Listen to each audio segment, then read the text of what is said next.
Black curtains are like a shroud they are. Forgive me, Hastings. The melancholy overcomes me often of late. I thank you for joining me on this night. The blackout, the air raid sirens, it is not a night to be alone, n'est-ce pas? I couldn't agree more, old chap. I have the bonne idée. How we will pass the hours until we know for certain if tonight at last the bombers come. You have asked me to tell you of the murder that occurred most recently at the Smuggler's Rest Hotel on Seadrift Island. I know I have revealed little beyond the fact that Poirot was able to use the little grey cells to bring the affair to a satisfactory conclusion. Yet the newspapers have said nothing.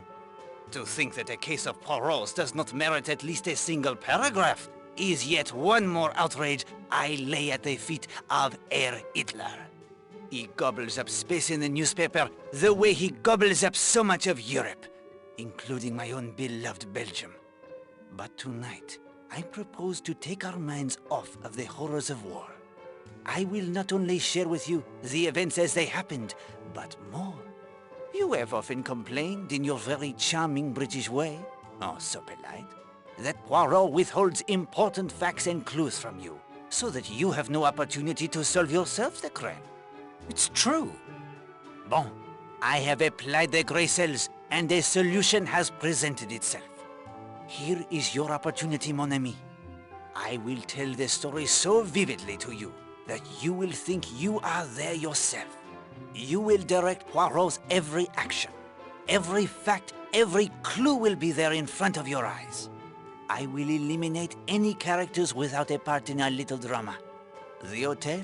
It was not as understaffed as you will see it. In the same spirit, I set the stage. Oh, do not concern yourself with missing rooms, Hastings. Only those locations of importance will be presented. There will be no distractions. You will solve the case even as I did. Oh, peut-être, with a little hint here and there from the magical device you see there on that table. But no doubt, it will not be necessary. Magical device? It is called the Finger of Suspicion. It was given to me by a wizard, someone for whom I did a small favor last year in Manchester. A wizard, eh? Bien, sir. All you need to do is place one of these cards in the center of the machine. They each represent one of the players in our story. I will wave my hands above it so, utter the secret incantation, and it will point you in the right direction.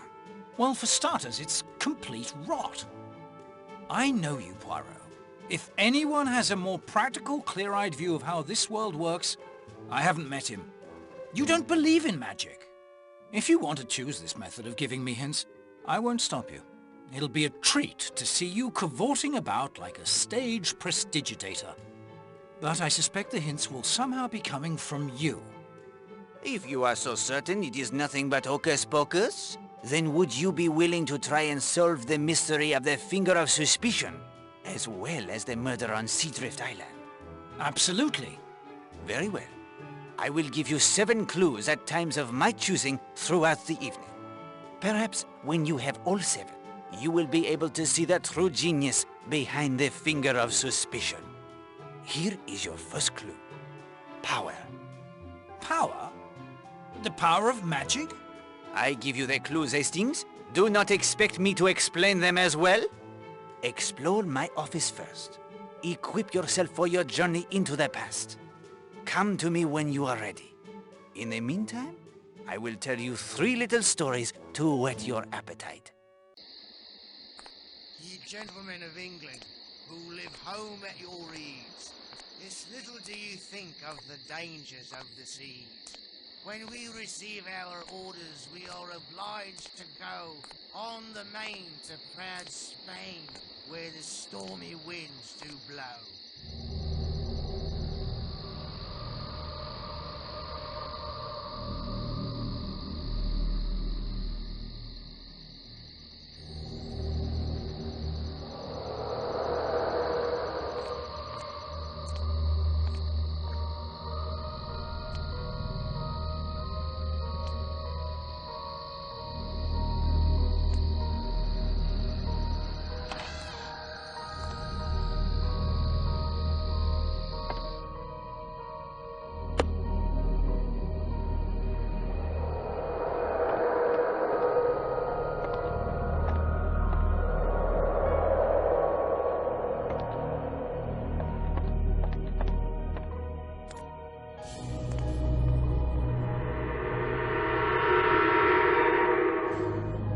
Saints preserve me!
Make of these stories what you will, mon ami.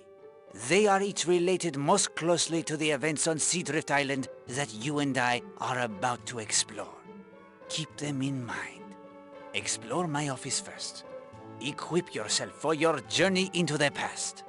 When you are ready to begin your investigation, tell me. My story, it will commence, and you will have your chance to solve the mystery.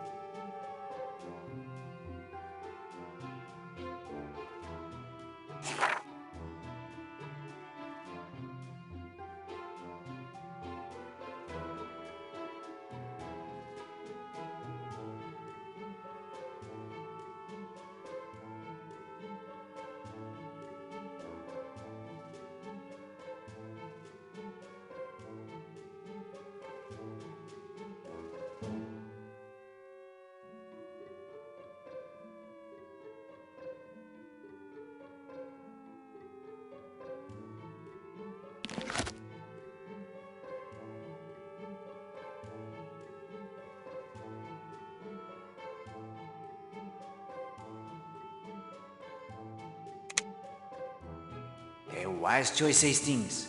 With this stopwatch, you will be able to determine the time it would take the suspects to make their way to the scene of the murder.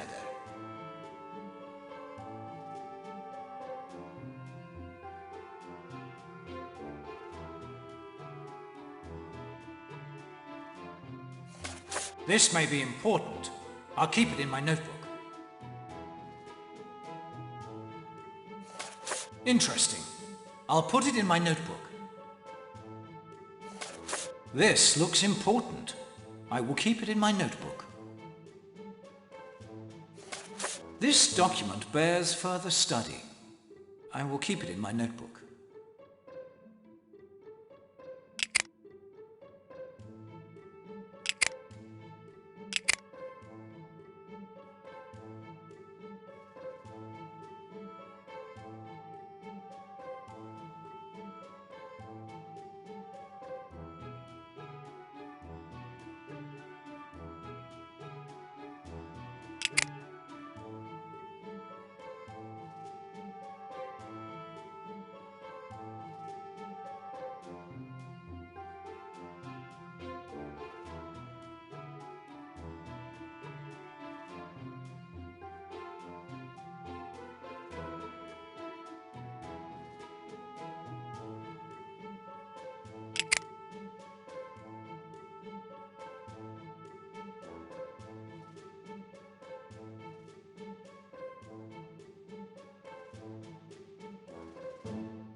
I'm ready, Poirot.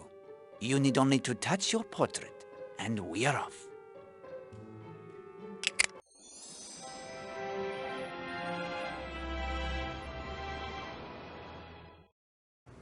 Notice how the portrait is now of Poirot.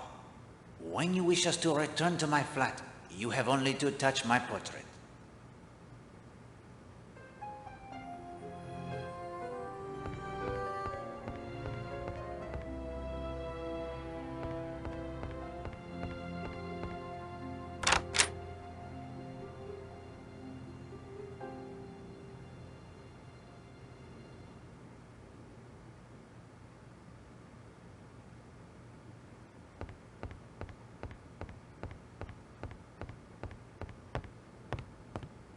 Pardon, mademoiselle, what is your name?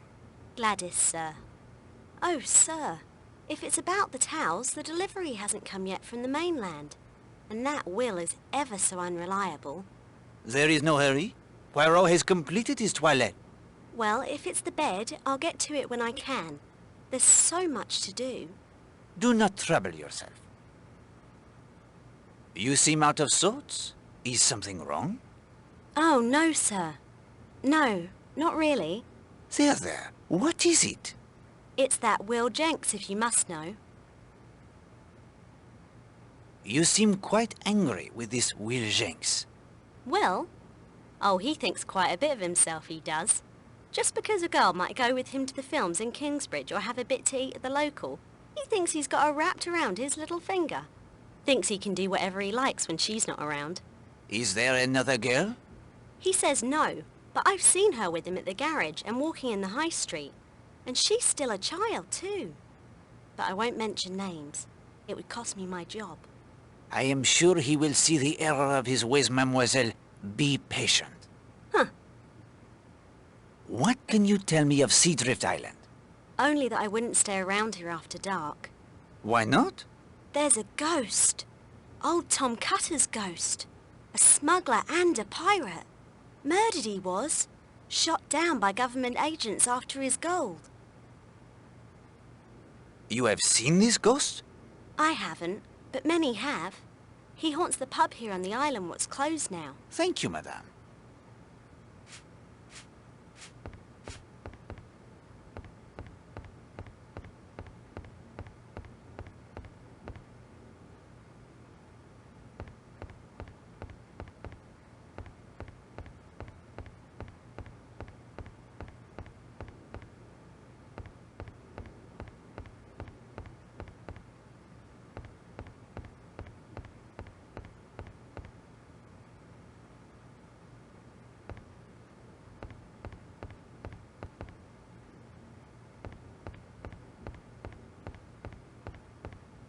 Ah, Mr. Poirot.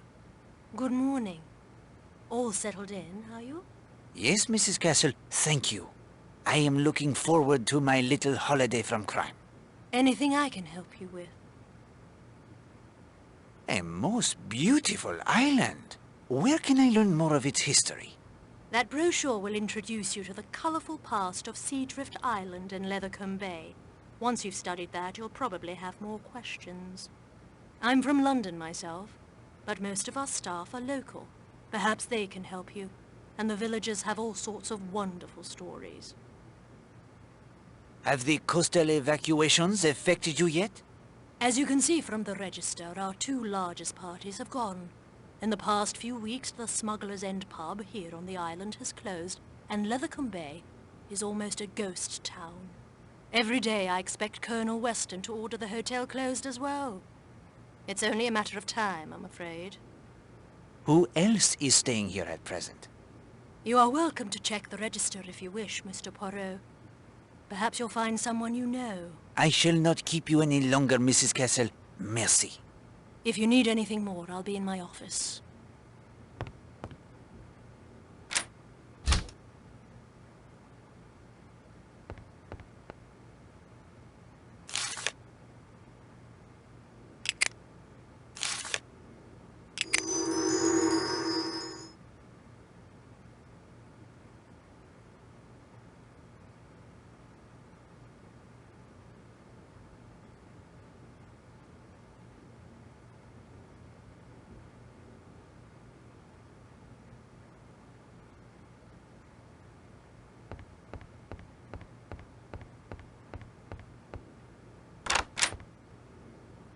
Was there something else, Mr. Poirot? Is the hotel safe at the disposal of guests? Of course. We'll be happy to store any of your valuables. Have you been the manager here long? Only a few months. Not quite the situation I was hoping for, and it won't last much longer thanks to the war. Are there any golf courses nearby on the mainland? Hastings, Poirot does not play their golf. Remember where, who you are. Sorry, old man. I will not impose upon you further, madame. Mr. Poirot, there was one thing. Oui, madame? It's such a small matter, I feel silly bringing it to the attention of a gentleman with your reputation. Do not let the reputation of Poirot cause you to hesitate in your inquiry. Well, my wire recorder has gone missing. I used to dictate all my letters for a girl in the village to type up. She's learning to type, so she brings her own typewriter. I need only supply the paper. When was the wire recorder taken? Sometime on the evening of the 19th. Do you lock your office? There has never been any need. I lock the safe, of course. That is where all the valuables are kept. Did anything else out of the ordinary happen on the day the recorder went missing? Let me see. Well, that was the day Arlena Stewart arrived. A celebrity such as she causes quite a stir. I am not sure what I can do, but I will be happy to keep my eyes and ears open, madame. Oh, thank you. Thank you, Mr. Poirot. A wire recorder? Those things are huge. Shouldn't be difficult to track down. Pardon, madame?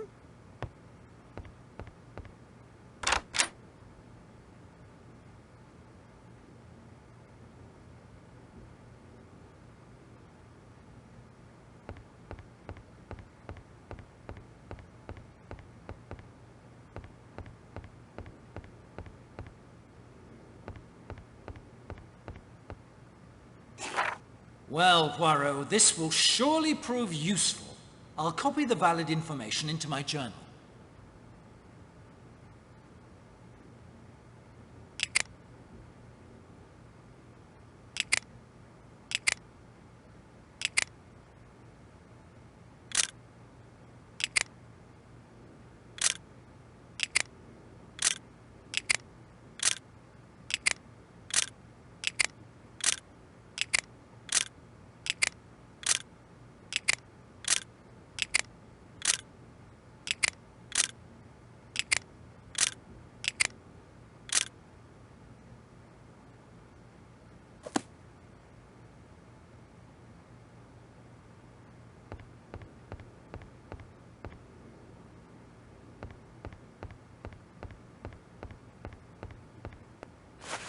I say, the latest number of Motor Enthusiast magazine, Poirot.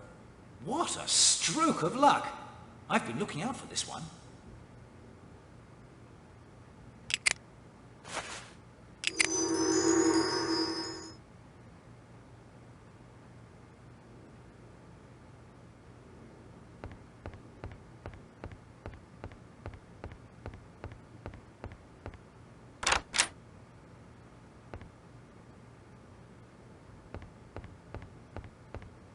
Sorry, sir, the bar won't be open till 11. I am merely making the morning constitutional, young man. What is your name? Henry, sir. Are you from Lethercombe Bay? No, sir. I live in Kingsbridge. Lethercombe Bay is a bit quiet for my taste, especially now they've begun the evacuations. How long have you worked at the hotel? 3 years. Don't know what I'll do when they close her down. How do you like working here, Henry? Well, it's very nice, usually. Of course, Mrs. Castle, the manager, is something of a tartar. I expect that's because she's new and wants to establish her authority. Come to think of it, Gladys hasn't been herself lately. The first floor maid. Look, I'm no gossip, but I think she's had a row with her young man, Will Jenks. I expect it's nothing, really. Everyone's a bit tense these days. What can you tell me of my fellow guests, Henry? Well, I'm not one to gossip, but Arlena Stewart, the actress, is staying here. And there's a Miss Rosamond Darnley in the dining room. I understand she's a famous dressmaker or something. I will leave you to your work, Henry. Thank you, sir. Alas, Poirot never learned to tickle the ivories.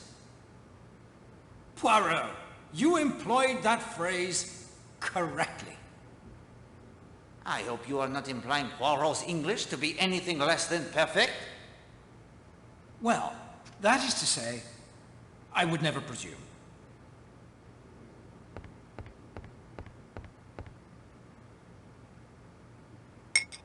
It appears to be an empty bottle of the grenadine.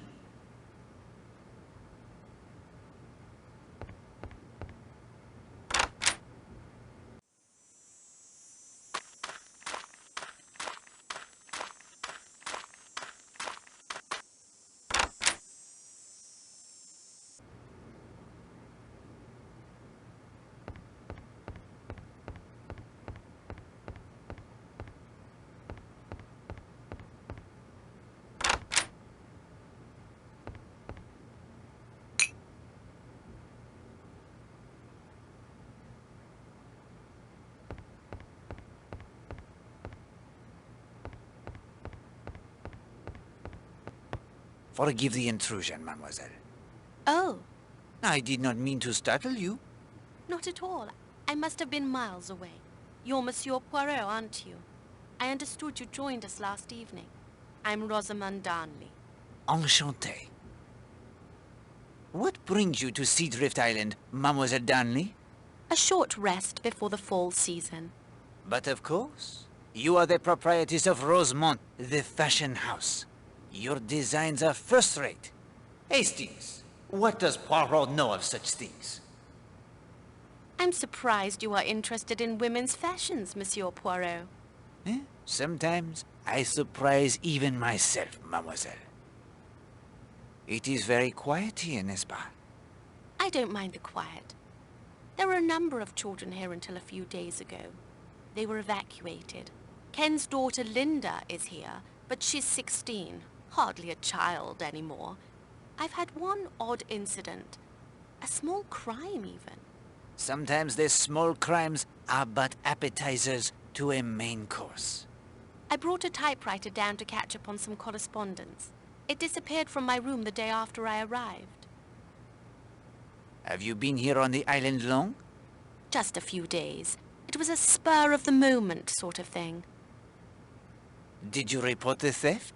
No, my jewelry and over £20 in my purse were untouched. I suspect someone simply borrowed the typewriter and will return it when they're finished with it. Rude, perhaps, but possibly not a crime at all. What day did you find the typewriter missing? The 20th. Did anyone take an interest in the typewriter when you arrived? Come to think of it, a man named Major Barry did make some comment, but I rather felt he was simply looking for an excuse to talk to me. That will do for now, madame.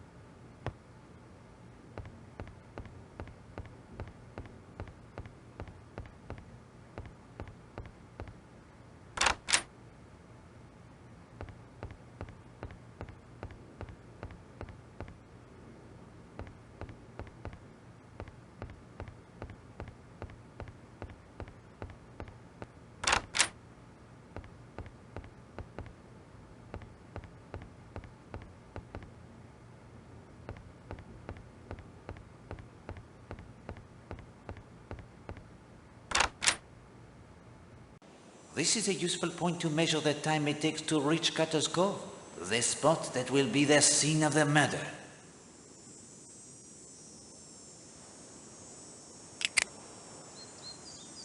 From the hotel to Cutter's Cove, it is 25 minutes.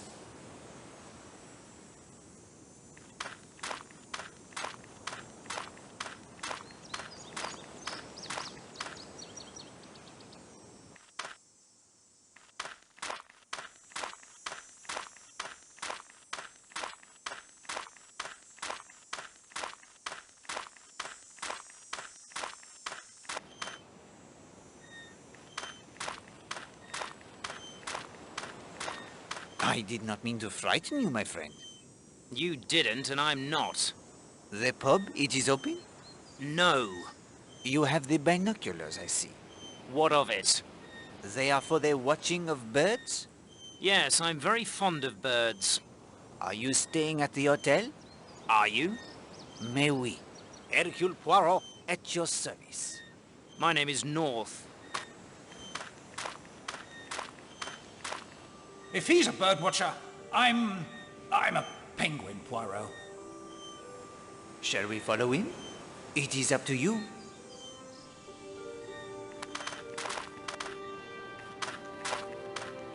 He's up to something, Poirot. Are you going to let him get away? My shoes are of their finest leather, buffed to a perfect sheen. I will not be subjecting them to sea water. Take them off, then. No. If you wish to cross the causeway, summon the sea tractor. I will not wait. Oh, for pity's sake.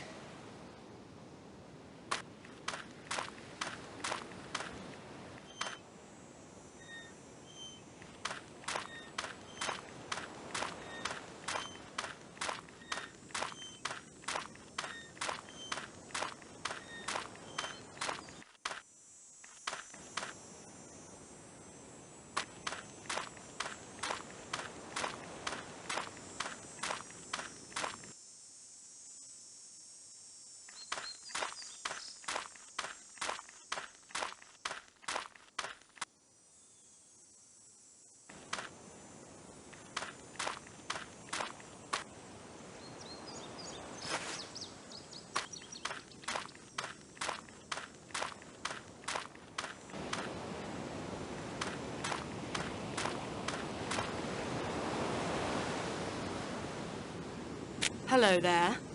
Good morning, mademoiselle. I am Hercule Poirot. Emily Brewster. Pleasure to meet you. You rest from your exertions? No, I teach ballet to a lot of energetic young girls. It would take more than a little row around this tiny island to wear me out. I don't know if you noticed, but I found what looks like the carving of a dart on a rock on the path there when I came down to bathe. It appears to be quite old. I was curious to see if there were any more carvings along here. And have your investigations met with success? Nothing so far. The sea may have worn any away, I suppose. Have you been here at the hotel long? 9 or 10 days. Have you formed any impressions of our fellow guests? Are you down here on a case, Mr. Poirot? No, no. For a short holiday only. Forgive me if the question was impertinent. Oh, I don't mind. Let's see. Horace Blatt is a wealthy businessman, of the sort one tries to avoid in London. Loud and boorish. I think he finds us all rather boring. The Redferns seem like a nice couple, but I've noticed a tension between them. If you want my opinion, Arlena Marshall is at the bottom of it. She's one of those women men seem drawn to, and other women tend to hate. Are you enjoying Seadrift Island? To tell you the truth, Mr. Poirot, this was a necessary trip for me. I lost a very close friend several months ago. I'm here to try and come to terms with her death, and to reclaim my life if I can. Forgive me for being so frank to an innocent question. I'm not sure why I said that. Not at all, mademoiselle. People often find they can confide in me. Of course. You're that Hercule Poirot. There is more than one? I've heard of you, of course. I apologize, I didn't make the connection at once. You choose to bathe here instead of at the beach? Yes, I do so every day. It's just a few steps from the hotel. And there's this one gentleman, Major Barry, who seems to take a rather obvious interest in women in bathing attire. Makes my flesh crawl. So I try to avoid the beach. Good luck in your investigation. Thank you.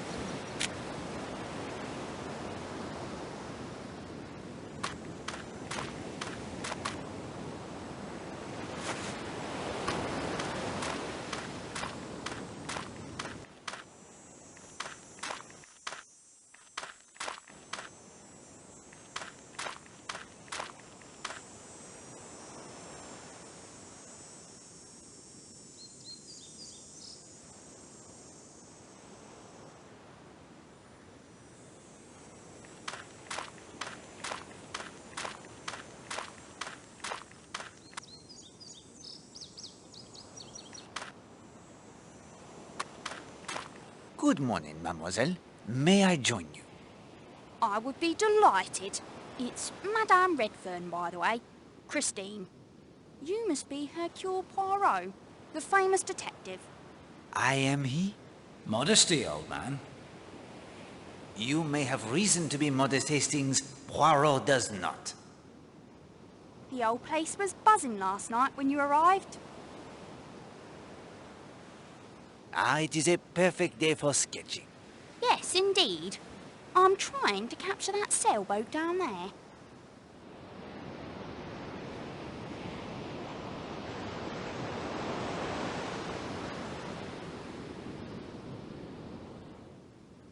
I see it. The man at the tiller seems quite good. That's Horace Black. He's a guest here. He splits his time mainly between the bay and the bar. A red sail is unusual, is it not? Yes, quite. What brings you to the Smuggler's Rest Hotel? I'm here with my husband, Patrick. Damn! Hastings! It was his idea, really. He's the outdoors type. But I burn so easily, I'm afraid. I must take care. Our time here may be cut short. Because of the evacuation, you mean? Many seaside resorts are already closed. Yes, that's mainly why I agreed to come. This could be Patrick's last chance for who knows how long. Where is your husband? That's him down there, swimming. You do not swim, Madame Redfern? No. The man near the equipment shed is George, the bathing beach attendant. That other man in the chair is Major Barry. You'll find him there most days, especially if there are any women swimming. Major Barry has an eye for the ladies? Definitely. Bit of a bore too. Full of stories about the army in India. That and his dogs. He apparently has many dogs. What can you tell me about our fellow guests? Well, there's Emily Brewster. You'll usually find her rowing about the island. Ballet instructor at school in North Taunton, I believe. There's a couple from up north somewhere. Gardeners. She'll talk your ear off. He's rather a dear, really. And Arlena Stewart, of course. You must have heard by now that she is here. Oh, you know her? My husband does. I'm afraid that's enough sum for me for a while, Mr. Poirot. It has been a pleasure, madame.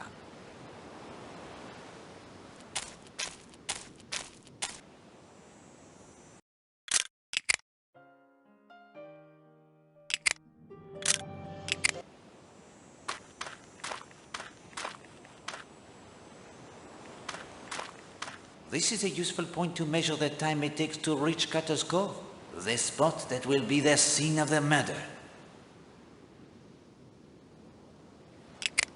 From the bathing beach to Cutter's Cove via the path, it is 18 minutes.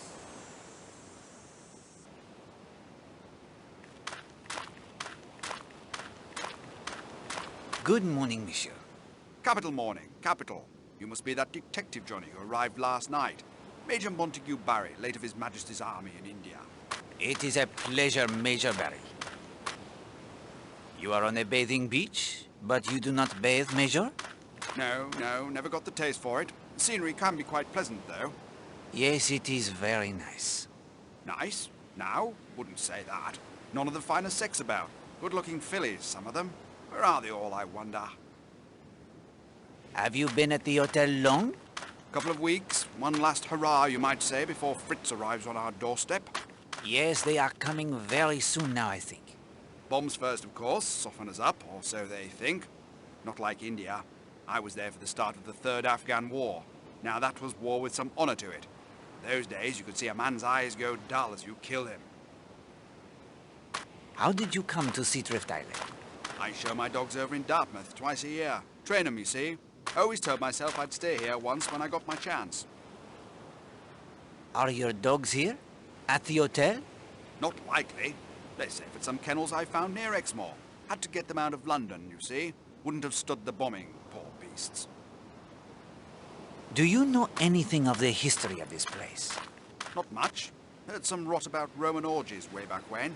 Then some monks decided this would be a wonderful place to make brandy. There's that smuggler Tom Cutter, of course, gave his name to a cove here on the island. Supposed to still haunt the pub. That's about it. Any impressions of our fellow guests? That actress is a fine specimen, no denying. The Redfern lass is not bad, but a bit too pale for my taste. I like 'em with a bit of colour. Miss Darnley, the dressmaker, she's quite attractive in her own way, too. Enjoy the scenery, Major Barry. I will, when it arrives. Morning, sir. I'm afraid the rowboat is out, but I could set you up with a nice rubber float. No, thank you. Poirot does not float. Oh, no worries, sir. A bit of exercise would soon help that. Yes. I see no cause for amusement. You are the beach tender? That's right, sir. I keep an eye on the equipment, look after the grounds, the tennis court, and so on as well. Do you enjoy your job? It's all right. Not much for excitement, and the new manager's ever so strict. Henry the barman, though. He's my mate. Henry makes an excellent cocktail. He makes a superb planter's punch, direct from the Caribbean it is. Are you from this area? Born and raised in Lethercombe Bay. You must know many interesting stories of the area. You mean Tom Cutter, the ghost, the treasure? Mr. Gardner was quizzing me about old Tom just the other day. Some will tell you it's just stories, but I saw him a few weeks back, white and glistening in the moonlight like he'd risen from the sea. He was drowned? Yes, sir. Some rival done him in. You'll hear other accounts, but that's my belief. How do you know the figure you saw was a ghost? Well, he disappeared into thin air, didn't he? Where did you see him? Outside the Smuggler's End pub well after midnight. He passed inside. I'd had my share of liquid courage, so I follows him. Down into the cellar he goes, so down I go. And what do you think? He was helping himself to a tankard of grog? Grog? What is grog, Hastings? Shh! No! Vanished into thin air. Ghosts do that. How long have you worked here? Almost 10 years now, but that's all coming to an end. Why is that? Got my papers, didn't I? Reporting for duty next week. Navy frogman, that's what I'm going to be. I will leave you to your duties.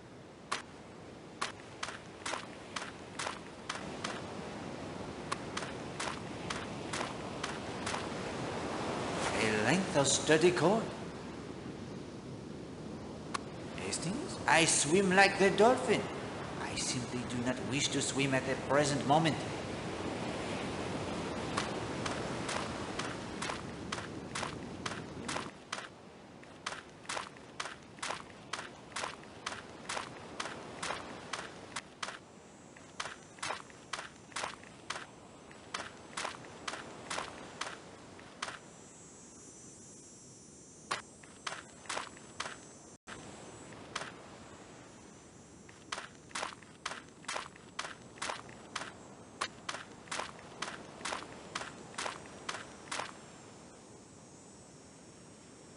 This is a useful point to measure the time it takes to reach Cutter's Cove, the spot that will be the scene of the murder.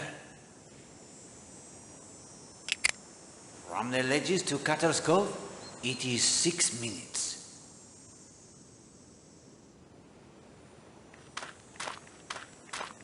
You wish to eavesdrop, Hastings? As you wish. We will listen to their conversation. Sightseeing is all very well, and I like to do a place thoroughly, but a quiet spot by the seaside where I can just sit and do my knitting is so relaxing, isn't it, Oakley? Yes, darling. And this is such a picturesque spot, quite out of the world and at the same time very comfortable and most exclusive in every way, isn't it, Oakley? Yes, darling. We have heard all the...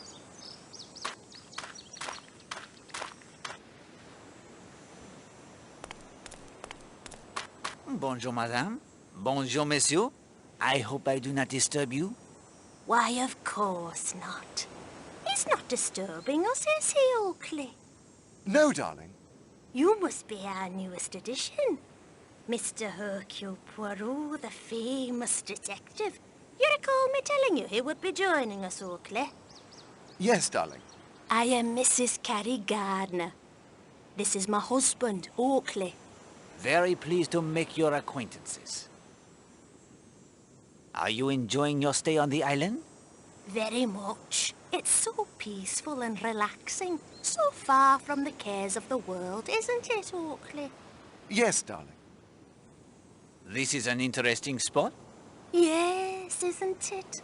Not as much wind, I think, as the terrace above the bathing beach or over at Sanctuary Cove. Oh, look, Oakley. There goes Miss Brewster again. Can't think where she gets her energy. What business are you in, Monsieur Gardner? Oakley is retired, Mr. Poirot. He was manager and owner of the Lake District's best-known theatre company.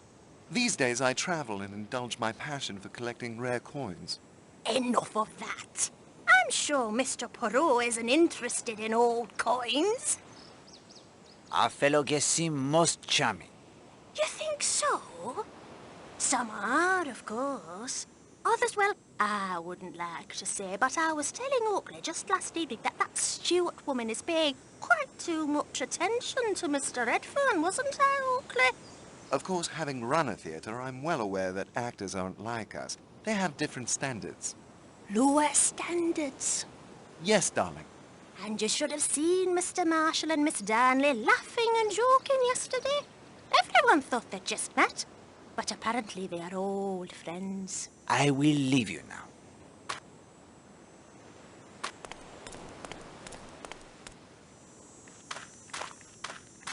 Eh bien, if you insist, we will eavesdrop yet again. What a funny little Frenchman he is. Frenchman? It's hard to believe he could be the wonderful detective they say he is, isn't it, Oakley? Yes, darling.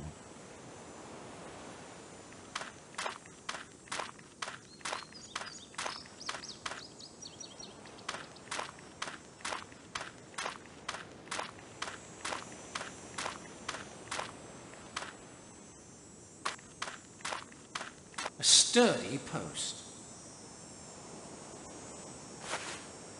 A sturdy post.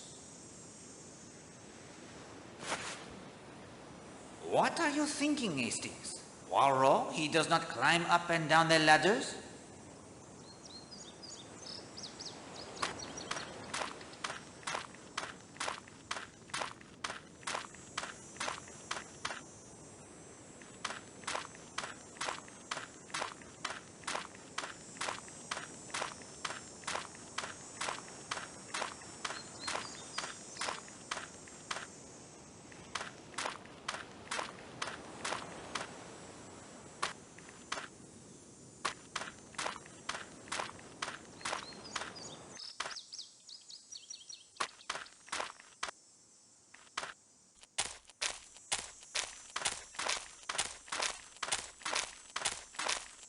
Hello! You haven't seen a tennis ball in the grass, have you? I had a lob go spectacularly astray.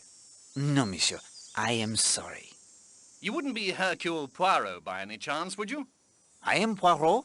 Monsieur? Kenneth Marshall. That was my wife, Arlena.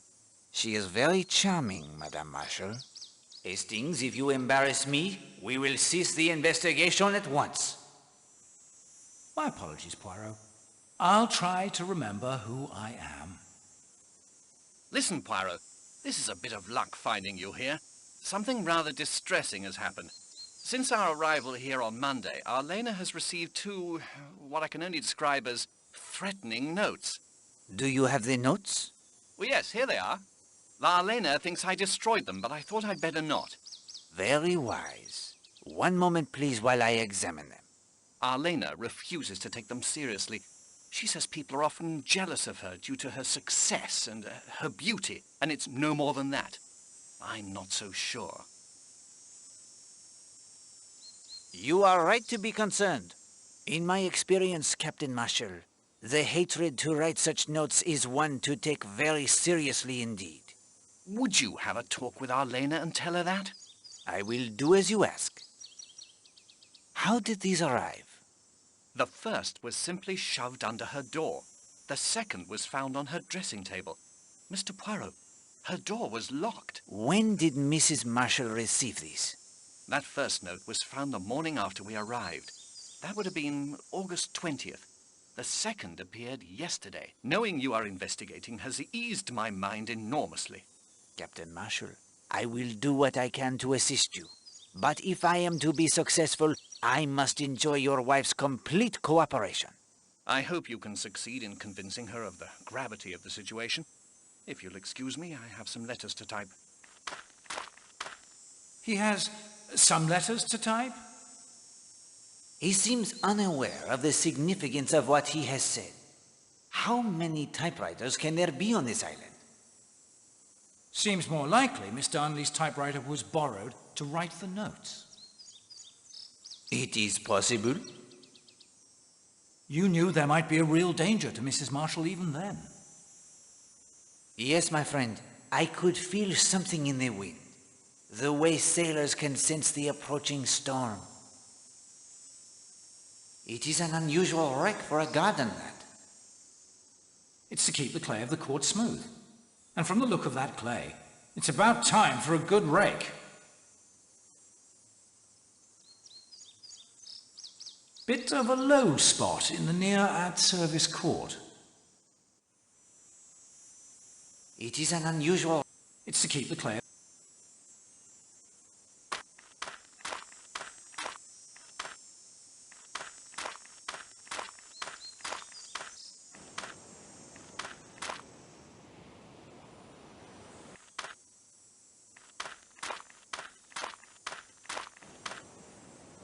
I imagine this was quite a beautiful structure before it went apart. Yes, Hastings. Religion cannot be faulted for its aesthetic, at least.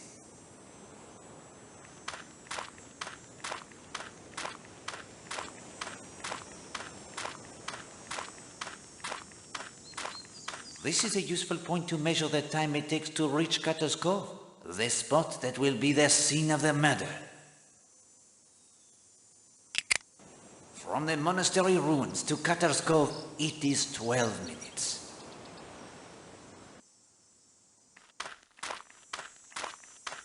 Curious, isn't it? It was an oar, I believe, planted quite securely in the ground now. I can't shift it. I'm Stephen Lane. Hercule Poirot. Ah, the detective. Maybe you have a theory what it's for. Without more evidence, a deduction is difficult. Here you go, then. I found these near the edge of the cleared space. Chicken feathers, I believe. I think those stains are dried blood. Suggestive, don't you think? Perhaps. Do you have a theory about this post and the clearing, Monsieur Lane? I felt something the moment I arrived on this island, Mr. Poirot. It is especially strong here. I can only describe it as a feeling of evil. More than a feeling, it's almost a physical presence. Yes, it is very romantic here. It is peaceful. The sun shines, the sea it is blue. But there is evil everywhere under the sun. There's a quote from Ecclesiastes. Yea, also the heart of the sons of men is full of evil, and madness is in their heart while they live. Nowadays, nobody believes in evil. Even with what is happening in Europe, they want to think that reason and common sense will prevail. But evil cannot be reasoned with, and it is real. It walks the earth. What brings you to Seadrift Island, Monsieur Lane? My health. I was the vicar of a church near Brixham. I became ill. I had to leave my church. I came here to heal among the historic churches and religious ruins of the area, like this old monastery. It dates back to the Middle Ages. The order was most known for producing a passable brandy, I believe, but they never flourished. I expect that was because of the site they chose. What is wrong with this site? It isn't the only Christian edifice erected on top of more ancient construction, as I'm sure you know. In this case, there was a Roman temple here, 500 years before the monks arrived. Unfortunately, it is believed it was a temple to Bacchus, a particularly nasty cult notable for debauchery and licentiousness. Bacchus, eh? That might explain the decent brandy. I was searching for evidence of the earlier temple when you arrived. I found an opening beneath one of the walls over there, leading down into the earth. But it's blocked by a sizable stone. I was hoping to use this post as a lever, but it's immovable. What do you think of our fellow guests? I haven't spent much time with them, I'm afraid. I've been poking around out here, mainly. If I could get some idea of the location of other nearby religious sites, I expect I'd be off to visit those. I think it would do me good after this place. Mr. Poirot, I'm feeling under the weather. These ruins take it quite out of me, I'm afraid. If you'll excuse me. But of course.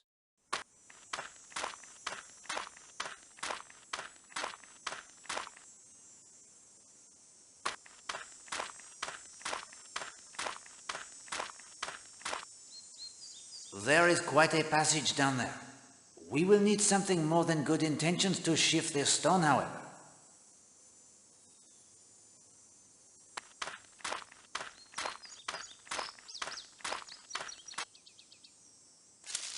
I say, that looks like one of those doors you find in old monasteries. What do you call them? A monk's door, Hastings. Tightly locked. And the door may be ancient, but that keyhole looks as if it had been recently used. This post looks like it was once an oar. But what is its purpose now?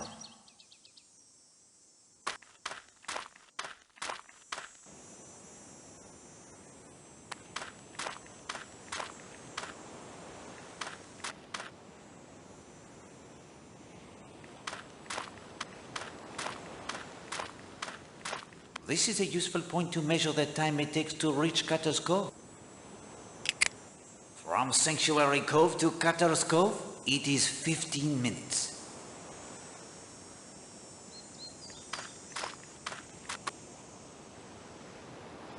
Bonjour, mademoiselle. Hello. I am Hercule Poirot, a fellow guest who has arrived only last night. I'm Linda, Marshall. I'm here with my father and his wife. What about the pile of brush interests you so? It is just a pot of brush, isn't it? You wish it were something else? I was trying to make a blind so the Gilmores would come closer. A hunter's blind? I don't want to hunt them. They're wonderful creatures. I just want to study them. I would offer my assistance, but Poirot knows nothing of blinds, I am afraid. Wait, Poirot. That won't do. Did you make a blind for the girl, or didn't you? That is to say, I might be able to construct one? You just didn't want to admit you'd done any physical labor.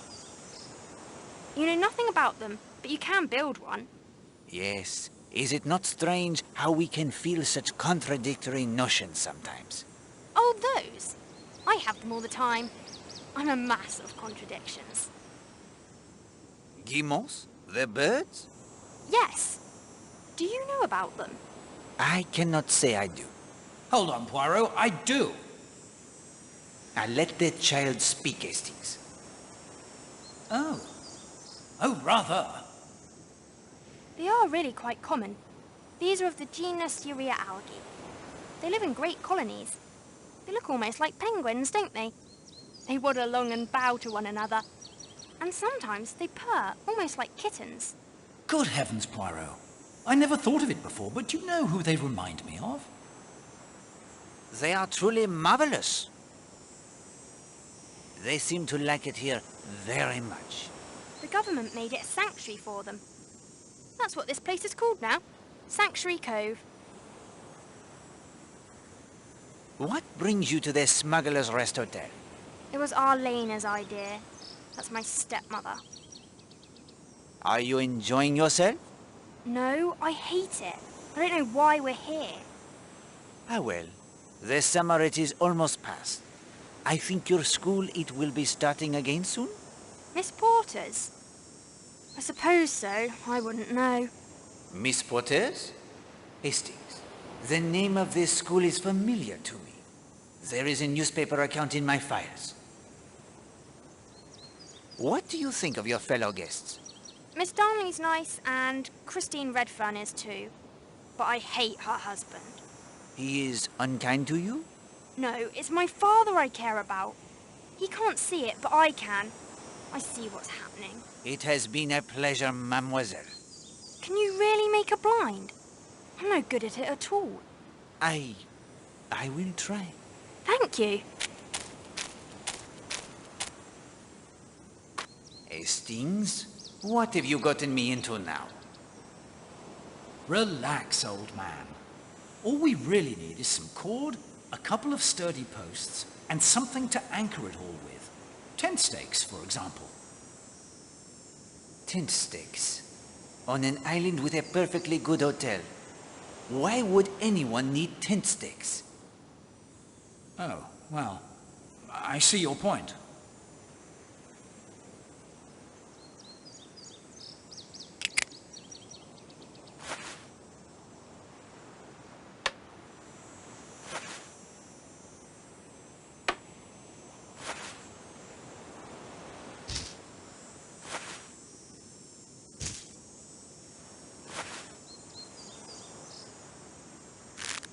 Perfect. Now let me handle this, Poirot.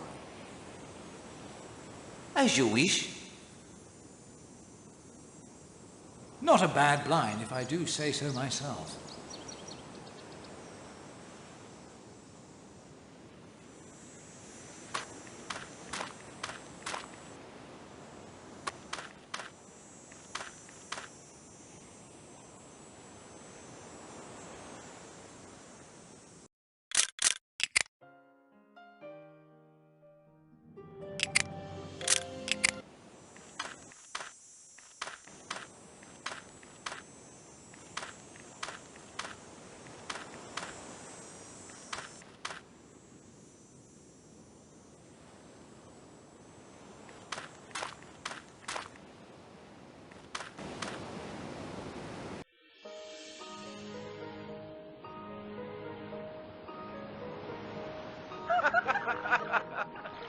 Patrick, darling, you're such a child.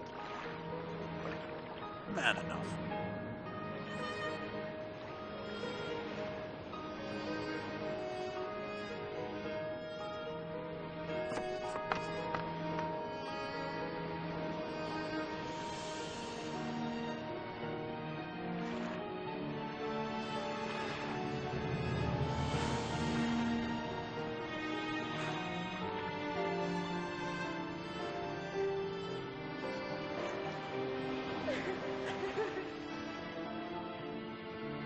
I see what you mean, old man. There is indeed a storm coming.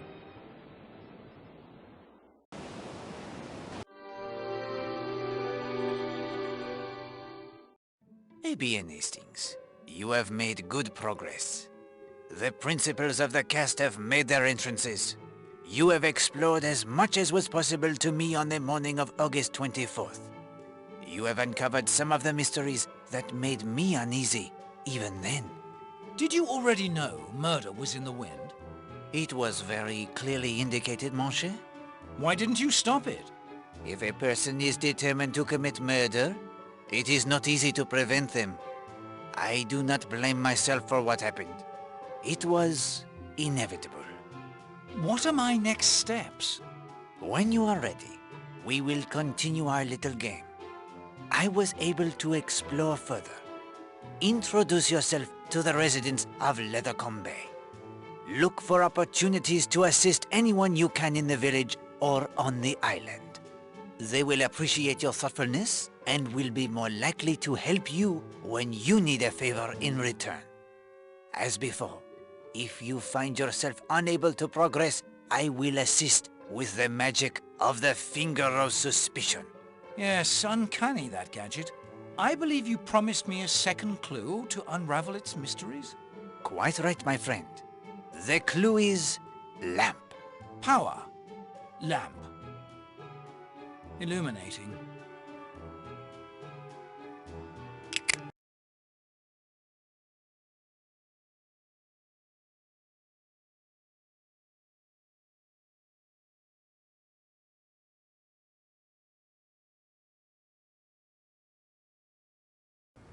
Oh, I didn't think you were here, sir. Your towels are fresh and your bed linen changed, so never you mind about that.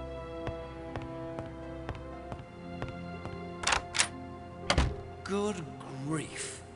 That girl certainly got the wind up over something. The boyfriend, Will Jinx. I suspect he's the cause.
Latched tight on the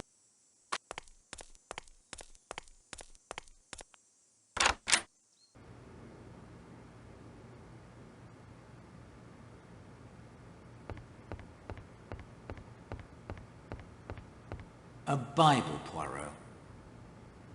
Not so unlikely a thing to find in the room of a former clergyman? Revelation 2:20.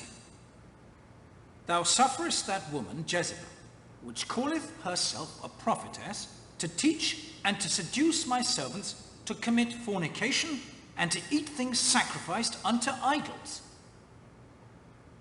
Now, why would he have that particular passage open?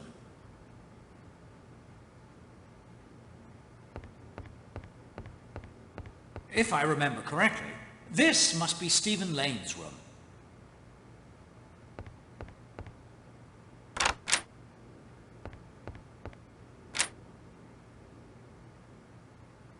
Mineral oil makes a spiffing laxative. We will borrow the mineral oil, Hastings. But Poirot has no need of the laxative. No markings on the bottle at all. I will take only 2. Perhaps we can determine what they are.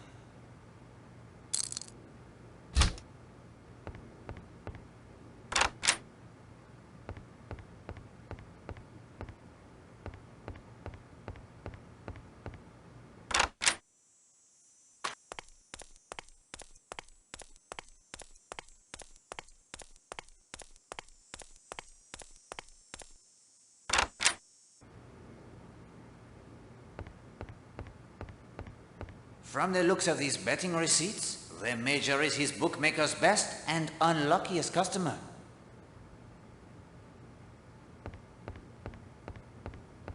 I think this room belongs to Major Barry.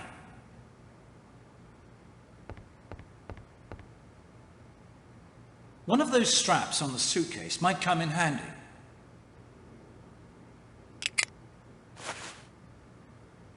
Let us hope the Major is not as observant as Poirot. There is nothing beneath the pillow.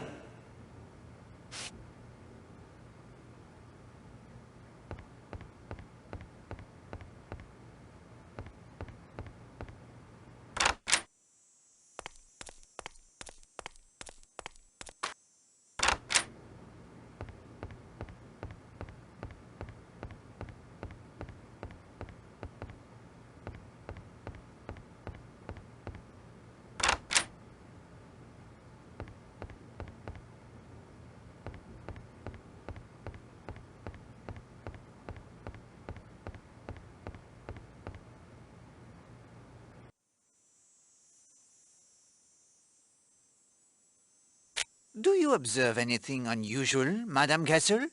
Not yet, I'm thankful to say. Mr. Black's sailboat put into Leathercombe Bay a short while ago. I suspect he'll make for the Monkswood before heading back out. What do you look for so intently, Madame Castle? U-boats, Mr. Poirot. I have seen them, too. So close to shore? Oh, yes. I suspect there's one out there right now, watching. Have you told this to Monsieur Blatt? Yes, I did. He laughed at me and said they were not likely to waste a torpedo on his tiny sailboat. He has their point there. What is the Monk's Hood? The only pub still open between here and Kingsbridge. Albert Bagley runs it.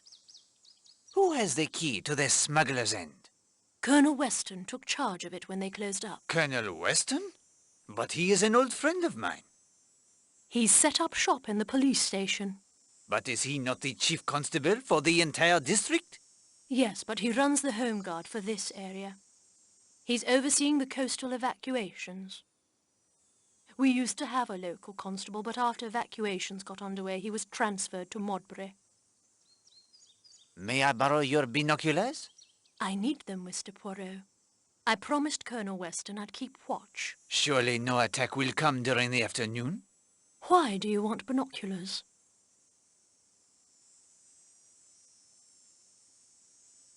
To help in the watch for U-boats. Well, I do have other duties to attend to. I mark any sightings on the calendar in my office, if you would do the same. I then pass on the information to Colonel Weston. But of course. And if you wouldn't mind doing me one small personal favour. I would be happy to assist you, madame. If you would return this book to the lending library, I'd think that a very fair trade. I shall do as you ask. Here you are, then. I'll be off.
No. The door, it will not budge.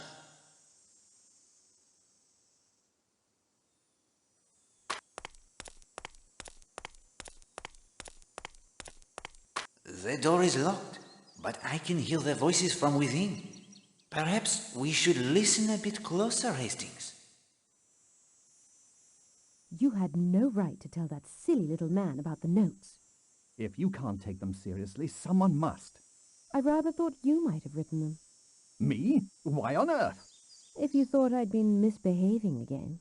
Do you think I can't see why you dragged us down here for a holiday? Somebody told me about this place. I think it was the Rylands. Look here, Arlena. I know what you're like. That boy is fond of his wife, really. Must you upset the whole blinking show? Kenneth, don't let Patrick upset you so. He's a puppy. Nothing more. So you admit that young Redfern is crazy about you? It's really rather stupid of him. You know, don't you, Ken, that I don't really care for anyone but you. I think I know you pretty well, Arlena.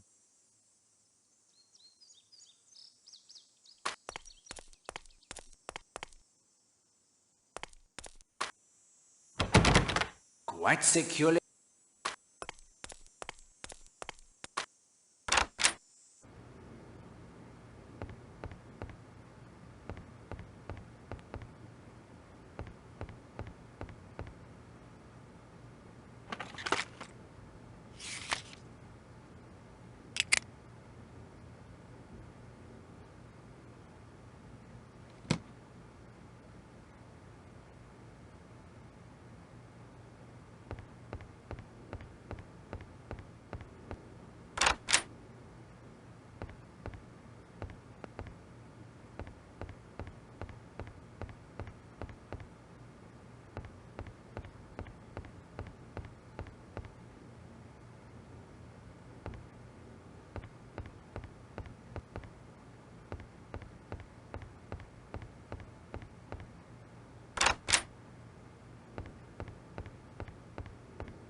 A bust of somebody named Tom Cutter.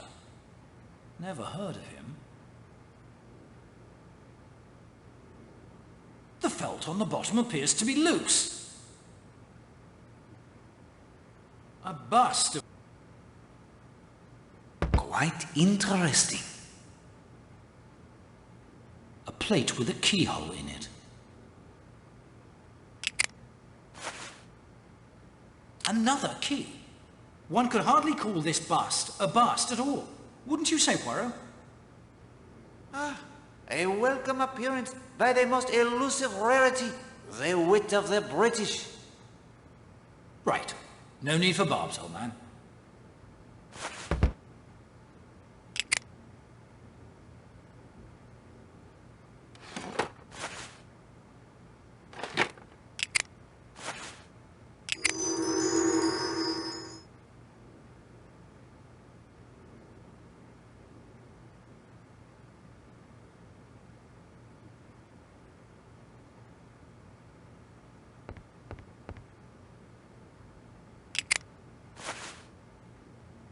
The safe, it opened effortlessly. It must see frequent use. A common enough oil lantern used for signalling. We will leave it for the present, Hastings. These codes aren't standard Morse. I don't like the look of them at all. Good God, Poirot. That's a German two-way radio. I think we'd better have a talk with that castle woman. No. Make a note of the codes. But we must not remove anything or mention our discovery, Hastings. I agree something is not right, but let us rest and see what occurs with her.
Kenneth, if I say something to you that is probably outrageously impertinent, will you never speak to me again? I don't think I'd ever regard anything you say to me as impertinent.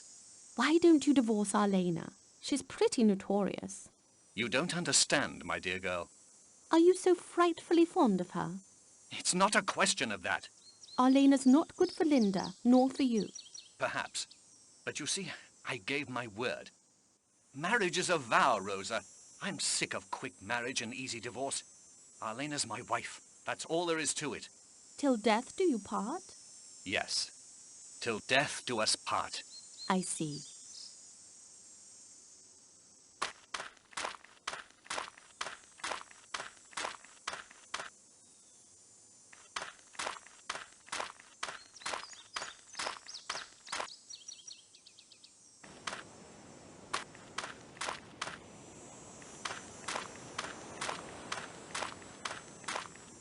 Bonjour, Monsieur Gardner. Have you lost something? What? Oh, hello, Mr. Poirot. Lost something? No. Just looking at the grass. You look at the grass with great intensity. Nothing wrong in that, I hope. My hobby could be gardening, like my name. It could be, that is true. But you have already told me your hobby is collecting rare coins. I did I? Well, it's true. A wonderful view from this spot. Yes, I'm told Tom Cutter spent long hours up here, watching the sea for ships that might run aground. What brings you and the charming Mrs. Gardner to Seadrift Island? Whim, I think. I don't quite recollect. No, that's not it. Oh, my God. What is it? Why did we come here? We came here... Good God, man. Today is our anniversary. August 24th, 29th anniversary. Now you've completely forgotten. What am I going to do? If I try to sneak into time, she'll know. She'll know I forgot. Do not concern yourself, my friend. I, Hercule Poirot, will undertake this mission for you, and Mrs. Gardner will be none the wiser. That's very decent of you, Mr. Poirot. What can I do in return? Just repaying you doesn't seem enough. Huh? Possibly tell me the truth about why you came to Seadrift Island. I expect you've already guessed, but if you can find Carrie a present, I'll be happy to share all I know. Eh bien, no time must be lost. What shall I purchase for her? Why, I don't know. Use your own discretion. No frilly undergarments, though. That wouldn't do.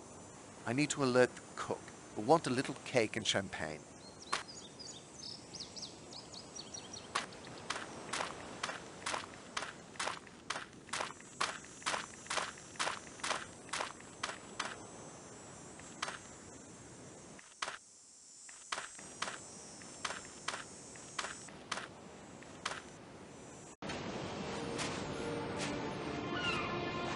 Oh, Mr. Poirot, this is a splendid blind.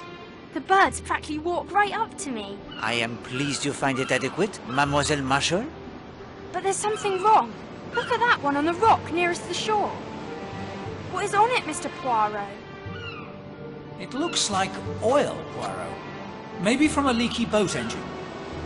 It'll kill the bird, I'm afraid. Mademoiselle, it is oil, I fear.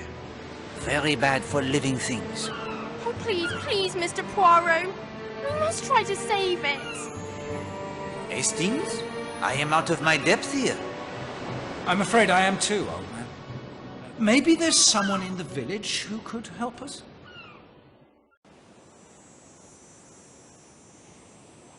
The bird is close enough you could trap the bird with a fishnet without getting your feet wet. We do not have the fishnet.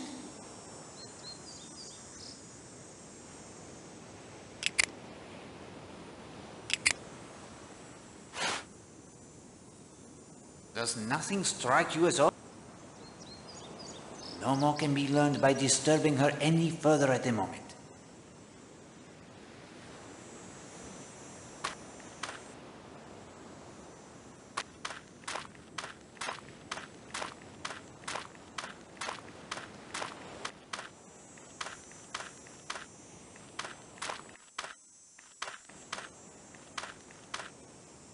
Did you know that woman was going to be here?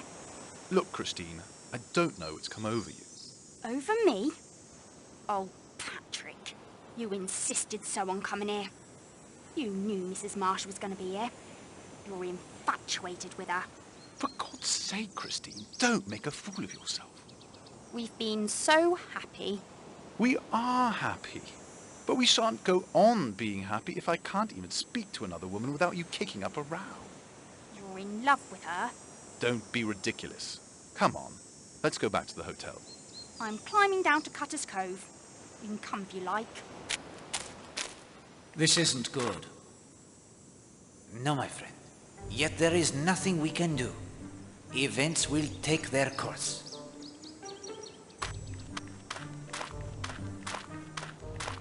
What do you think you're playing at? Poirot, he goes for the afternoon constitutional. Nothing more. Poirot, you say? The detective? The very same? I'm Patrick Redfern. My wife, Christie, and I. You down here on a case? No. Merely the holiday. Oh, you are on holiday as well? That's right. I'm an estate agent. War is hard on the housing market. So we took a few days off. War is hard on many things. That's true enough. How do you like Seadrift Island?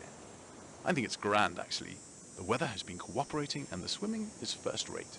I used to spend most of my time as a boy exploring this coast long before there was a hotel here. I observed earlier you enjoy their friendship with Agatha Marshall. Oh, she's just an acquaintance Christine and I made up in London.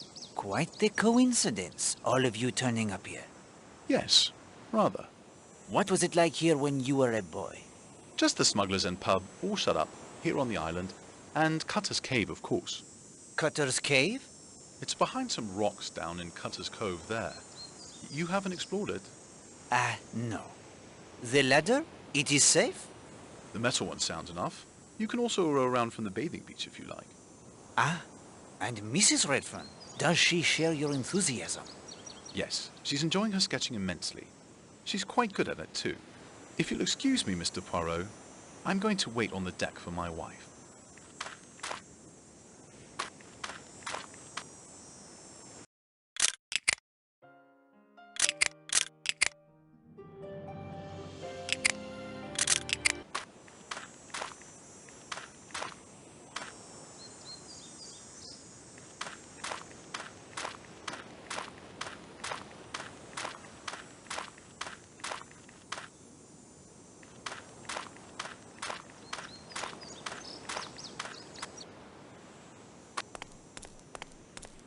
Good afternoon, Madame Gardner. Hello, Mr. Poirot. May I join you? I should like the company.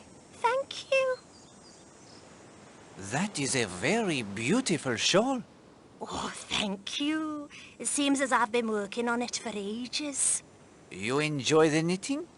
Oh, yes. Oakley has his coins. I have this. There. Finished. Oh, you are very skilled. Monsieur Gardner seems young to be already retired. Oh, well, to tell you the truth, Mr. Poirot, retirement chose Oakley. He did not choose it. A financial misfortune. Yes. You recall his mentioning the theatre he used to manage? Bien, sir. He was the owner as well. The theatre had not been doing well.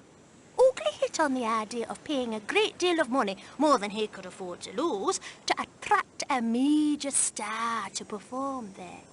She took the money and claimed illness. The show was cancelled. There was nothing for it but to close. We live off his army pension and a bit I've put away. What brought you to Seadrift Island, Madame Gardner? Oh, my goodness! What is it? Our anniversary is today. Our 29th anniversary, and I had forgotten it. Oh, I have nothing to give him. Perhaps that shawl? I have often found them of great value, fending off the cold of a winter evening. Oakley wouldn't be caught dead in a shawl. And I have no time to knitting anything else. I see. Oh, Mr. Poirot, I know he'd give me my present at dinner. What shall I do? Allow Poirot to assist you. I will find a suitable gift. If you could do that, this shawl is yours. I'd better get back to the hotel. I want to be ready for dinner. Poirot, there is too much going on to bother ourselves with this. Au contraire, my friend. It does not hurt to help others in need. And that is a shawl I would prize.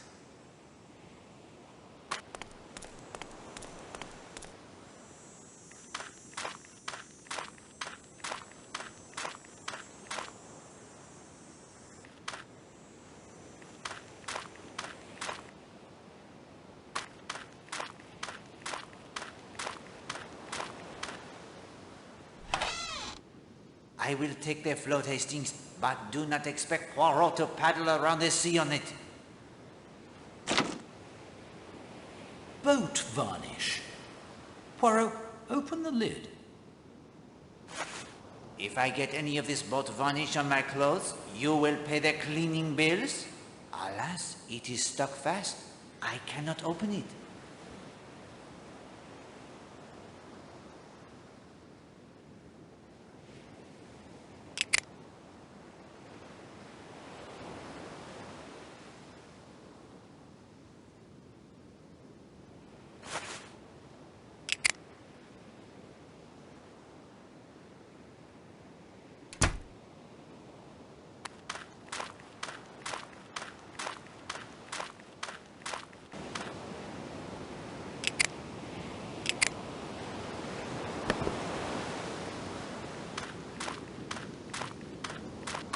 There is something snagged by the swimming floor.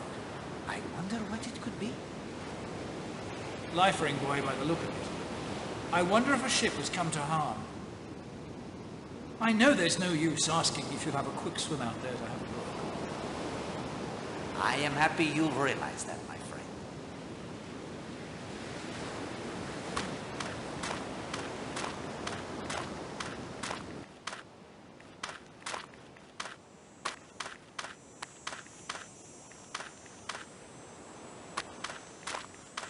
Monsieur Redfern, Poirot is not a swimmer like you.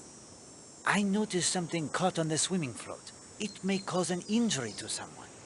Would you retrieve it? I'd be happy to help you, but the strap on my swimming goggles is broken. As much as I like swimming, I can't go into the saltwater without my goggles. Perhaps I can repair them for you. There you go. I'll be here most of the afternoon, I expect, if you manage to fix them.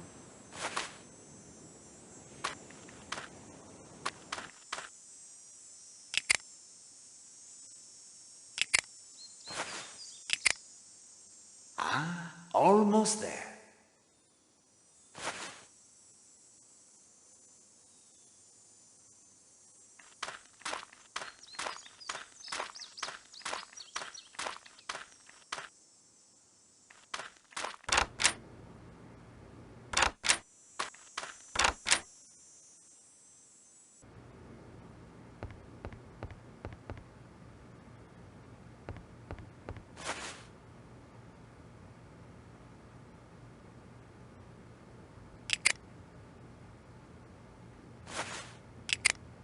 But yes, your ingenuity is remarkable.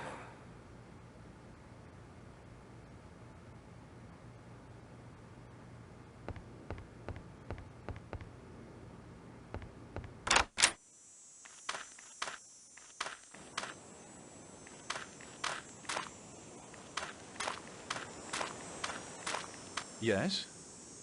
Mr. Poirot, you fixed my goggles. That's part of the strap from a suitcase, isn't it? How clever. Let's see what has been snagged on the swimming float.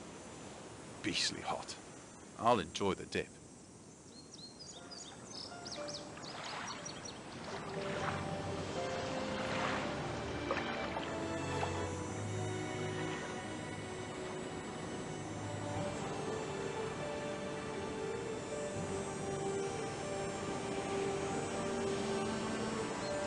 Redfern's fixed his goggles, has he? Yes.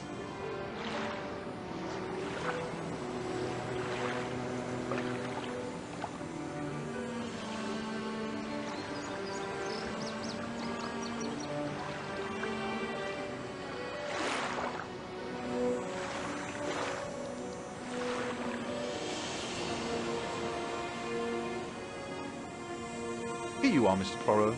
It's a life-ring buoy. I can't see it getting torn about that way by simply catching on the swimming board. Torn? Rubbish. Poirot, those look like bullet holes. So, you got your goggles repaired, Redfern? Yes, Major. Mr. Poirot ingeniously cut up a luggage strap to replace the broken one. Luggage strap? Why, so it is. In fact, if I didn't know better... Thank you for the assistance, Monsieur Redfern. Good day, gentlemen.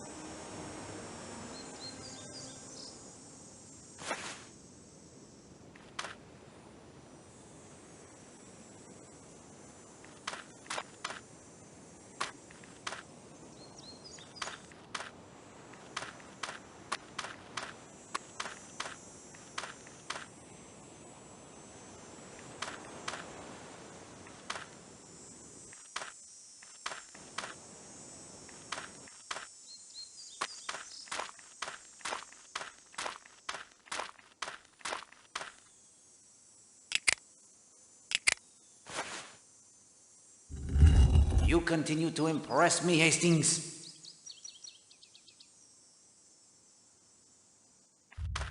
From the looks of this tunnel, no one's been down here in a long time. The dust on the floor is undisturbed.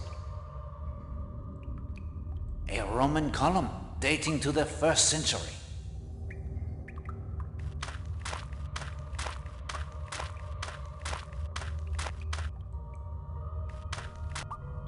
Roman to be sure. Just think of the history these stones have seen, Hastings.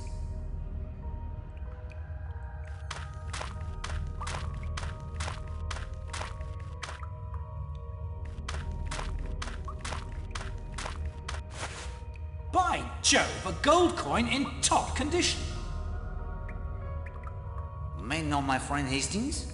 I could blunder about in these tunnels for hours while who knows what crimes are committed in my absence. I need some means to ensure I am traveling in the proper direction.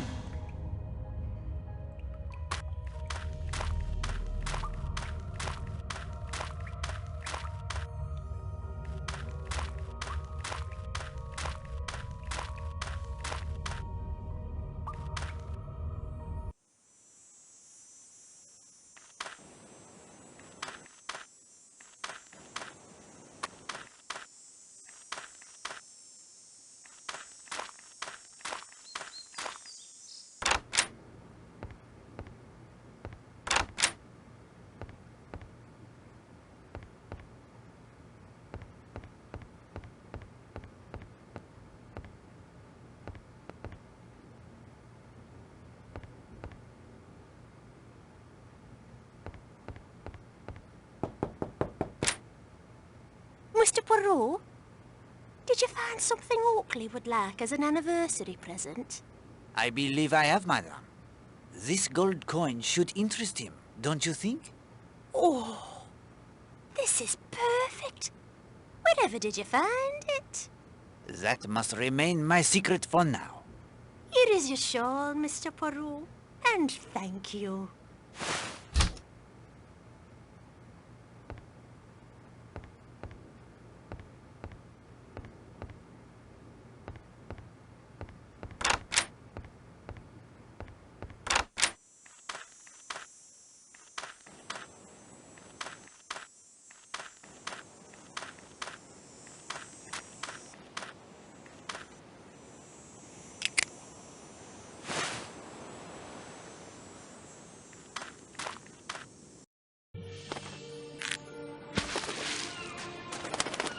Try again, Poirot.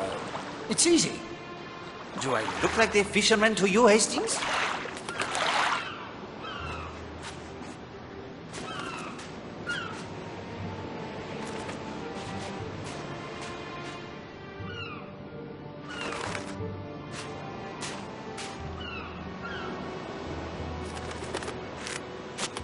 You've done it! Only a first step, mademoiselle. Take the bird to my bath and wait for me there. Come along, you poor little thing.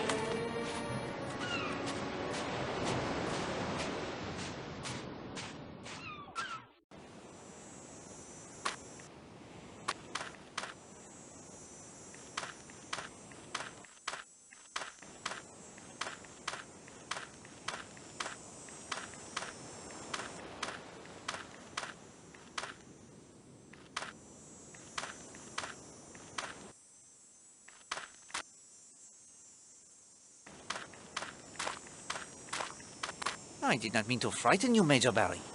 What? Frighten me? A man with 20 years of service to Her Majesty on the frontier? Rubbish!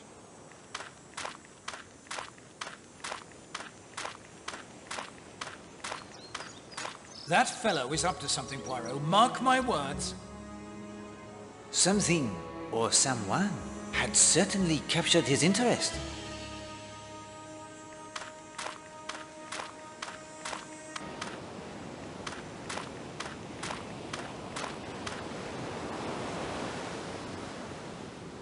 Madame Marshall? This island is too small. There is nowhere to hide. If you wish it, I will withdraw. No, never mind. The famous detective, I believe. I am at your service, madame. Are you indeed? That's uncommonly good of you. I understand Kenneth told you about the notes I've received. I think you should take these notes seriously, madame. You may be right. You have had the change of heart, then? You could say that. In order to help, I must ask of you some questions. Impertinent questions, I should think. Necessary questions. Very well, then. Was it Mr. Marshall who made you decide to speak with me? Kenneth? No, of course not. What was it then? I've received another threat. Here it is. The day of your punishment is at hand. It sounds rather like things are coming to a head, doesn't it? I would say so, yes. Do you know of anyone who might wish you harm? I'm rich, beautiful, and famous. There's a certain delight in those who are not rich or beautiful or famous when someone like me makes a misstep or suffers some tragedy. The newspapers and film magazines thrive on stories of the high and mighty brought low. All that you say may be true. Yet these notes do not sound as if they were written from jealousy. The underlying emotion feels to me different. Hatred? Exact. It's no secret I get on with men, Monsieur Poirot. I like men. Men like me. Not so the women. If I were to suspect anyone, it would be a woman who believed I had wronged her in some way. A name would be helpful. Possibly. But that is all I'm going to say. Has anyone here on the island aroused your suspicions? No, not a soul. This surprises me. I thought actors were keen observers of the human nature. Do not confuse lack of observation with lack of interest, Monsieur Poirot. Is there nothing you can tell me that would assist me in helping you? Tell me this. Are you certain the notes mean my life is in danger? No, madame, I am not. Oh, come now, Poirot. Isn't it obvious? No, Hastings. Nothing is obvious. I agree with you. Good day.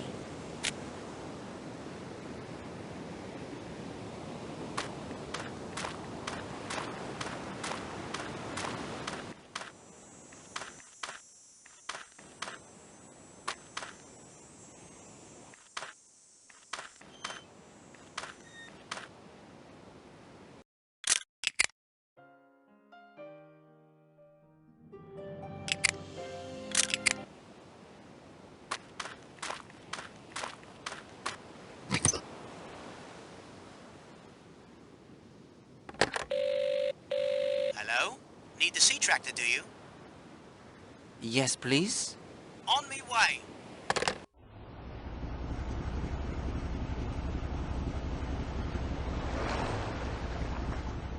I expect you've heard about our ghost, the smuggler Tom Cutter. He used to bring in his goods to the cove on Seadrift Island they now call Cutter's Cove. And he was regular at the pub on the island. That's where he met his end, they say, hung by agents of the Crown. There'll be those who say he was shot or drowned. But my old gaffer knew the story, and he swore he strung old Tom up from the hotel side.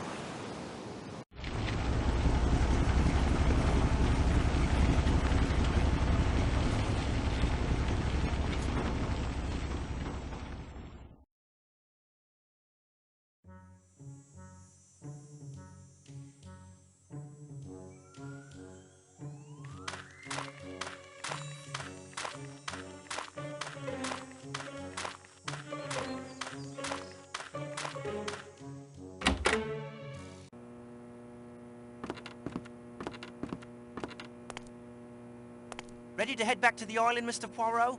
Not quite yet. I know we haven't been properly introduced, but I'm Will Jenks, and I've heard you're a famous detective. I am the detective, it is true. But famous? No. That is something of an exaggeration. Steady on, old boy. Bah! Hastings, you caution me against braggadocio, so I display modesty, and still you find fault. It's my young lady, Gladys. Maybe you've seen her at the Smuggler's Rest? Bien, you are a lucky young man. I do know that, Mr. Poirot. Not many girls in these parts can hold a candle to my Gladys. But lately she's been very distant to me. She is of the opinion that you are seeing someone else. But that's nonsense. Someone she called only the slip of a girl? But who? She means that Marshall girl what arrived a few days ago.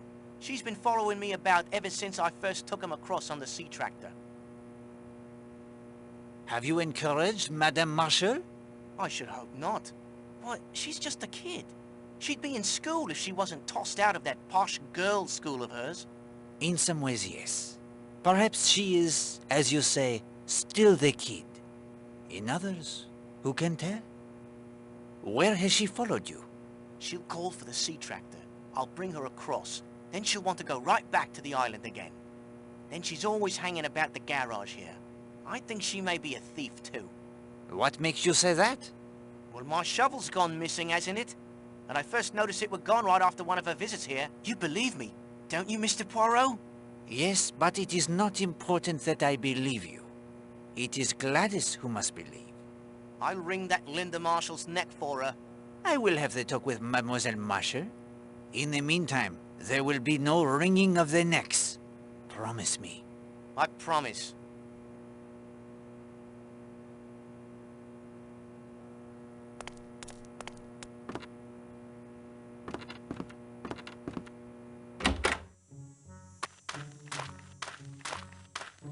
The village is practically abandoned.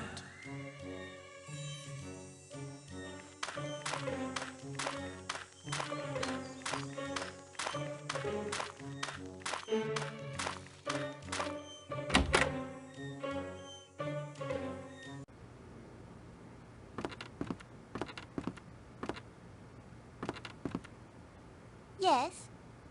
Did I keep you waiting? I'm afraid I'm not myself today. I'm ever so distracted trying to solve this mystery. A mystery?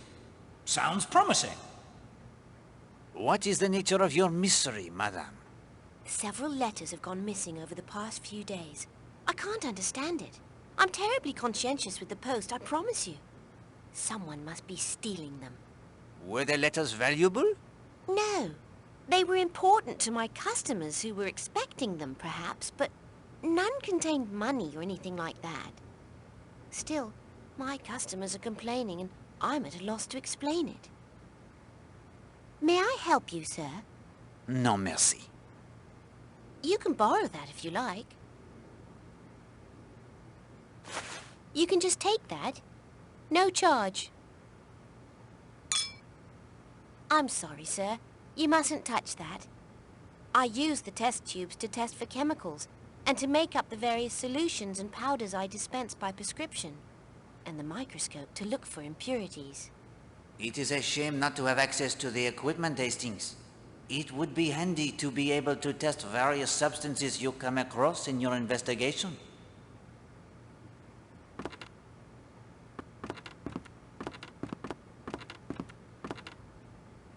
There is no need to send a telegram at the moment, Hastings.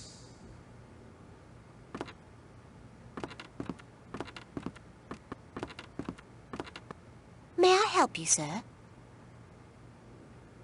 Do you have any books on the caring for the wild birds?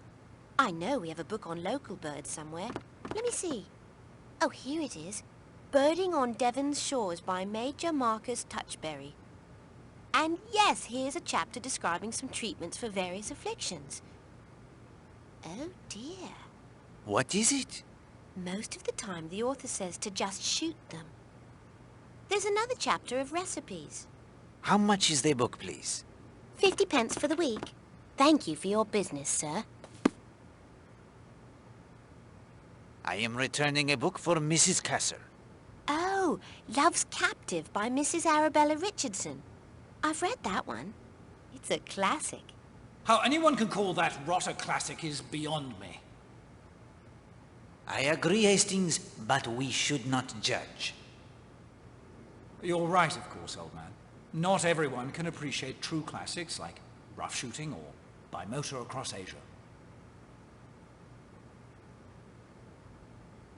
Do you have any books suitable as an anniversary present for a wife? To purchase, you mean, sir? Not many. Let me see. Tell me about your wife, sir. Are you interested in spicing up your relationship a tittle? No. No spice is needed. Lady Chatterley's lover is right out, then. What else? Is she fond of murder, sir? I should hope not. Too bad. Murder's very popular. Lucky for you, Poirot. Shouldn't like to see you out of a job. Keep searching, if you please. I don't suppose she knits. But of course she knits. Very much she knits. Here's a brand new book we just got in. Easy French Knitting Patterns by Eugenie Blottieri. 1 and 6, please. Huh? £1.06? Colour illustrations cost a bit more. I need more money, Hastings. Wire your bank. Madame, I find myself short of the required funds. I need to wire my bank. Of course, sir. Just step over to the post office, if you please.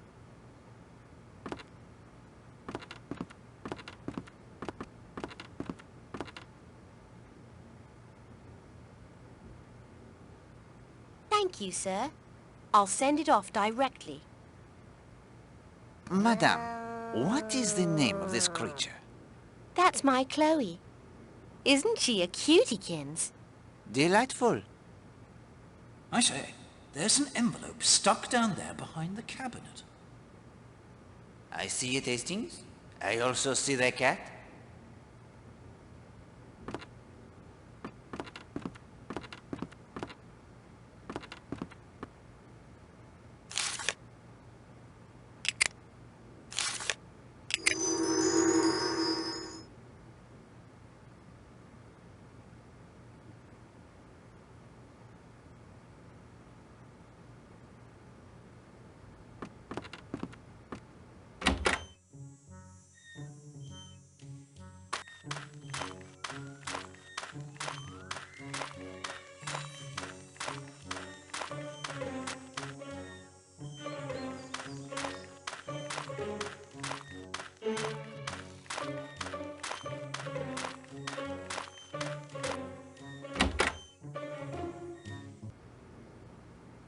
Look at the size of that brute.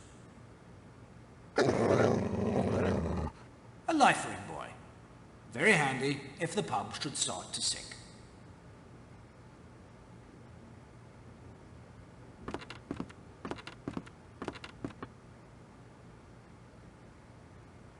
Like to try your hand at a game of darts? No merci. Maybe later then. Perhaps. Not many customers today. What could you expect? Most of the town has been evacuated. And very few tourists turn up these days. Does that formidable dog belong to you? Yes, that's Baskerville.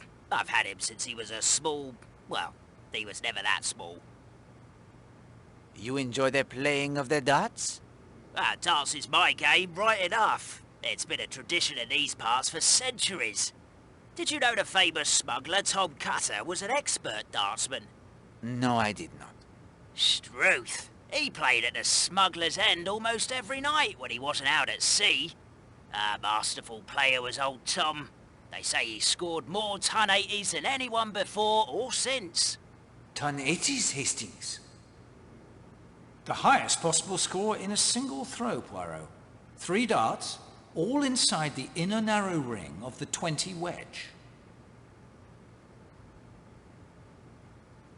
I trust Baskerville is the excellent watchdog? Oh, hey. We have never had any trouble in here since Baskerville's come of age. Can't trade him to do anything, of course. But with Baskerville, growling works a treat. Has Baskerville ever bitten anyone? Well, doesn't need to, does he? All he has to do is growl. Have you ever seen Tom Cutter's ghost? No, but I've heard of them that has. If I was lucky enough to meet up with a ghost, I'd challenge him to a game of darts. And how did he die? He was hanged by the excise men from the Smuggler's End sign. It's said he walks again every year on the anniversary of his death. And on what day did he die? August 24th, that's right. Tonight is the anniversary of Tom Cutter's murder. Monsieur Cutter lived at the Smuggler's End? Hey, it was the only lodging on the island until the hotel was built a few years ago. Do you know anything of Tom Cutter's treasure? A lot of folk have looked high and low for the treasure, but no one's found so much as a farthing in all these years. Thank you for the conversation, my friend. Stop in any time. Maybe we can have a darts match. From the look of those awards, this chap Bagby's won quite a few dart championships.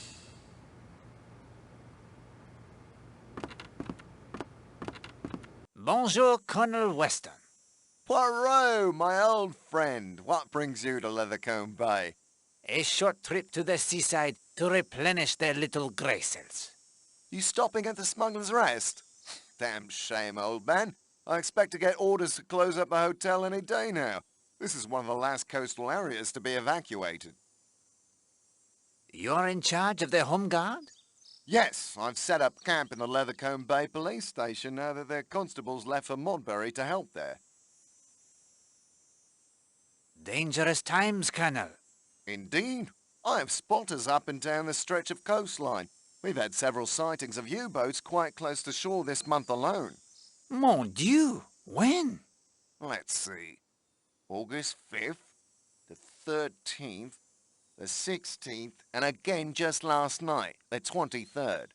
Poirot, those dates don't match at all with Mrs. Castle's calendar. It is true what you say, Hastings. Have you noticed any suspicious characters about? Any stranger is suspicious these days. Did you have someone specifically in mind?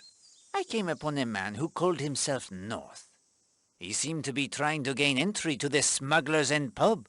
I have the only key. If he's that thirsty, he'll have to come over here to the mainland or break in. I'll keep a lookout for him. If you could get me a picture, I could send it off to Scotland Yard and see if they can come up with anything. May I borrow the key to the Smuggler's End? I would like to see if I can discover what interests him. Be my guest. Regular law enforcement stretched pretty thin these days. Is that your stethoscope? Belongs to Dr. Neasden, a local coroner. He left it here last night. I was going to return it to him. Say, that would work a treat if we wanted to listen at doors. May I borrow it? Practicing medicine without a license, Poirot. It may be useful. One never knows. You're welcome to it. I'm sure Neasden has others. Do you have the file of the Millie Parsons murder case? Yes, at my office in Kingsbridge. A bad business. I'll have it sent over this afternoon. Many thanks, Colonel. All right, Poirot. We've known each other a good many years. You need a stethoscope and the key to the pub? You'll forgive my saying so, but this sounds like a busman's holiday to me. If you are onto something, don't you think you'd better share? My friend, I have only the suspicions.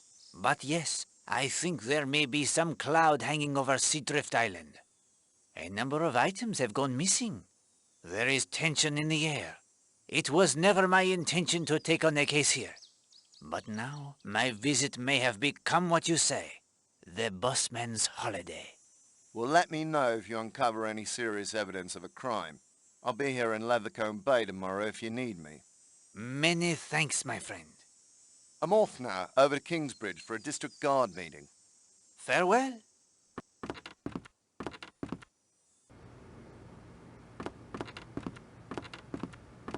Bonjour, monsieur. Hello, a new face. Join me, sir. Blatt's the name. Horace Blatt. Hercule Poirot. Hairdresser, are ya? I beg your pardon? Oh, I dunno. Something about your manner. I am not a dresser of hairs. I am a detective. A detective? Oui, it is true. I arrived only last night. You are the avid sailor, Monsieur Blatt. Used to sail quite a bit as a boy. Not this part of the world, off the east coast. I could have a first-rate yacht if I liked, but somehow I don't really fancy it. Much rather muck about in that little yawl of mine. You would rather do the sailing yourself, perhaps? Rather than a crew? Got it in one, Monsieur Poirot. I like being in control, I suppose. Feeling the boat respond as I put her through her courses. Same with business too, come to think of it. Made me what I am today. You've heard of Blatt's Hardware, I'm sure. I may have. Biggest concern of its kind in London. It is not often one sees this sailboat with a red sail. Oh, I like a bit of change. No harm in it, I suppose. None at all. What brings you to Seadrift Island? Don't really know why I came here. I suppose it sounded romantic. Smuggler's Rest. Makes you think of when you were a boy. Pirates, smuggling, all that. What do you think of our fellow guests? Mostly a dried up lot of sticks, if you ask me. That Mrs. Marshall, she's the only lively one in the place. I should think Marshall's got his hands full with her. Oh, Redfern's all right too, I guess. He's been out once or twice with me in my yawl. Can't get hold of him now, always hanging about Mrs. Marshall. Afraid I have to run over to Kingsbridge. You will sail no more this afternoon? I think not. Saw a bank of fog sitting off the coast when I was out before.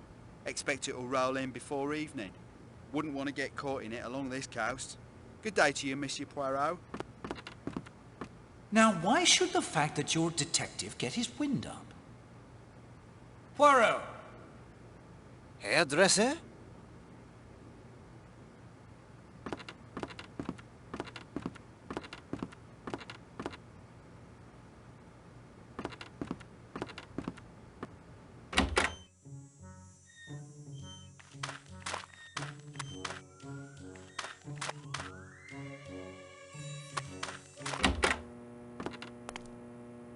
Like a ride to the island? Yes, please. Let's be off then.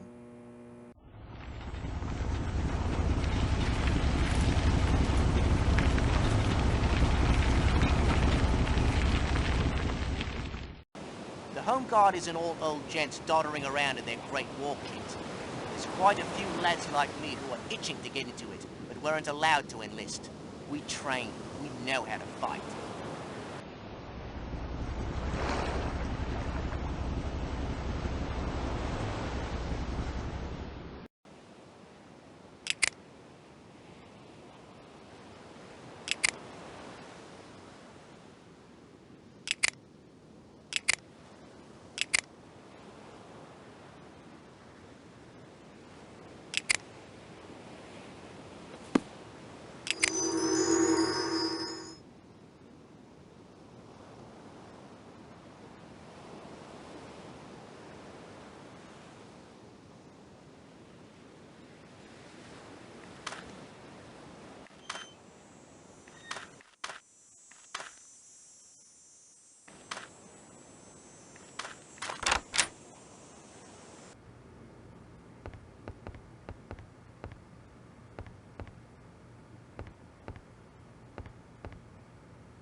Précisément, we progress. Now rub the mineral oil onto the bird with this brush. This will make the motor oil easier to remove.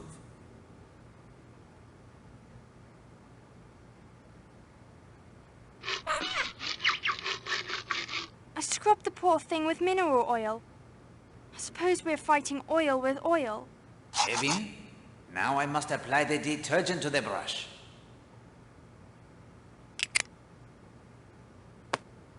Précisément, we progress.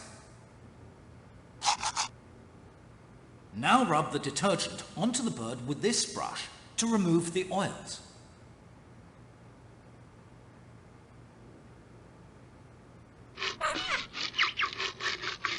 We progress. Now we must rinse the bird. I will turn on the taps. We are almost finished, mademoiselle. Dry the bird with these towels.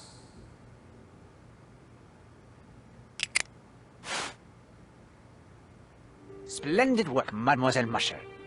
I confess I didn't think we could pull it off, Poirot. Well done all round. Now, Mademoiselle, all that remains is to return our feathered friend to Sanctuary Cove. Oh, thank you, Mr. Poirot. You're such a dear. You're blushing, old fellow. Nonsense.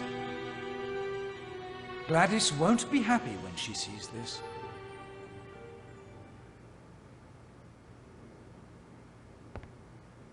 Although I am sure that this sight would amuse you, Hastings, Poirot will not engage in such activities for the duration of this tale.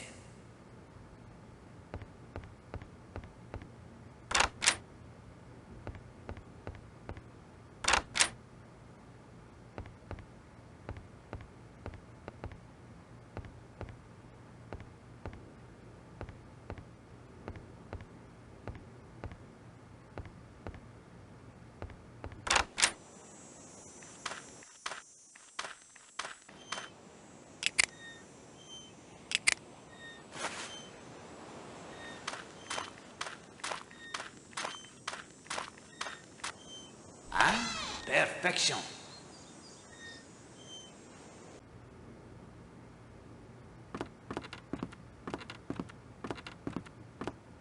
That dartboard looks centuries old. I say, Poirot, see the carved letters? 2 N's and an E.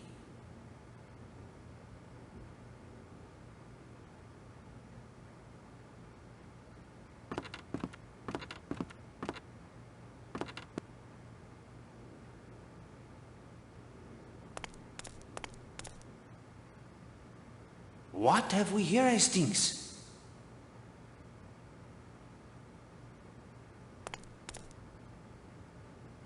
What have we here, Hastings?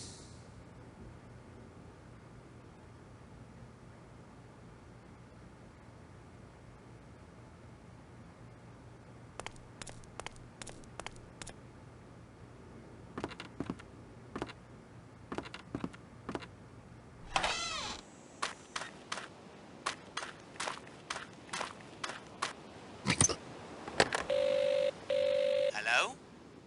Yes, please. On me way. I've been looking after the hotel garage and driving the sea tractor for almost 5 years now. Motor cars are my passion. I keep the guests' motors clean and full of petrol.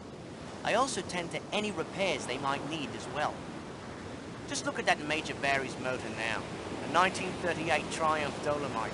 It's a beautiful piece of British style and manufacturing. I can't think but what the war effort will take all the great designers to work on tanks and whatnot.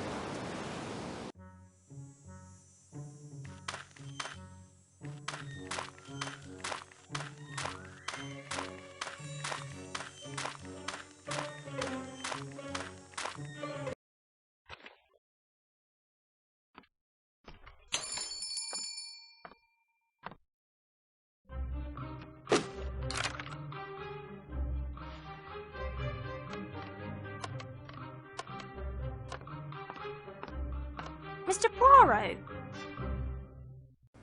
She has enough candles in there to light up a church. I beg your pardon, mademoiselle? I'm so clumsy. Mademoiselle, may I speak to you? Of course. Gladys is very upset with Will. What has it got to do with me? She believes that you are trying to come between them. Oh, I didn't mean... I didn't know. I have no reason to hurt either one of them. I was just... Garage was a place to get away from the island. Would you tell that to Gladys? I believe it would ease her mind. Of course, of course. Thank you for telling me.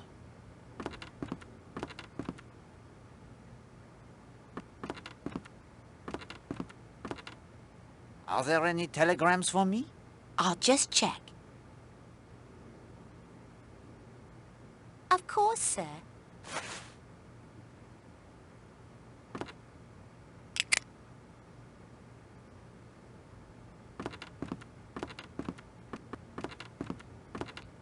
May I help you, sir? Do you have any book? Here's a brand new book we just got in. Easy French Knitting Patterns by Eugenie Blottieri. 1 and 6, please. Au revoir, madame. Let's see. That will be 5 pence, if you please, sir. Thank you for your business, sir.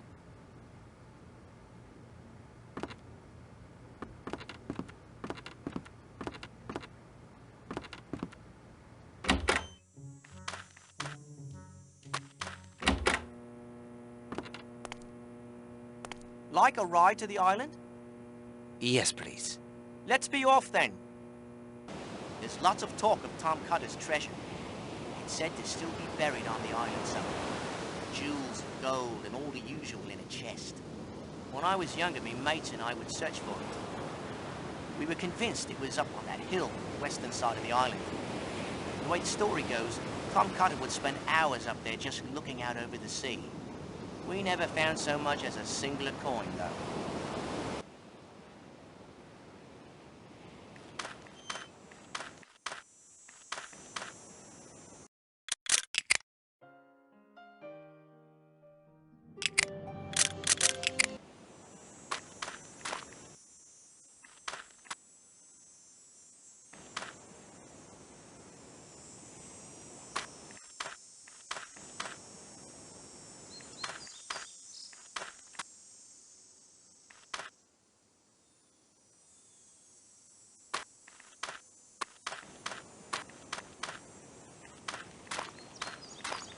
Monsieur Gardner, do you think your wife would like this book? Easy French knitting patterns. Poirot, you're a genius. And so, Hastings, we come to the third act of my story. You have spread your investigations beyond the island to the town of Lethercombe. This is most excellent. You have met the rest of our cast and seen how a favor performed can earn a favor in return. Even now, I suspect certain suggestions present themselves to you. It's obvious there was more than one mystery on Seadrift Island. In fact, almost everyone seemed to have something to hide. Précisément. Keep that in mind.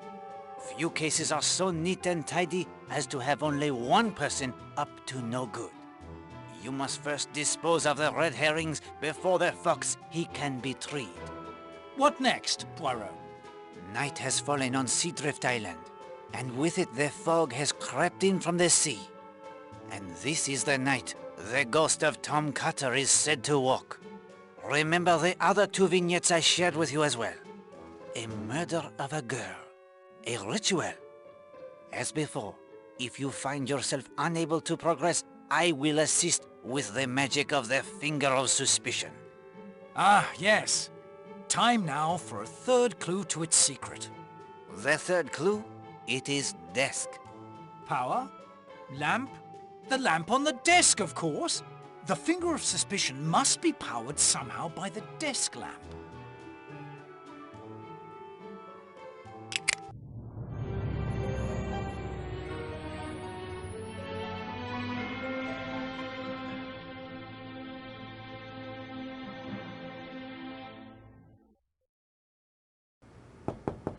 Hastings, answer the door like a good fellow.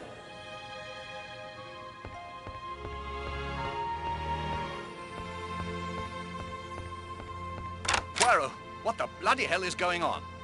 I have spoken to Madame Marshall. Yes, I understand she gave you the third note. She told me. I will begin a search for the typewriter on which the notes were written. There can't be many typewriters on the island.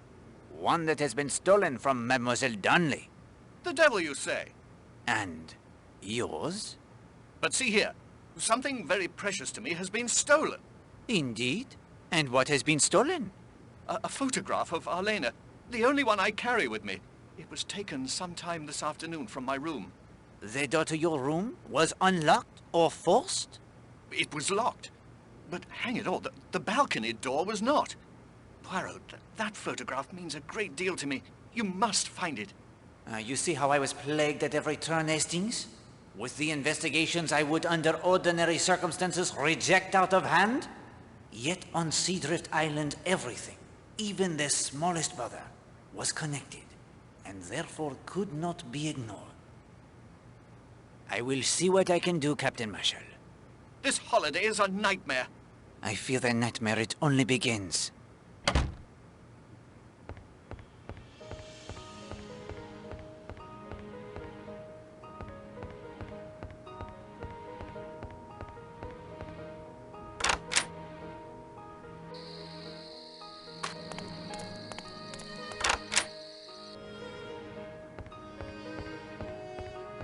I think this room belongs to Major Barry.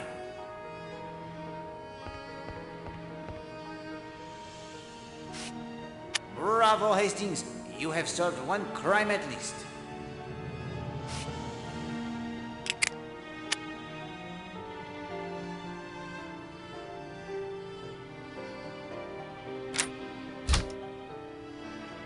Here now, what do you think you're doing? Retrieving some stolen property. What? What do you mean? This afternoon we see you are spying upon Madame Marshall. Her photograph goes missing. Your expressed admiration for beautiful women is more of an obsession with Helena Marshall, is it not? How dare you? Blast her if you will. The proof was beneath your pillow. What do you intend to do now? I will let Captain Marshall decide what is to be done with you. Marshall has a reputation for hard dealing in the city. Monsieur Bagby has the dog, Baskerville. The Great Dane? Yes, I've seen him snoring on the hearth in the monk's hood. Do you think you could train him? Oh, I expect so. To do what? There is a cat in the Leathercombe post office. That will do quite well.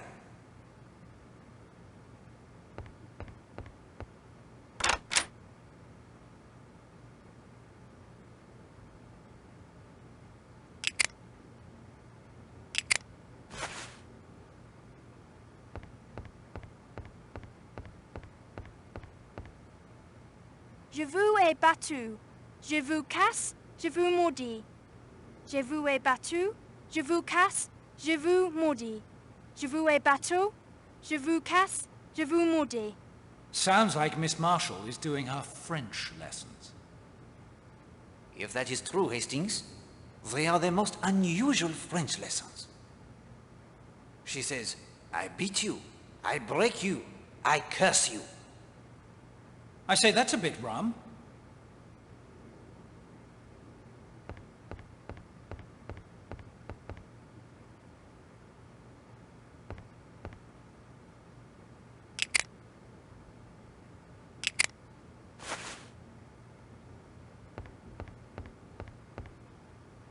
It's why we came here.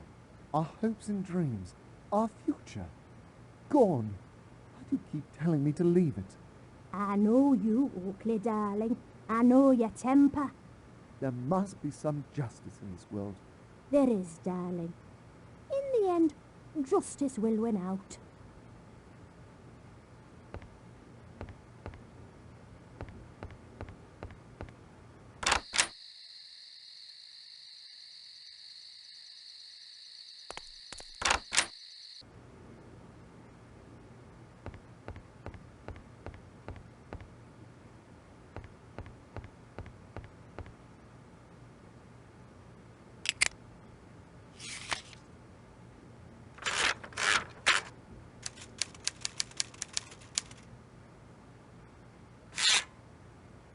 The sample does not match the note.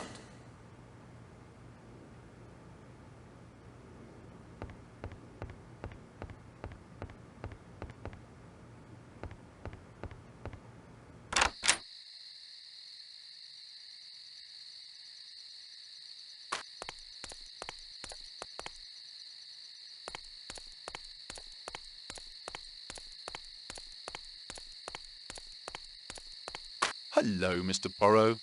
Monsieur Redfern, may I join you? If you like. I think that you enjoy life. Indeed I do. And why not? Why not indeed? I make you my felicitation on the fact. Well, thanks. May I offer you the piece of advice? Please. A very wise friend of mine in the police force said to me years ago, Hercule, my friend, if you would know tranquility, avoid women.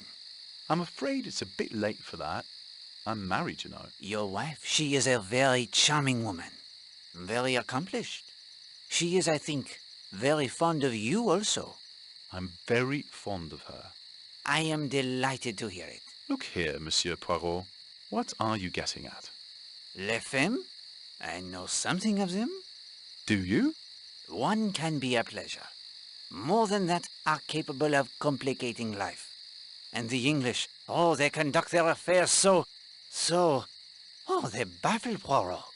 Monsieur Redfern, I stated to you plainly. If it was necessary for you to come here, why in the name of heaven did you bring your wife? I don't know what you mean.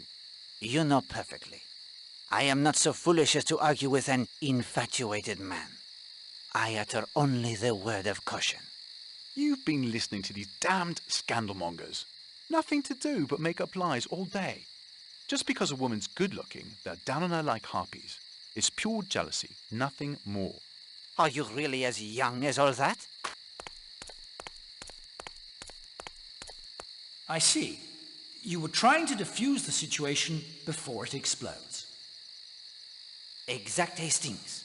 I could see the current circling around Elena Marshall. Not knowing from what direction the danger would come, or whom it would be directed toward, it was all I could do.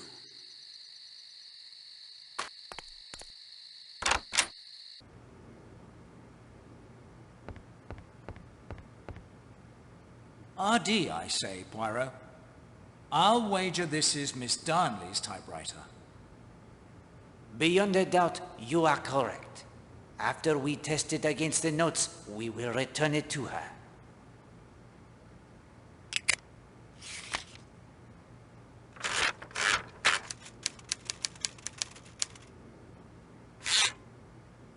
The sample does not match the note.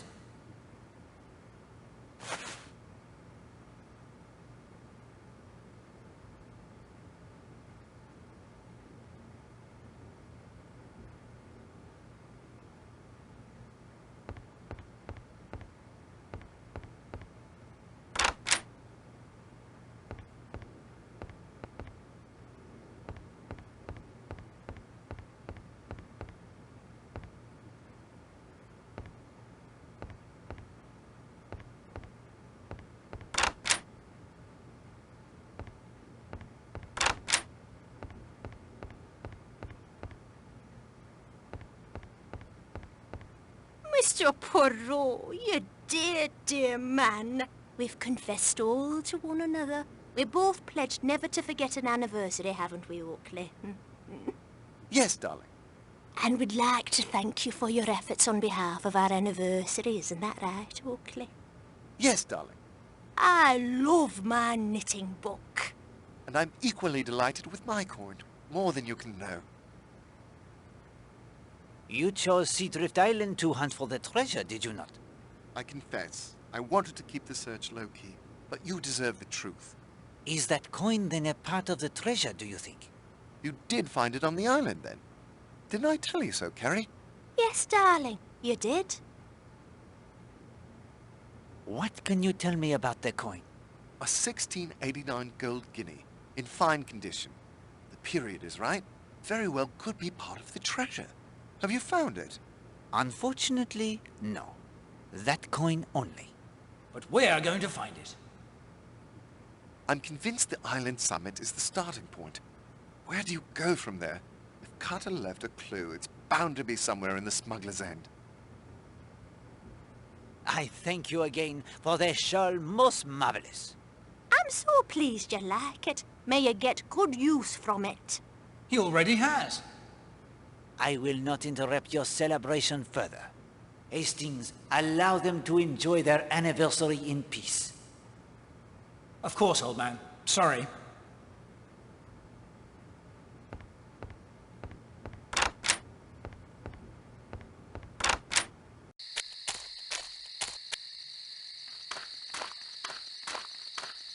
Good evening, Madame Redfern.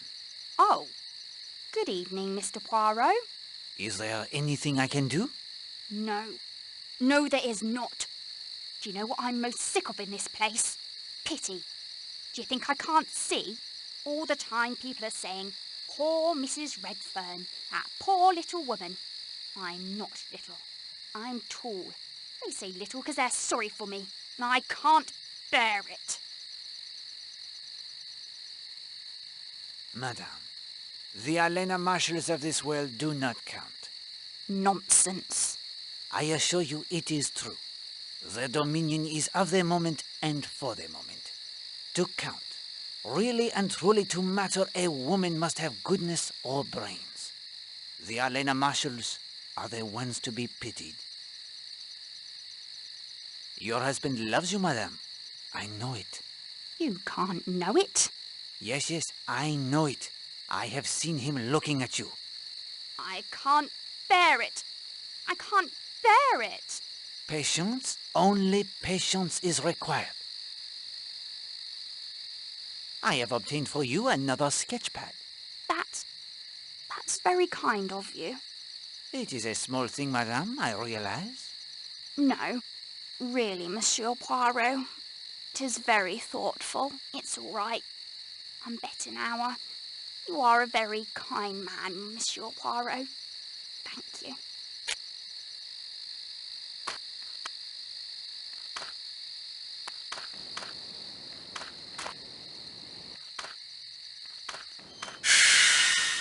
Good heavens, Poirot!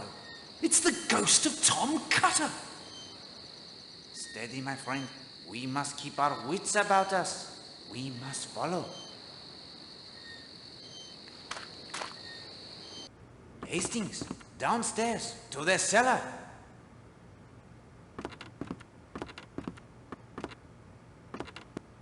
Vanished into thin air. Wet footprints in the dirt floor of the cellar.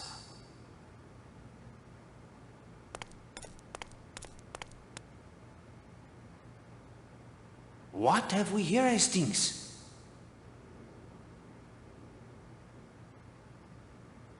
Wet footprint.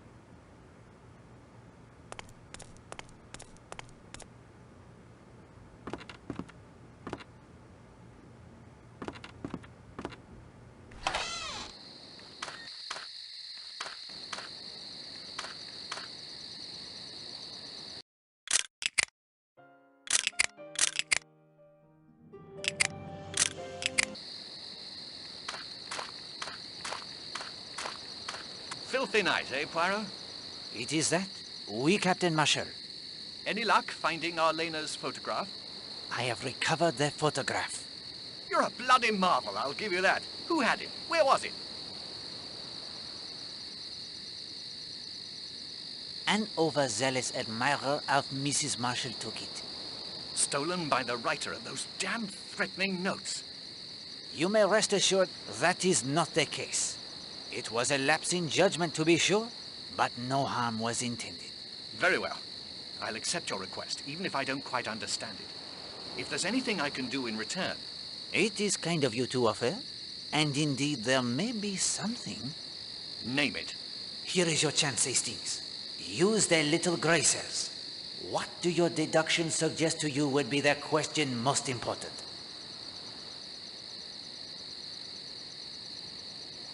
Your daughter had some difficulty at school, I believe? What if she did? What has it got to do with you? Was the school Mrs. Porter's school for the young ladies? Yes, if you must know. But I fail to see what that could possibly have to do with anything. Thank you for the photograph. If you'll excuse me. Well done, Hastings. A deduction worthy of Poirot.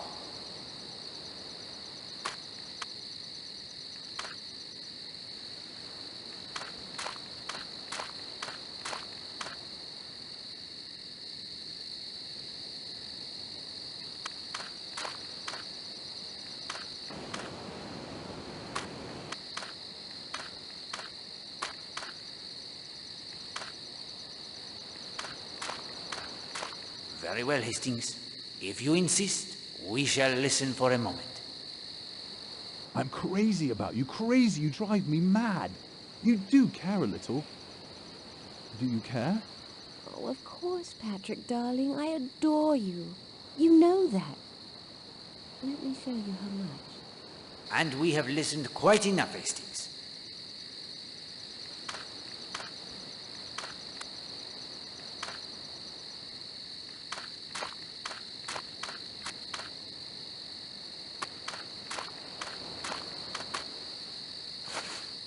Someone's been careless leaving a perfectly good shovel lying about.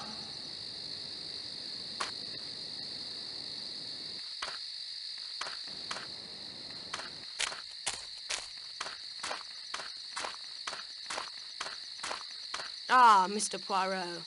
Miss Brewster? An unusual place to find the ballet teacher? Not entirely. My past seems to still be haunting me. The girl you mentioned who died? Yes, Mr. Poirot, I need your help. If it is in my power. She was a student of mine in Brixham. A number of students from a nearby girls' school would come to us for ballet instruction.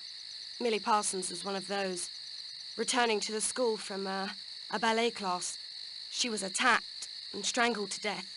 I want you to find her killer. What a coincidence, Poirot.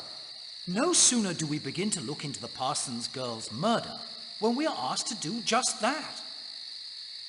Coincidence, Hastings? Poirot does not trust such coincidences.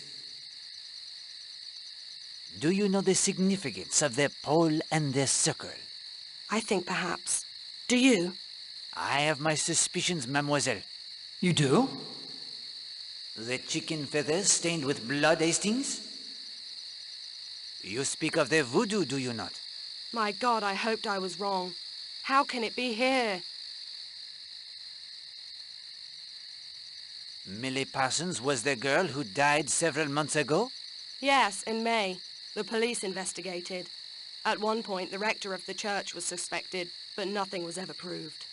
Do you recall the name of this man? I don't think I ever knew it.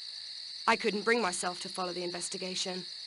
The details, it was just far too painful. What was the name of the school where Millie Parsons was a student? Miss Porter's school for young ladies. It was on the other side of a small wood, less than half a mile away from our ballet academy. Where have you encountered voodoo before? Understand I don't believe in it, but at the girls' school Millie Parsons attended, there was a math instructor named Gideon Fell. He left the school under some sort of cloud a few weeks after Millie died, and with only days left in the term. It had something to do with voodoo. He was a practitioner? I know no more than that, I'm afraid. Do you believe in the power of voodoo, Mademoiselle Brewster? Me? No, of course not. Superstitious nonsense. But if one does believe in something like that, well, it can come to have an enormous power over one. Don't you agree? Certainement. I should be getting back. Please let me know if you learn anything about Millie. I shall do so, mademoiselle. You have my word. Poirot, how can you investigate a case that happened months ago and miles away from here? Colonel Weston will be able to request the files. Voodoo in South Devon? A rum business. As you say. A new day, Hastings, August 25th. The day that murder came to Seadrift Island. What have we learned? Much of the mystery seems to swirl around Mrs. Marshall, or Alena Stewart as her fans call her. You agree? Yes, that seems clear. And two mysteries are solved. The photograph is found beneath Major Barry's pillow.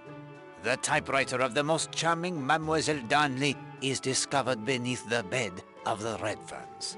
Christine Redfern has reason to send such notes, perhaps.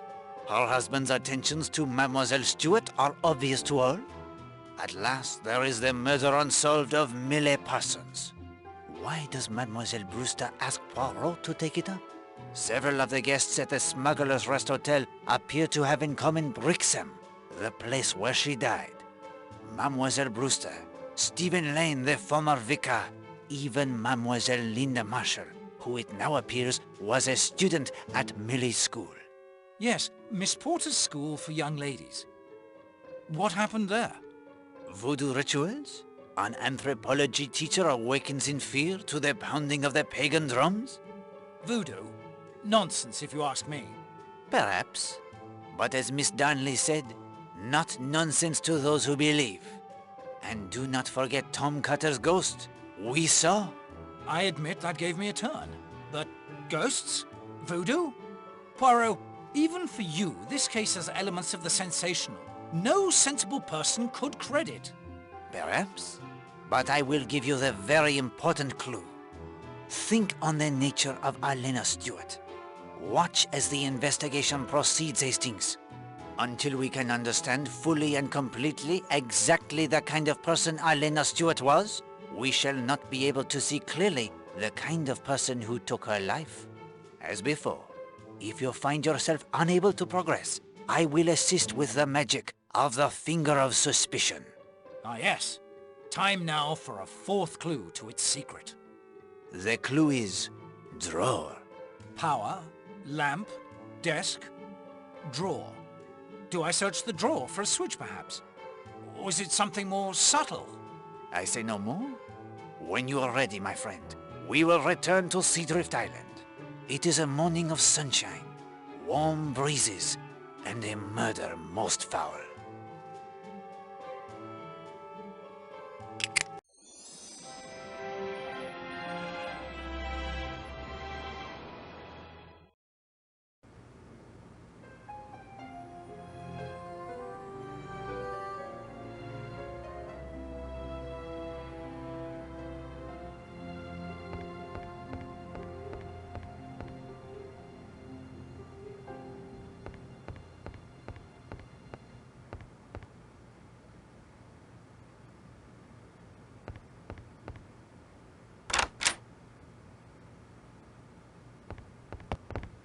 Morning, Monsieur Poirot.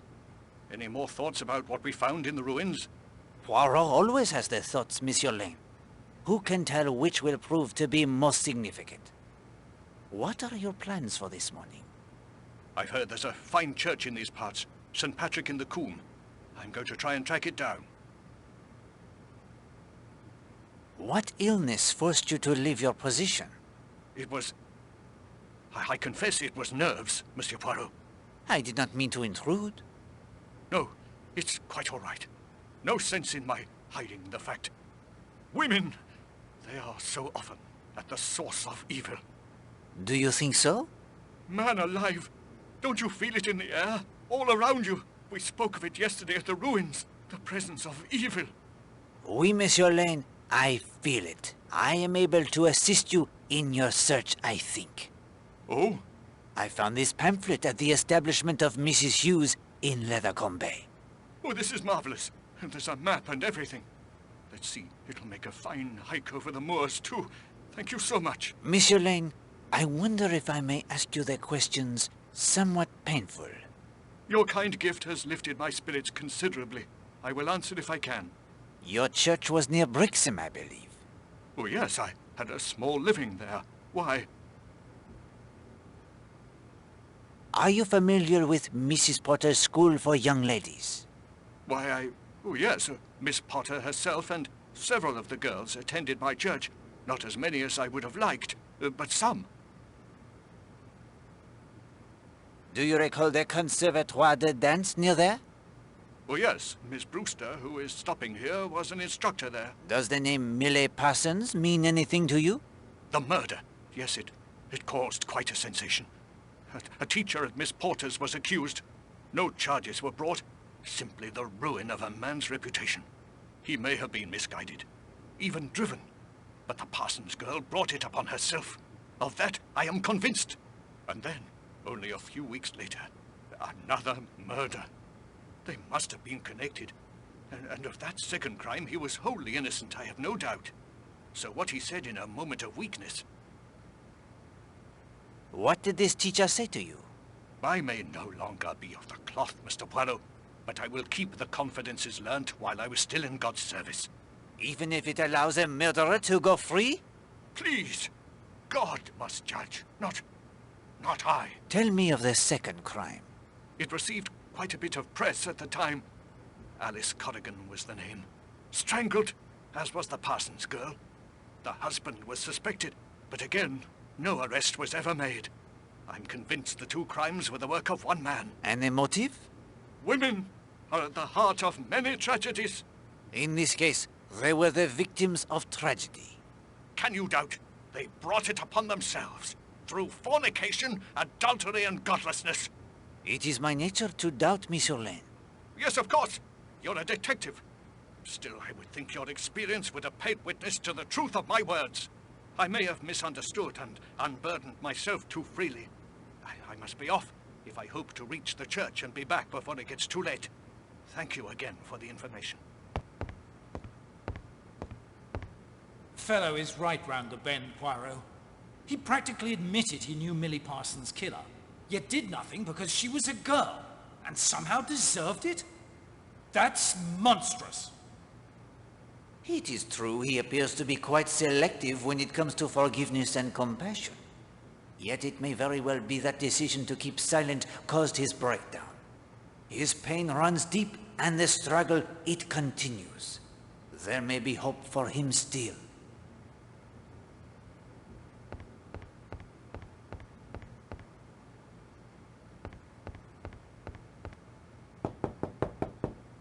Mademoiselle, if I may have a moment of your time?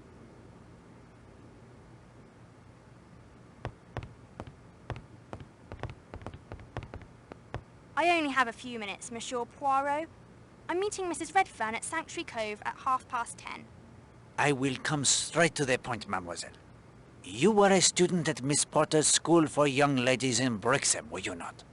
I was. I'm not anymore, though. Millie Parsons was a classmate of yours? Yes. A close friend? Nah, not really. We knew her, my friends and I, to speak to. She seemed a harmless sort. Rather sweet, actually. Why did you leave school? Monsieur Poirot, I like you, but I'm not sure you have the right to ask me that question. Did you know an instructor named Gideon Fell?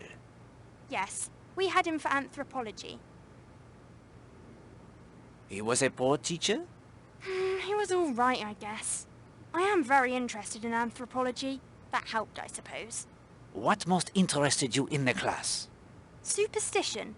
Much of what we call superstition has a basis in fact. Religious practices and so on. You did not like him? At first, he seemed all right.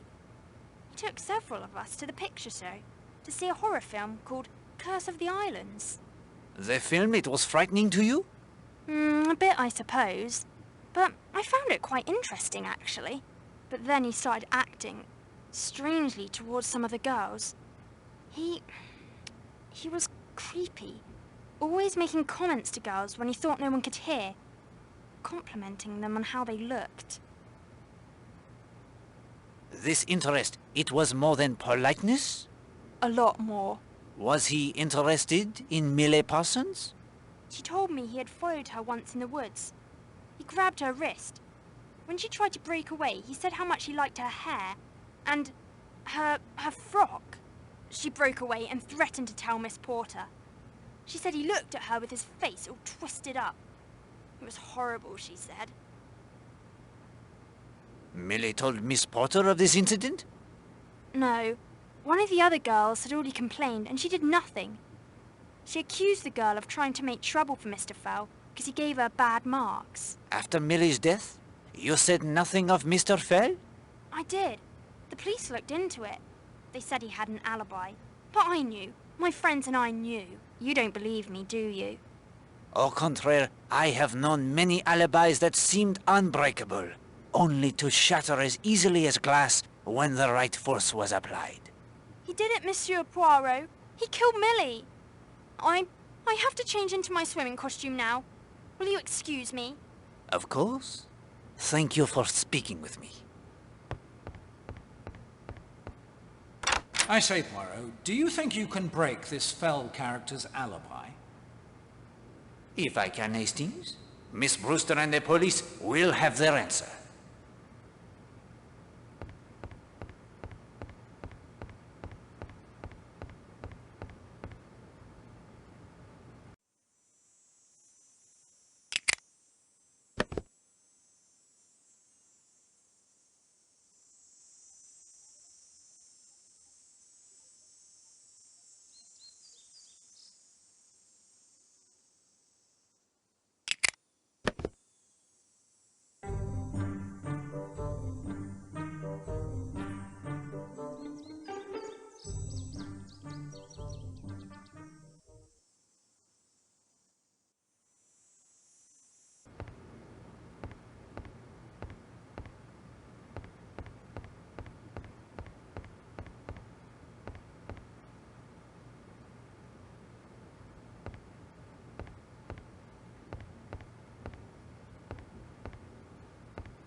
Hastings, I swim like... Monsieur Poirot? Good morning, Madame Marshall. I regret I have not yet found the writer of those notes. I wouldn't worry myself if I were you. In fact, I'd like you to forget about them. You have learned the identity of the author? Yes. And if there's any further bother, I will deal with it myself. Is that clear? That could be dangerous. An argument will not assist us, Hastings. Better to comply. I will do as you ask. That is a scent most charming that you wear. Thank you. You're very kind. It's an expensive indulgence, especially for the beach. But I like it so. You are going for the swim? No, no. I wanted to use a float. Use this one with my compliments. You won't be using it? No. I am certain of that. Do something for me, will you? Anything. Hastings, do not become smitten with this woman. She is charming, yes, but it will cloud your ability to investigate. Sorry, Poirot. She's just so damned attractive. Don't tell anyone where I am. Everyone will follow me about so. I just want for once to be alone.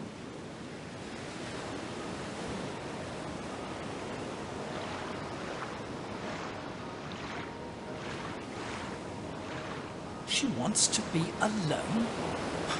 I don't believe that for a minute. Very good, Hastings. You read her character well. I concur. She has the rendezvous, I think. But with whom?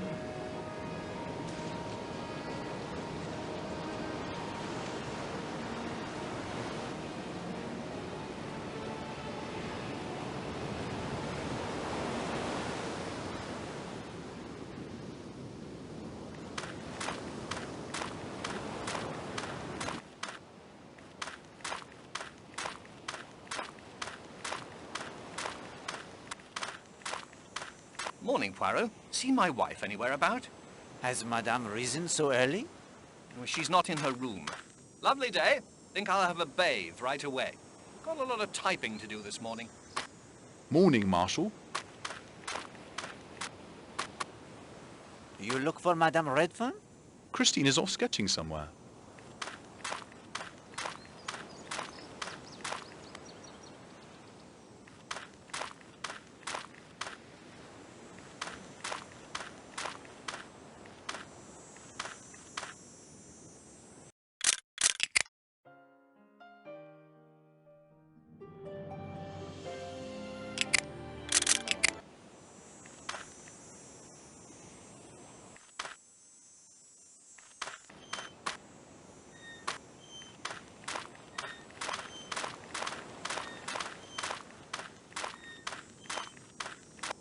I say, it's that North chap again. What course of action do you suggest, Hastings? Ask Mrs. Redfern to make a sketch of him. An excellent idea, my friend. Then Colonel Weston can send a picture to Scotland Yard for identification.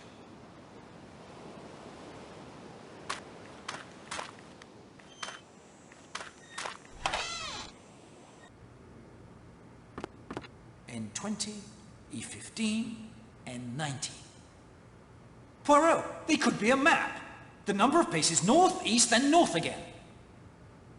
And the starting point? Albert Bagby at the Monk's Hood Inn told you that Tom Carter would spend hours on the island's summit. It was his favorite spot on the island. And we found Gardner poking about up there as well. I'll bet he's come to the same conclusion I have. This is a map to Tom Cutter's treasure.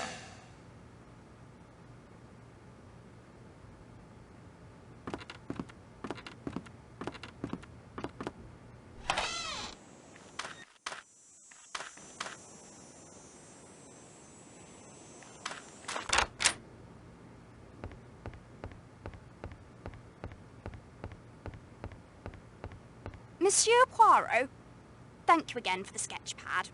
It is my pleasure, madame. I intend to make good use of it today. What will you sketch today? I'm meeting Linda at Sanctuary Cove at 10:30.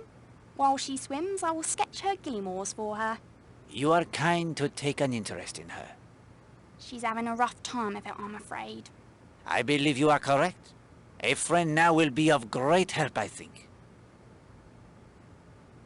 Madame, do you have the time to make this small sketch for Poirot? Why? I'd be delighted to. It's the least I can do. There is a man at the landing of the sea tractor. Do you think you could make the portrait of him? I don't see why not. I've a little time before Linda will be ready. And, madame, if you could contrive to do so without his knowledge? Oh, I must say it's rather exciting having a detective on holiday.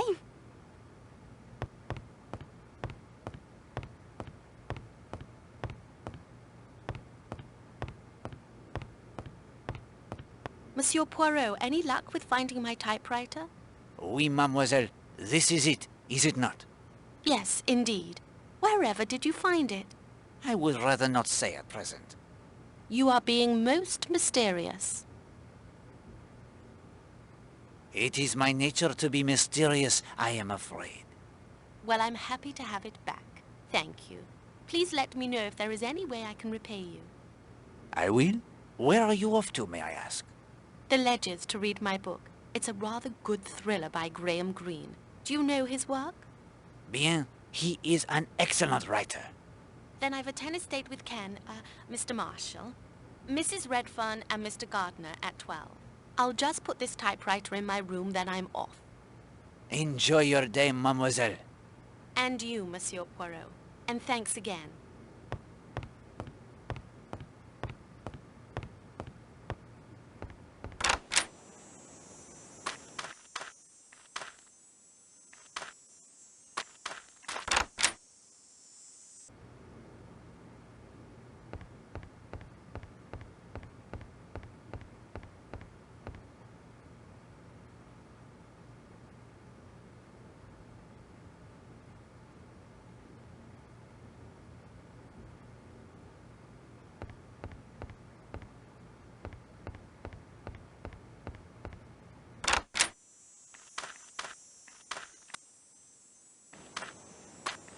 North 20, east 19, then north 15. Let's see where we end up, shall we? 1, 2, 3, 4, 10, 11, 12, 13, 18, 19, 20. Eh bien. Now east. 1, 2, 3, 4, 10, 11, 12. Hastings. 3 more steps will put me in the center of the... What did you call it? The ad service court. Poirot, something is buried there. That's why the ground keeps settling. Dig! Dig! Against my better judgment?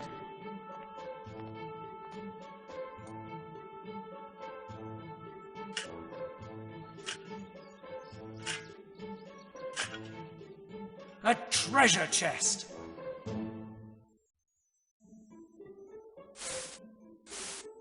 Oh, that's... Yes, Hastings, we've uncovered the spot where the monks, they dumped their old brandy casks. Congratulations. I was so sure. I suggest another visit to Monsieur Bagby, if you insist on pursuing this. Good idea, old fellow.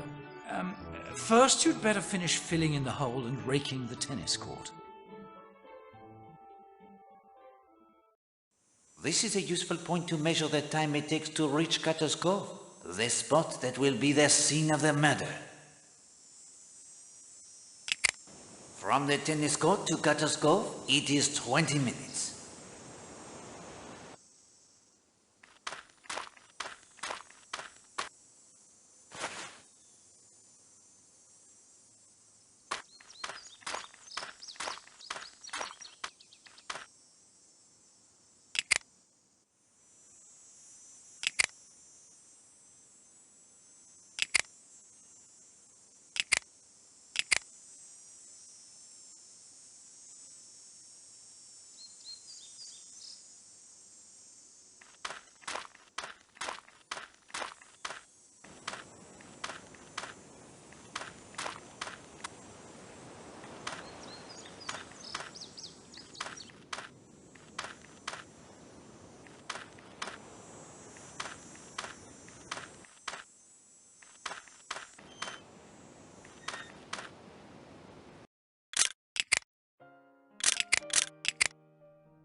Hello?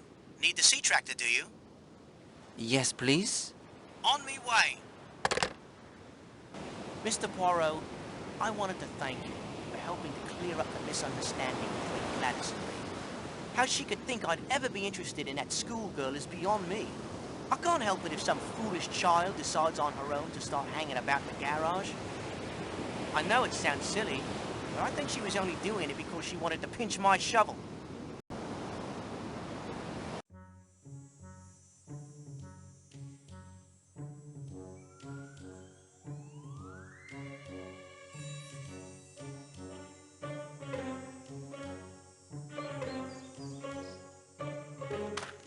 The village is practically abandoned.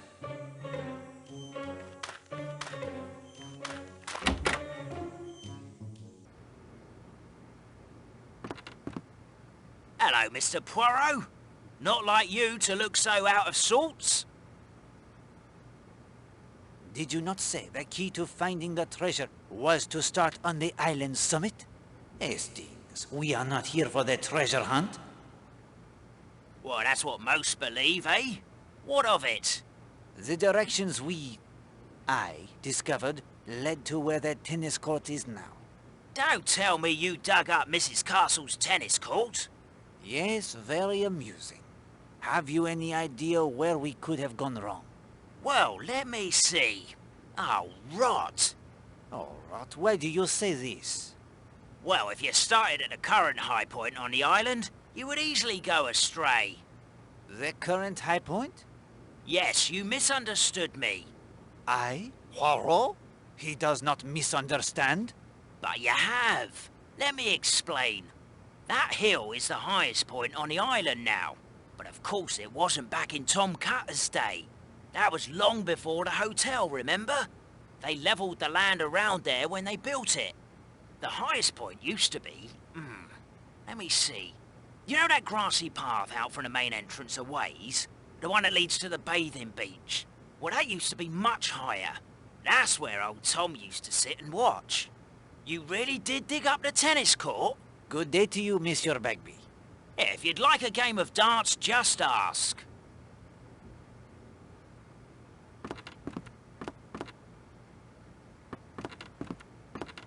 Ugh. A corned beef sandwich and well past its prime by the smell of it.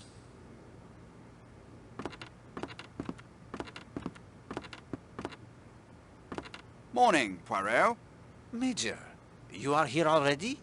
I've already worked with the dog. He'll do as I say. Are you ready? Proceed, Major. Stand at attention, Baskerville. Heel. It's a miracle, that is.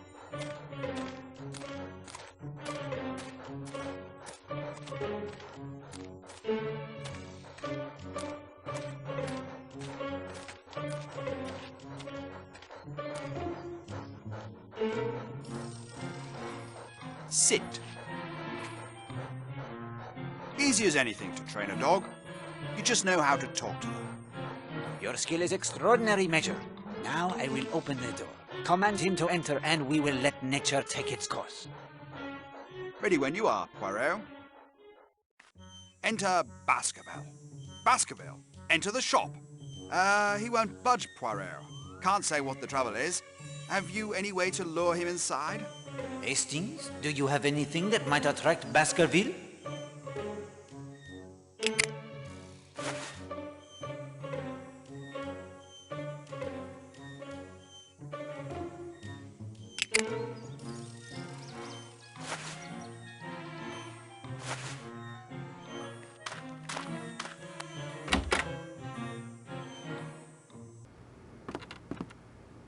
That is exactly as Poirot was thinking, Hastings.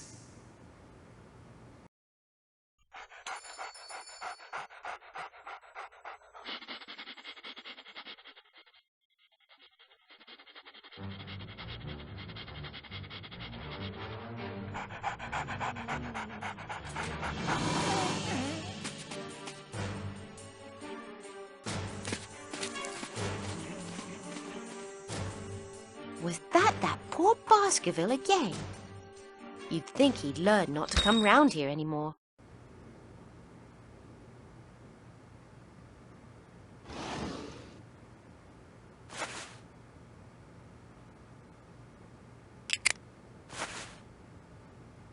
Voila, Madame Hughes. The case of the missing post is solved. Why, do you mean to say my dear little Chloe knocked those letters back there by accident? That your cat pushed them there to have the room for the catnap is fact. Whether it was an accident, it is not for Poirot to say. Oh, Mr. Poirot, how can I ever thank you? It is my pleasure to assist you, Madame. However, there is a kindness you can do Poirot in return. What is it? Choose wisely, Hastings.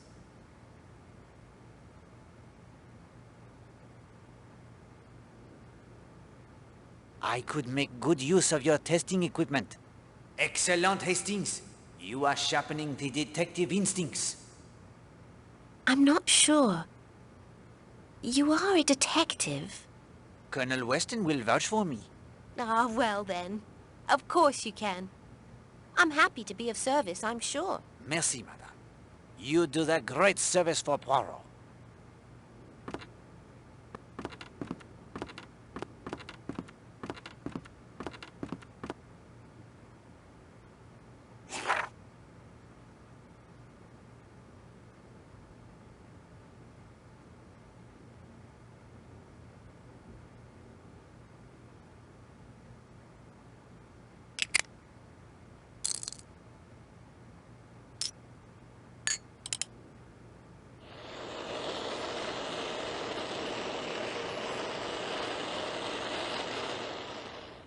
The tablets of Monsieur Lane are most certainly trying on.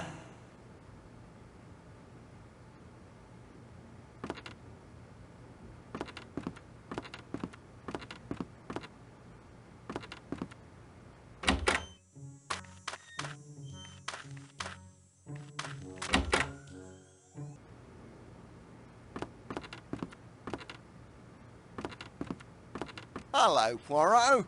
Enjoying your holidays? I will let you be the judge of that, my friend. I have several things to discuss with you. Carry on.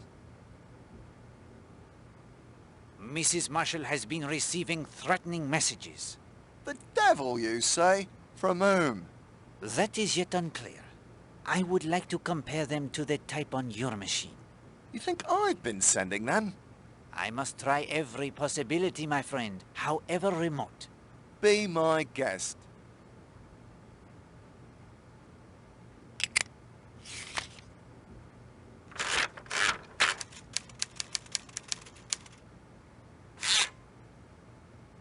There, you see, Hastings, the E, the M, and the H.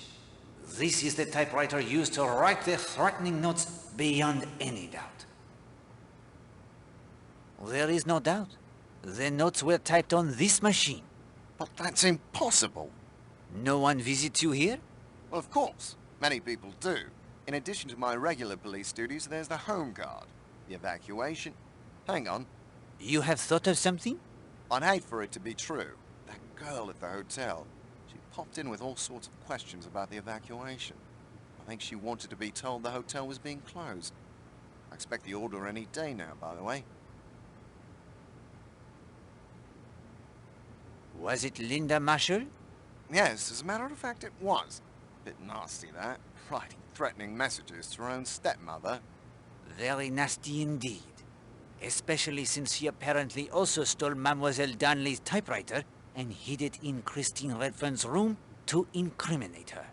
Well done, Hastings. I see the little grey cells are hard at work.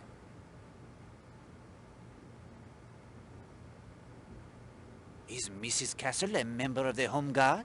Yes, she volunteered, although she hasn't been of much use. Why do you say that? The sightings of U-boats don't match what my other watchers are reporting. I'm not sure she's truly watching at all. I am afraid it is worse than that. She has a German radio, a code book, and a signal lantern in her safe. Good God, a fifth columnist here in Leathercombe Bay. I'll have her arrested immediately. Please do not as yet. If you watch her, she may lead you to her associates. Ah, you're right. I'll have her followed if she leaves the island. Excellent! What can you tell me of Alice Corrigan's murder case? Nasty bit of work. A husband had a motive, but an unbreakable alibi as well. Not my district, but I have some notes at my office. Could you obtain for me the summary of the report? I'll have it sent over from Kingsbridge this afternoon. Did the report on the Millie Parsons case arrive? Yes, here it is. I was in London through most of it, in Home Guard and evacuation meetings. I hope to have a look at it again once things quiet down. If they quiet down, that is. Ah, merci. I will read as I make my notes. Hastings, look over these notes of the alibi of the teacher Gideon Fell. Tell me what you see.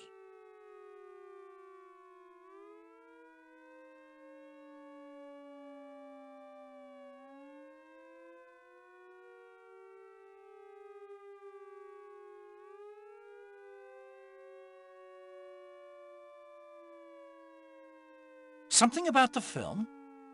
Fell was alone there for 2 hours. What is the most important fact concerning that film and Fell's alibi?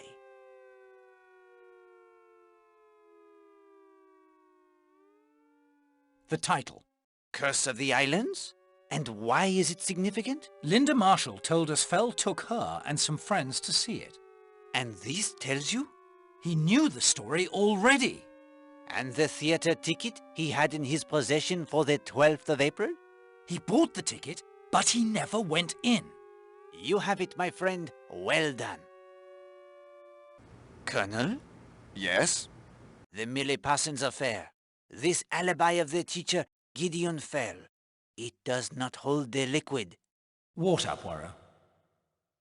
It does not hold its water. Oh? There are witnesses. Girls at their school that will tell you that Monsieur Fell took them to see Curse of the Islands before that night. You don't say. Fell, he leaves the restaurant at 7:40.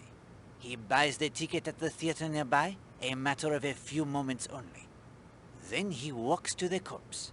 He is there shortly before 15 minutes to 9, the time Millie Parsons' ballet class it is finished. He waits. The girl arrives. The murder, it is done. He walks back to the movie theatre in time to see the end upon the screen. By Jove, Poirot, you're astounding. I had the information you lacked, my friend. That is all. I need to write up a report on this at once.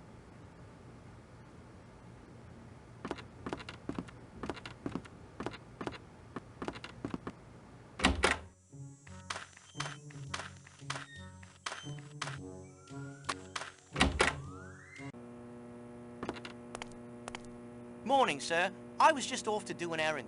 Say, you don't happen to know anything about motor cars, do you? Yes, I do. Hastings, what is this you make me say? I know nothing of motor cars. I do, Poirot. Let's see what he's on about. What would you like to know? Major Barry's car needs its points cleaned. He wants it as soon as possible, but I have to test the motor on the sea tractor. It's been a bit dodgy lately. I wouldn't want to strand anyone on the island. I'd be in your debt if you could help me out. The young scoundrel asks such a thing of the world's greatest detective? Hang on, Poirot. It wouldn't hurt to have a bright lad like Jenks on our side. I see no points on the car of Major Barry. And the motor cars, they are filthy. Nonsense. You'd think you'd never heard of soap. I've never cleaned points myself, but all we need are some instructions. The current issue of Motor Enthusiast magazine has an exceptionally clear article on the subject.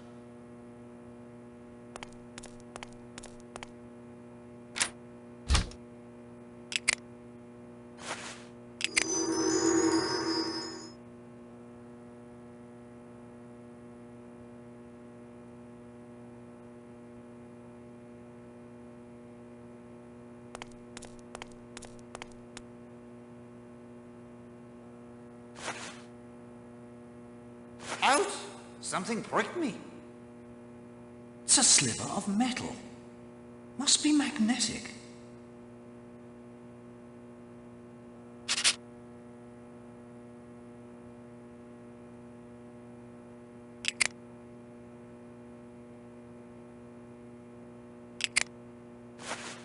Can't say I see much point in hanging on to a magnetic sliver of metal.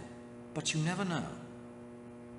As you say, Hastings, you never know.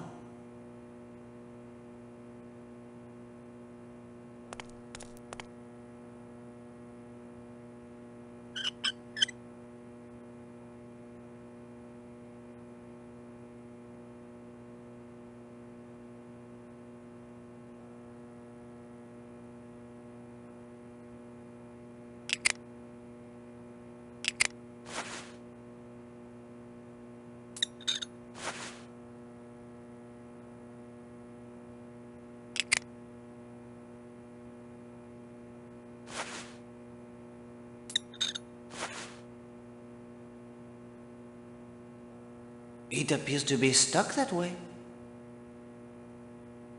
It appears to be...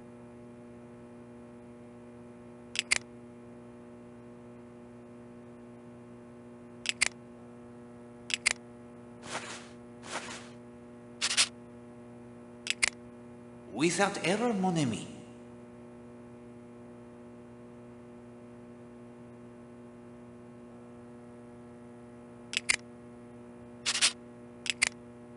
Your instincts are well honed, mon ami. I cannot...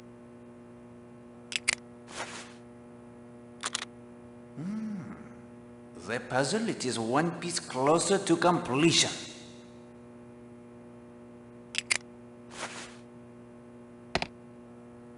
Well done, old man. There is not enough soap in all of Devon to restore my hands.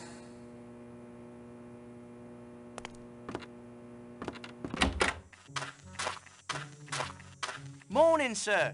Got the tractor motor purring like a kitten. Any luck with Major Barry's automobile? Why, yes. Against all expectation, I have cleaned the tips with much success. Beg your pardon? Points, old man. And the points as well. Smashing. Much obliged, sir.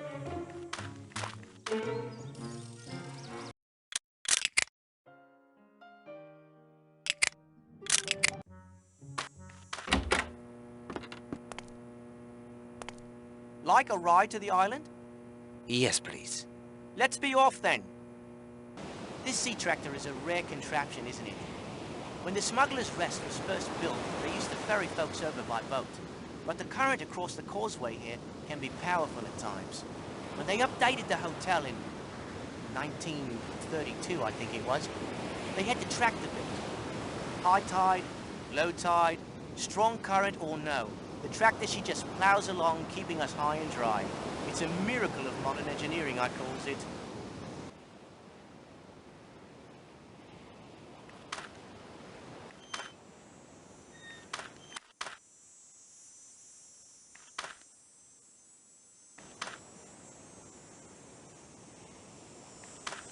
North 20, east 19, then north 15. Let's see where we end up, shall we? 1, 2, 3, 4. 10, 11, 12, 13, 14, 15. Hastings, here too is the depression in the ground, remember?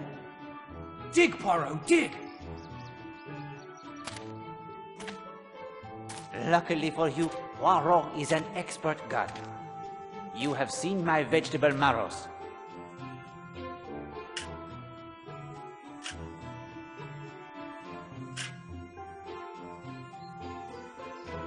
There! You've hit something! Tom Cutter's treasure is 3 gold dots. Congratulations. At least they're gold. Oh, better fill in the hole, Poirot. Wouldn't do for anyone to injure themselves.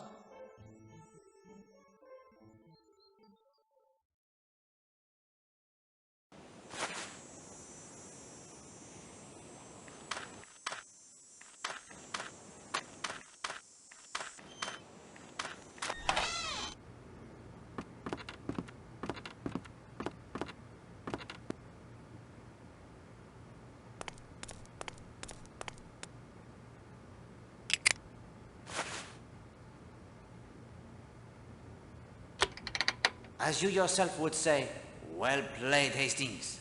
You have correctly deduced that Tom Cutter's Ton 80 was the key to unlocking their secret door. Thanks, old man.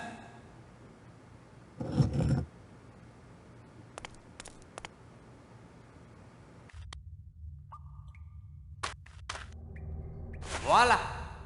The ghost of Tom Cutter becomes someone wearing a coat covered with luminescent paint. Footprints everywhere. One man, no ghost, passed along here many times.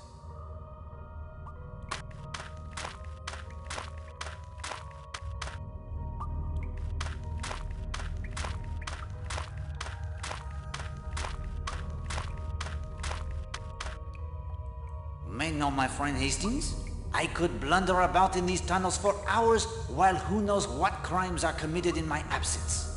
I need some means to ensure I am traveling in the proper direction. May know, my friend.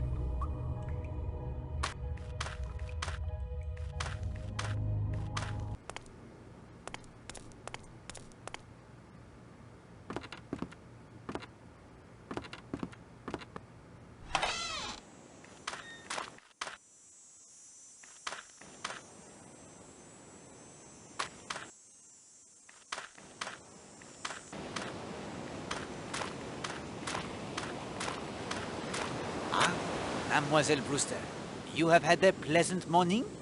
Good morning, Mr. Poirot. Well, I was, until somebody chucked something at me from the balcony up there. Something was thrown at you? I was having my usual morning swim at about 10:30, when all of a sudden, whoosh, something hit the water very near my head. You do not know what it was, the projectile? No, I would have swum down for it, but the water's pretty deep here, and my ears won't take the pressure. Mademoiselle, I have looked into Millie's murder. And? I believe I have found the one responsible for her death. Who was it? Colonel Weston is having his men follow up on certain facts I placed before him. While I cannot tell you with absolute certainty, nevertheless, the indications are very strong that the one they will question is our man. Every instinct tells me he is the man, and I promise you he will be brought to justice. Mr. Poirot, I can't tell you how much this means to me. She was a good friend to you, young Mary. Yes, she was. She was an innocent. Mr. Poirot, I can't bear it when the innocent suffer. You have the good heart, mademoiselle. I am happy I was able to assist you. If you'll excuse me, it's time for my row. The exercise will do me good.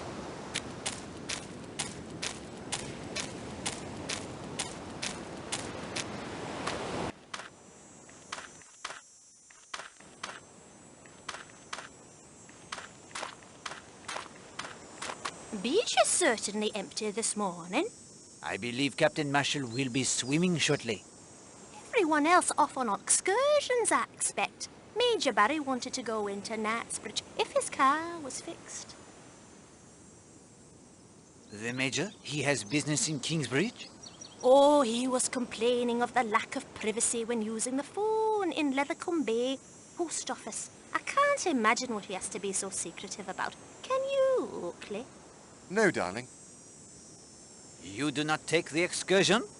I was saying to Mr. Gardner only this morning, we simply must make an excursion to Dartmoor. It's quite near and the associations are all so romantic, aren't they, Oakley? Yes, darling. I've always wanted to visit the Dartmoor prison. You do not knit at the ledges this morning? No, Miss Darnley was there before us and didn't seem to be in the mood for chatting. So we came here. Didn't want to disturb her, did we, Oakley? No, darling. The motor car, it is repaired. Oh?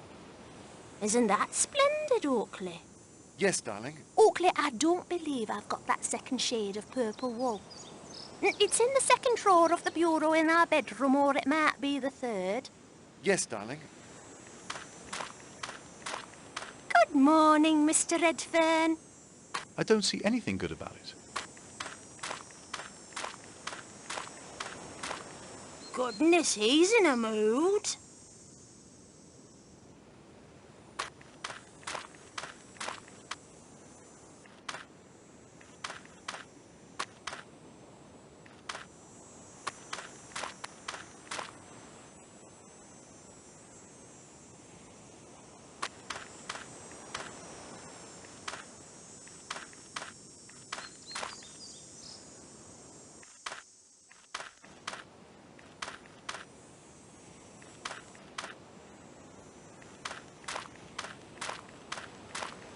Madame Redfern. Oh, Monsieur Poirot, I have the sketch you asked me for. Merci, madame. I'm not in the mood to talk at the moment. Let her enjoy their sunshine, Hastings.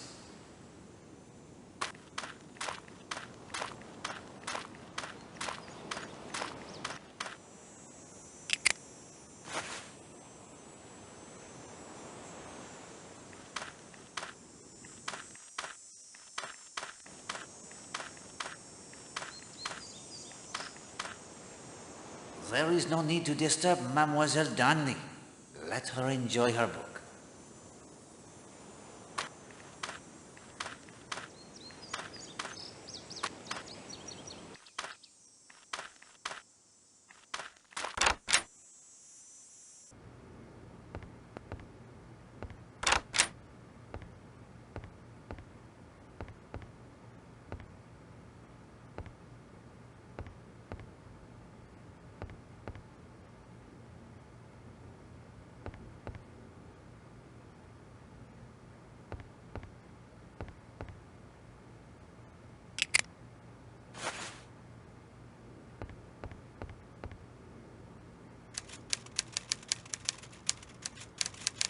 I say, Poirot, he seems to be typing up quite a storm.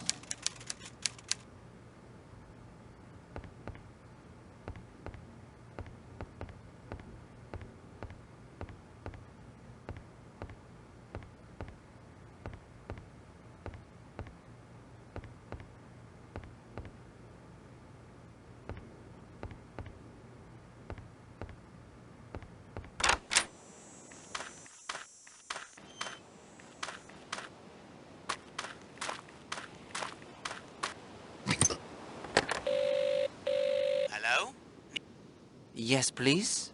On me way. There's not so much to do in Leathercombe Bay now that the evacuation's begun.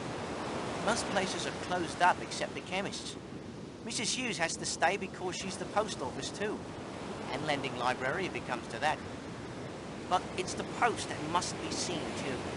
Now that the Smuggler's End is closed, the only pub is the Monk's Hood. Mr. Bagby is trying to stay open long as he can. Once the hotel is closed, there won't be much trade for him.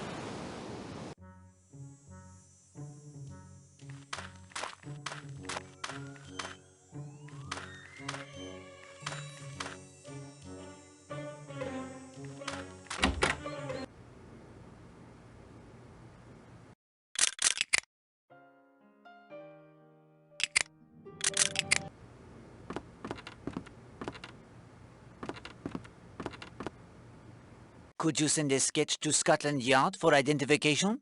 Be glad to. I've seen the fellow about. You think he's up to no good? I do. I'll try to have an answer for you this afternoon. Merci. Thank you, monsieur.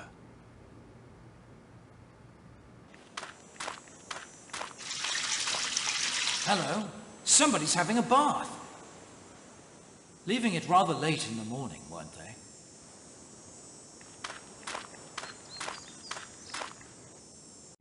You have done well, Hastings. Perhaps a misstep or two here or there, but overall I give you high marks indeed. Thanks, Poirot. Very decent of you. But now, your mettle will be tested. Recall where each suspect was last seen. I have marked their positions on the map here. As you probe their alibis, we will update the map so that perhaps you can see who had the most opportunity to kill Madame Musher. And do not neglect the inhabitants of Leathercombe Bay. They may also have information of importance. I'll be thorough, old man. You can count on me. Excellent. And of course, If you find yourself unable to progress, we will consult the magic of the Finger of Suspicion. Magic my eye. But at any rate, it's time now for a fifth clue to its secret. The clue is magnet. Magnet. At last, a clue that suggests something useful. I am glad the clue it pleases you. I shall place it next to the Finger of Suspicion. Use it as you will. When you are ready, my friend, we will return to Seadrift Island. It is now late morning. The time it is precisely 11:40 when the rowboat with Patrick Redfern at the oars and Emily Brewster in the bow rounds the headland into Cutter's Cove. Hello? Who's that?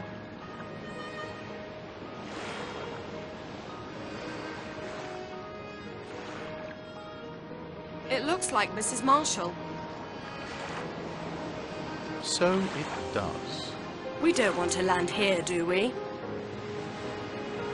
Oh, plenty of time. That's odd. Why is Mrs. Marshall lying in the shade?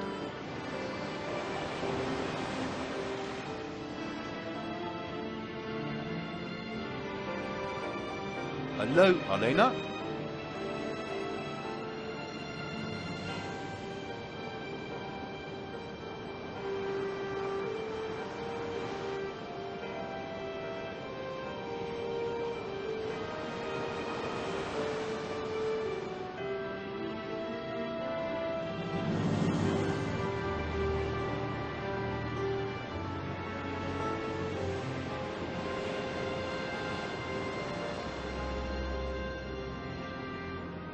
Mademoiselle Brewster senses something.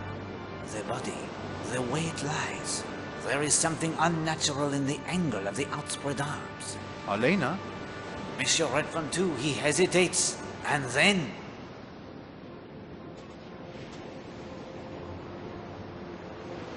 No. Elena! No! Is she? She's dead! Oh, God. She's been strangled! Elena! I was in my room, as yet unaware of the tragedy.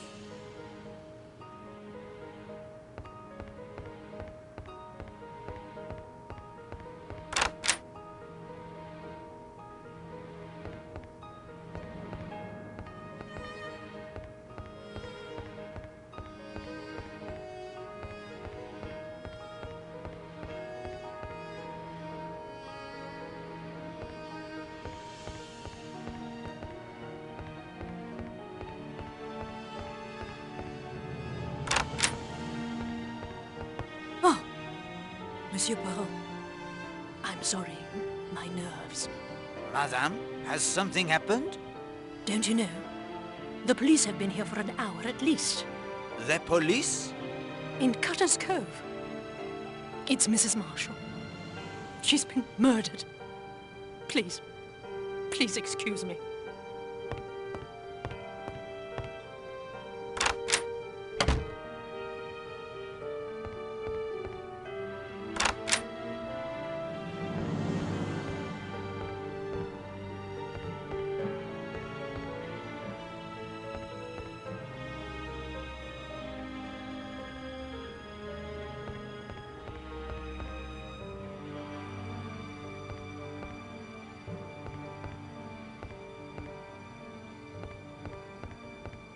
Oh, sir. Sir, it's terrible.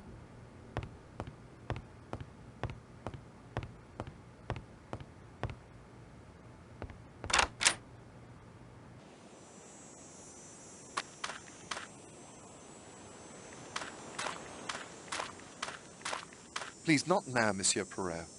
My wife is too distraught to speak.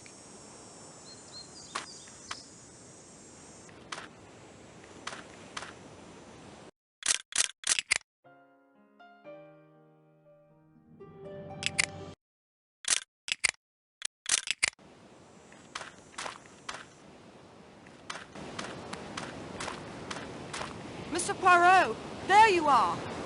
Mademoiselle, what has occurred? It's Mrs. Marshall. Mr. Redfern and I found her in Cutter's Cove. She's been strangled.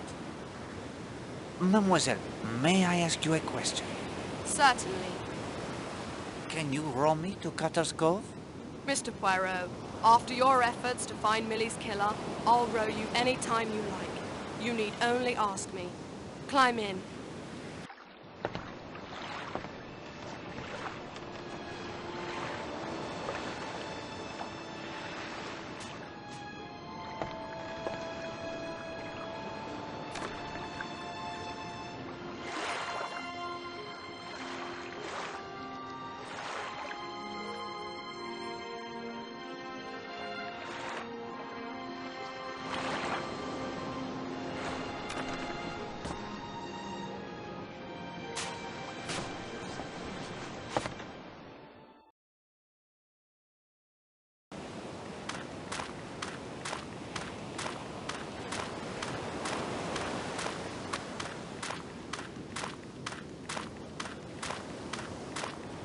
Ah, Poirot! At last. Listen, you know how strapped I am right now with the evacuation, the Home Guard, and now fifth columnists. If you could leave the investigation, I would be in your debt. I will help in any way I can, my friend. Thank you. You just missed Dr. Neasden, the coroner. My men have done a cursory search of the cove. We'll be back shortly to collect the remains and with equipment to do a better job. Who called you? George Strum. Bathing beach attendant showed up on my doorstep. Miss Brewster sent him. As luck would have it, Neasden was with me, so we came right over. What could Dr. Neasden tell you about the time of death? He put the time of the murder at somewhere between 11:15 and 12:20, just before Redfern and Miss Brewster showed up. The cause of death was strangulation? Oh yes, no doubt about that. The handprints are very clear on the neck. Neasden may be able to tell us more after the autopsy, but it's pretty clear a very strong pair of hands did that to her. That's all I have for now. Poirot, I hate to drop this thing in your lap like this. Do not concern yourself, my friend. Look around all you like. I'll make sure everyone knows you speak with my authority. I'll do a background check on everyone on the island. I should have a report for you at the police station later this afternoon. Thank you, Colonel. Elena's coffee flask. This is certainly significant. You aren't going to look at her face, are you? The investigator of murder cannot be squeamish, Hastings. Still, if you assure me of the facts, there isn't any real need, is there? As you wish. I state categorically that Mrs. Marshall was strangled to death by a very powerful pair of hands. Hello, something was dumped here. What does it smell like, Poirot? Coffee.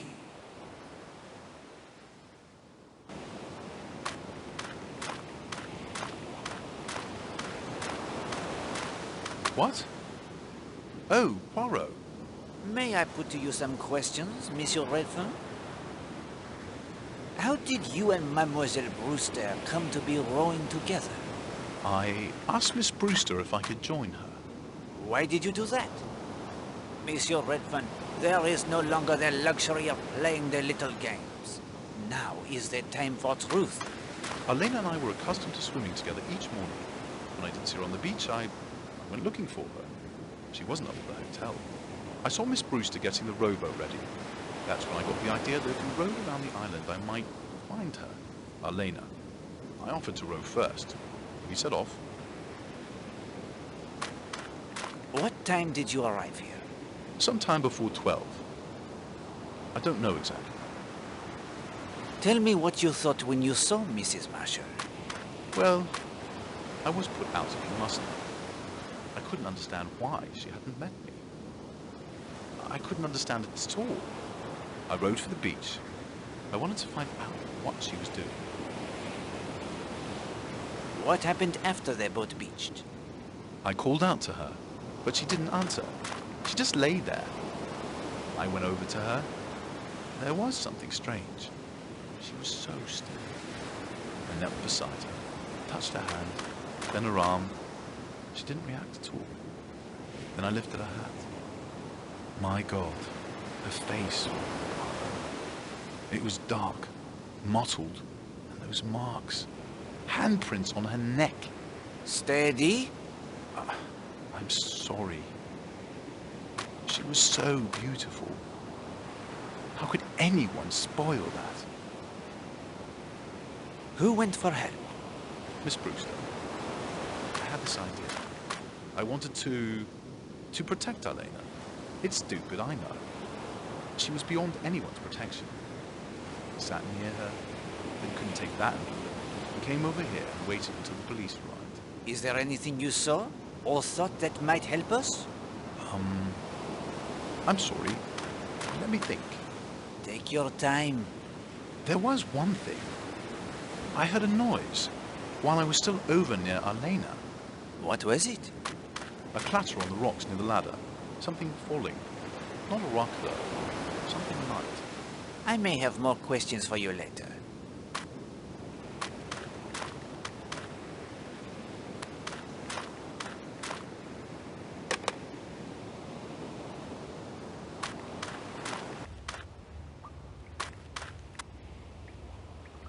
Torn piece of green fabric. The same colour as Arlena Marshall's hat.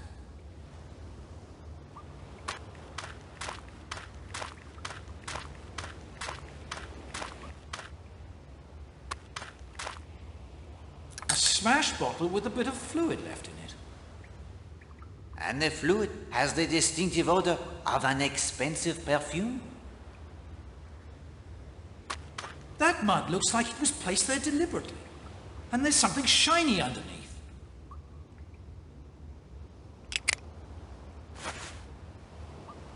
I say, a six-sided metal receptacle hidden by the mud.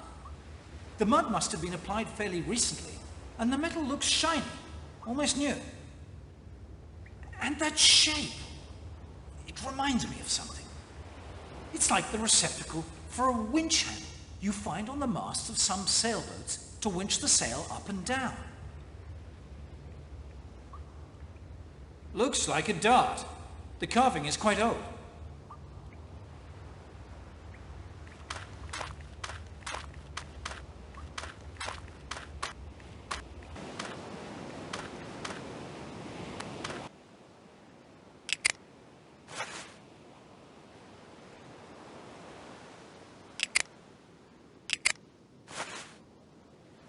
I'll just snip a piece of the fabric from the hat.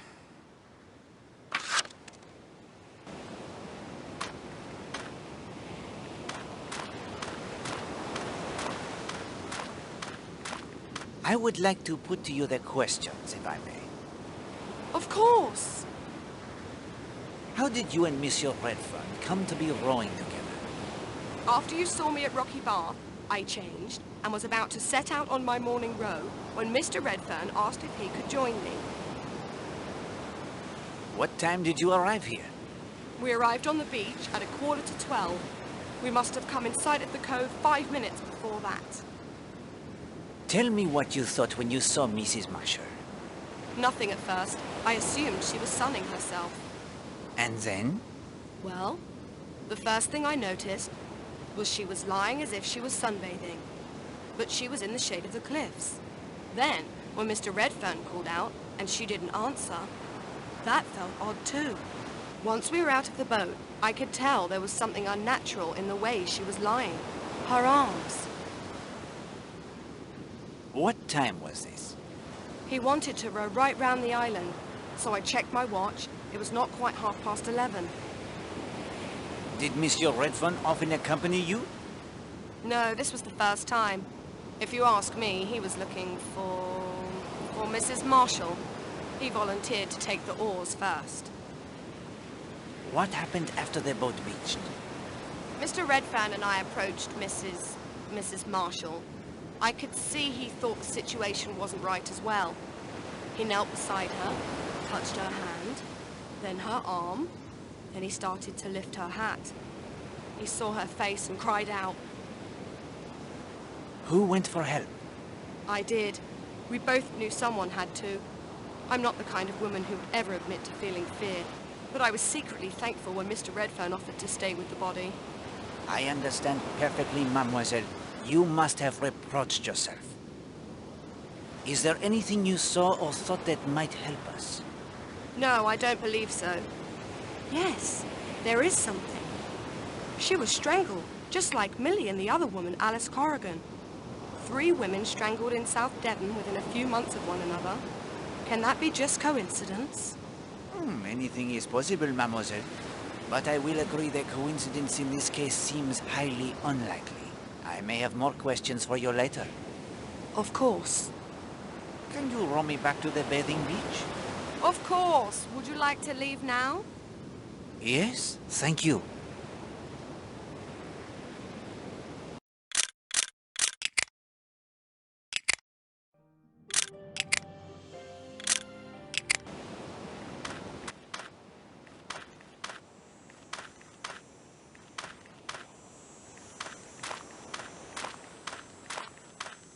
May I have a word with you?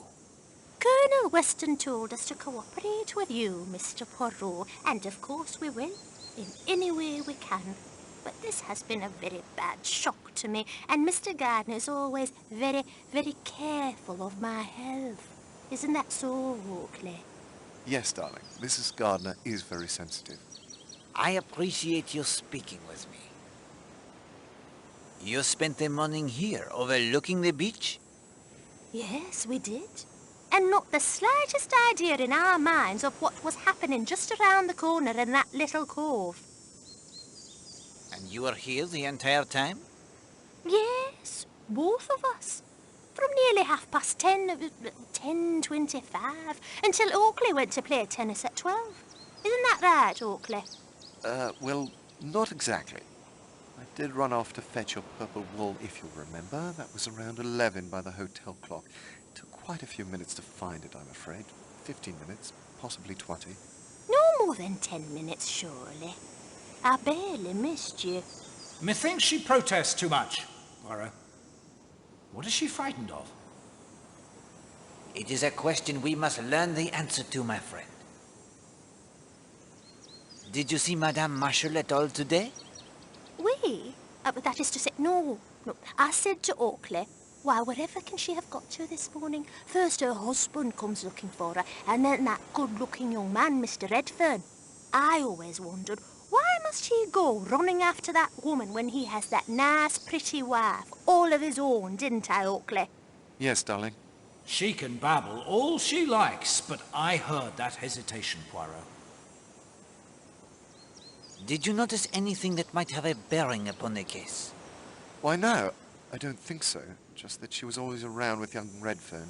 Anyone can tell you that. Did her husband mind, do you think? Captain Marshall is a very reserved man. That is all the questions I have for the moment. We're devastated. We know nothing that could help. Aren't we, Oakley? Yes, darling.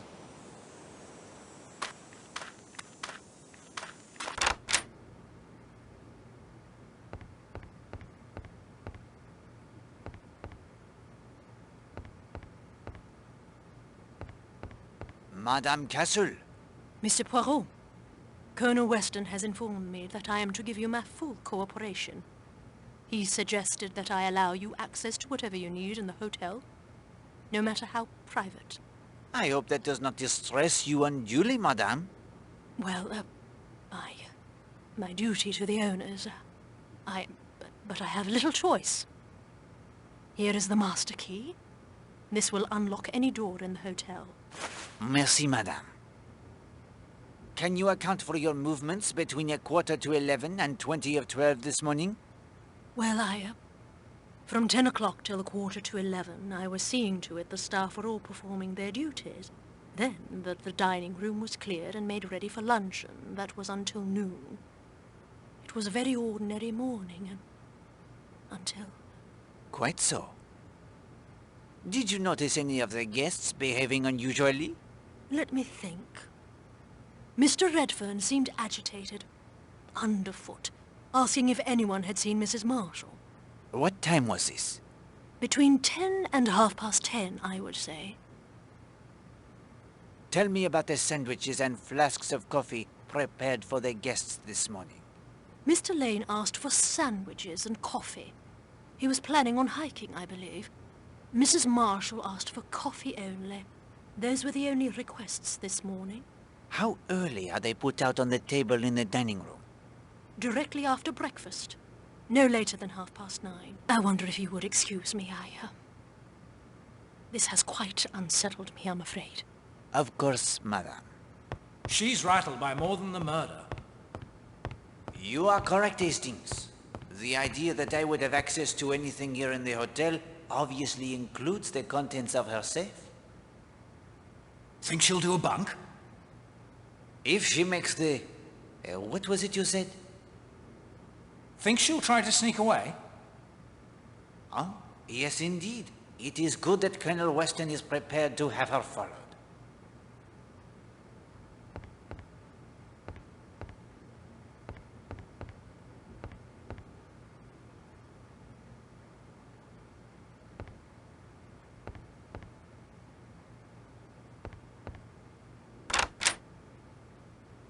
This room belongs to the beautiful Arlena Stewart, Marshal.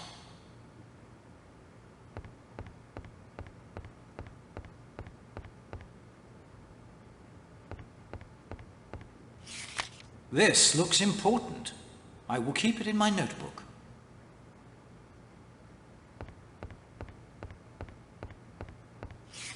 I'll just put this in my notebook.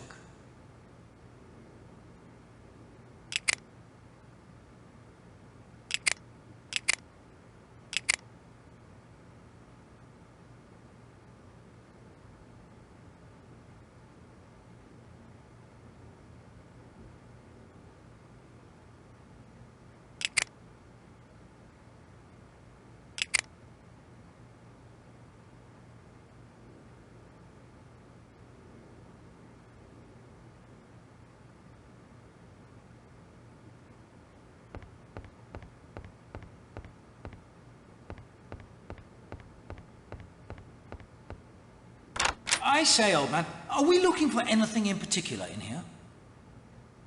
We are indeed, Hastings. We look for that which is not here. Oh, that's a big help.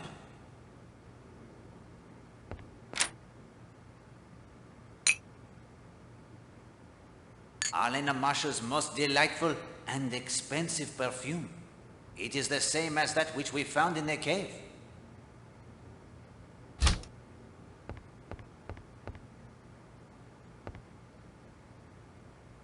Looks like ordinary bath salts. Poirot, open the lid. I cannot, Hastings.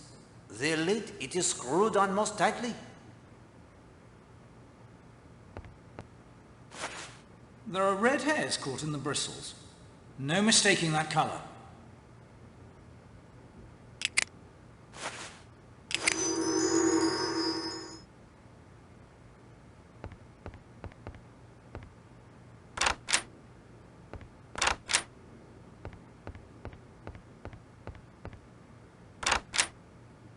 Forgive the intrusion, Captain Marshall. My condolences. Forgive me, but I must impose upon you. Carry on. Poirot, I just saw a shadow by the balcony door. I think someone is out there listening. Ah, well, we will let them listen, I think. Mrs. Marshall was your second wife? Yes. You have been married how long? Just over 2 years. The marriage? It was a happy one? Certainly. Have you any idea who might have killed your wife? None whatever. Had she any enemies? Possibly. I say. Oh? Don't misunderstand me. Arlena was an actress. She was also a good-looking woman. She aroused a certain amount of jealousy, envy, hatred, malice. From men as well as women? Mostly women. Was Mrs. Marshall previously acquainted with anyone in this hotel? I believe she had met Mr. Redfern before, at some cocktail party. How did you spend your time this morning? I breakfasted downstairs at 10 minutes after 9 o'clock. After that, I went down to the bathing beach where I saw you. I had a quick bathe. Let me see. At about 20 minutes to 11, I returned here to type some letters. I typed until 10 minutes to 12. I then changed into tennis kit as I had a date to play tennis at 12. Who else played the tennis? Mrs. Redfern, Miss Darnley, and Mr. Gardner. I went down at 12 o'clock. Miss Darnley was there. Mr. Gardner and Mrs. Redfern arrived a few minutes later. We played for about an hour. Just as we came into the hotel afterwards, I got the news. When was the last time you saw your wife? 9 o'clock. She was in her room opening her letters. What was her manner? Unusual at all? No, perfectly normal. Did she mention at all what were the contents of the letters? No. You did not, pardon me, object to your wife's friendship with Monsieur Redfern? I wasn't in the habit of criticizing my wife's conduct. You did not protest or object in any way? Certainly not. Packet of lies. We overheard them arguing. You will not deny then that Monsieur Redfern admired your wife? He probably did. Most men did. She was a very beautiful woman. You were persuaded there was nothing personal in the affair? I never thought about it. Utter rot. Did your wife leave a will? You know, I'm not sure. Her solicitors? Barkett and Applegood, Bedford Square. They handled all of her business affairs. Was she well off? Well, yes, her career was very successful, as I've told you. I would expect she was worth in the neighborhood of £50,000. Then you would call your wife a rich woman? I'll say. I suppose she was, really. See here, Poirot. Aren't you getting a good way from the essentials of this business? What I believe or don't believe is surely not relevant to the plain fact of murder. You do not comprehend, Captain Marshall. There is no such thing as the plain fact of murder. Murder springs 9 times out of 10 out of the character and circumstances of the murdered person.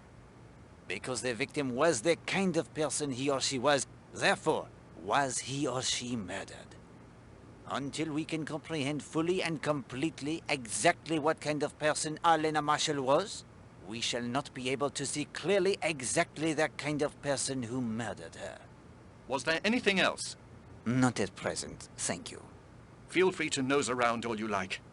I need some air.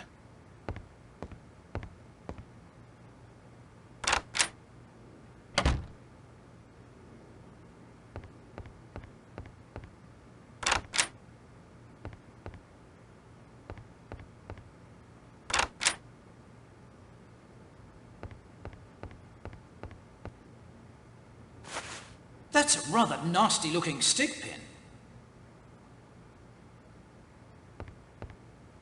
I'd certainly like to see what Miss Marshall has stashed in there. Then the combination to the box, it must be found. Trial and error will not open it.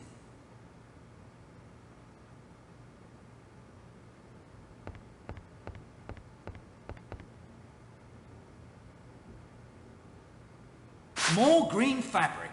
From the ashes, it looks like quite a bit was burned here.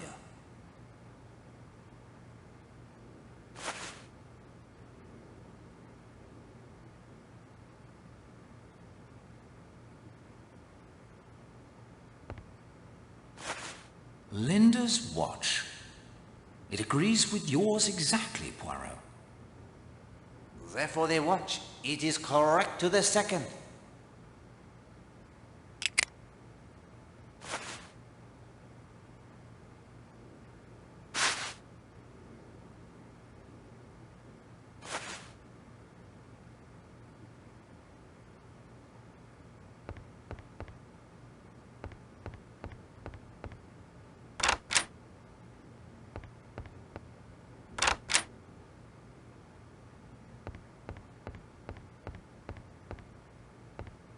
May I put to you some questions, mademoiselle? Of course, I'll do anything I can to help. Could you please tell me of your movements this morning? I had breakfast shortly after 9, say 10 past. Then I collected my book, spoke with you in the lobby briefly, and went to read at the ledgers. That must have been about 25 past 10. I came back to the hotel about 10 minutes to 12, got my tennis racket and played until about 1. From about 10:30 until 20 minutes of 12, you were at the ledges and never left there during that time? Not entirely. At about 11, I went back to my room to fetch my sun hat. I saw Kenneth Marshall typing in his room. Indeed? From the hall, perhaps? Or the balcony? The hall. His door was slightly ajar. Did you see Madame Marshall this morning? No. You did not see her as she paddled her float round to Cutter's Cove? No, she must have gone before I got there. Did you see anyone at all on a float or in a boat? At the ledges? Possibly Mr. Blatt. At least I think it was his boat. It had a white sail, though. You didn't see Monsieur Redfern and Mademoiselle Brewster when they rode past? No, I don't think I did. You see, I was reading, only glancing up occasionally. Did anyone pass you on the path? I was on the lower ledge. Unless someone had called out to me, I doubt I would have noticed them. You were, I think, acquainted with Captain Marshall? He is an old family friend. We grew up next door to one another, although I had not seen him for a good many years. It must be nearly 12. Were the Marshalls on good terms with one another? On perfectly good terms, I should say. Monsieur Marshall, he was very devoted to his wife? Ken, Mr. Marshall, is rather old-fashioned. He hasn't got the modern habit of shouting matrimonial woes upon the housetop. Did you like Madame Marshall? No. Why was that? She was bored to death with women and showed it. On the other hand, men were a very different story. Do you think her husband was aware of her interests in that line? I think that he accepted his wife quite frankly for what she was. He had no illusions about her, but I could be wrong. Do you know of anyone with a grudge against Madame Marshall? Only wives, but since she was strangled, I presume that it was a man who killed her. Mademoiselle, may I ask a favor of you? You found my typewriter, Monsieur Poirot. I am in your debt. What would you have me ask, Hastings?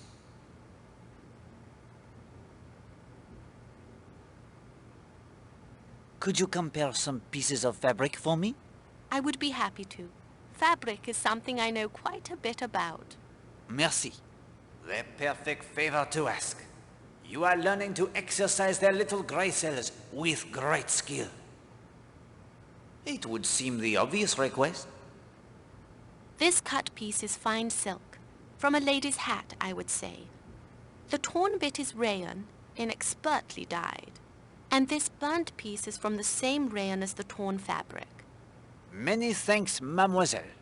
I thank you for your cooperation.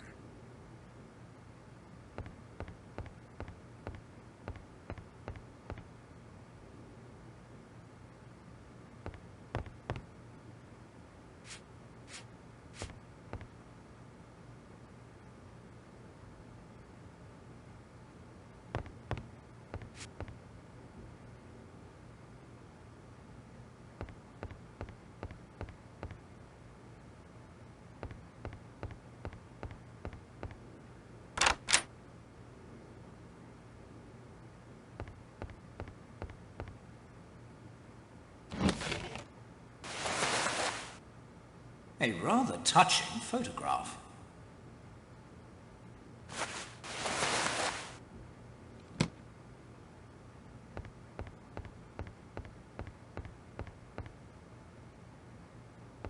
Mrs. Redfern's sketching supplies.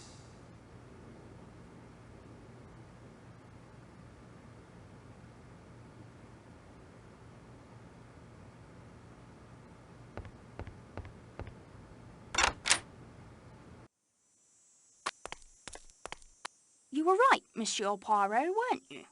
Madame? You asked me to have patience, and now Arlena has been removed from the picture.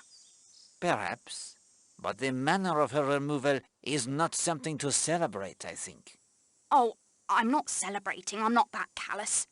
But I do know that eventually that door will open, and it will be my husband standing there. If you could give me an account of your movements this morning? Of course. Let me see.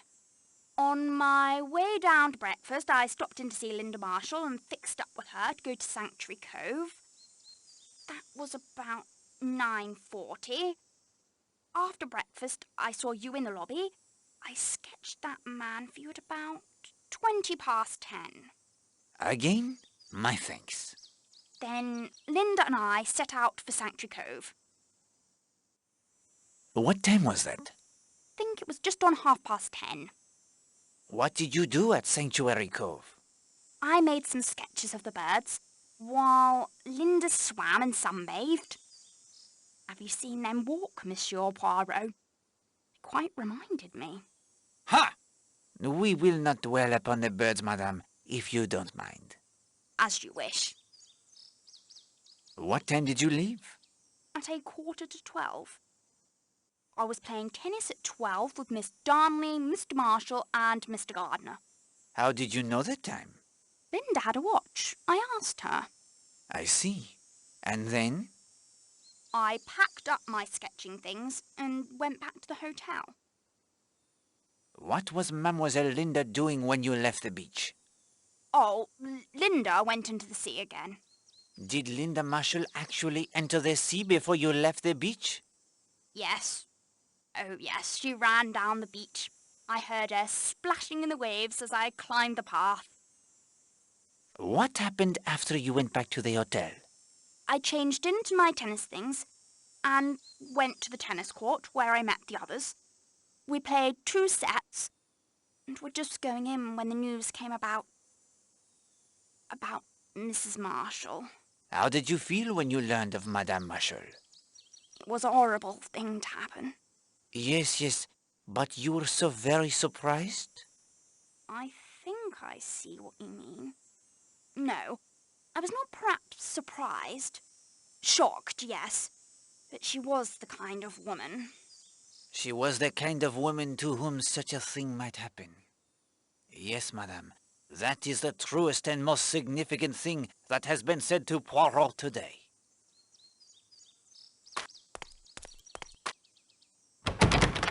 Latched.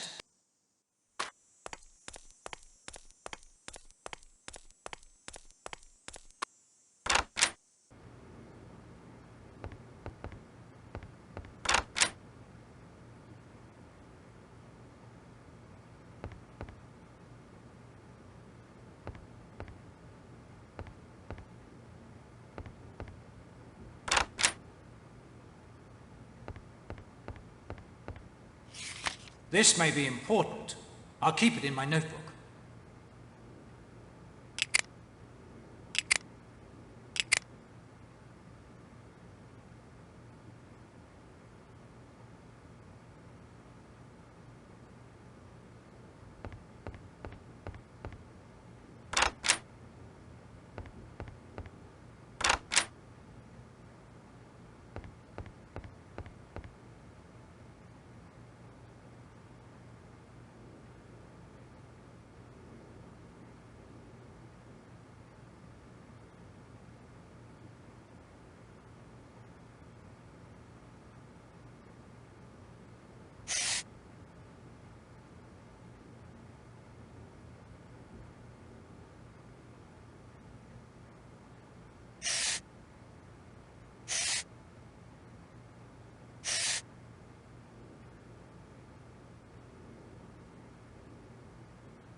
This document bears further study. I will keep it in my notebook.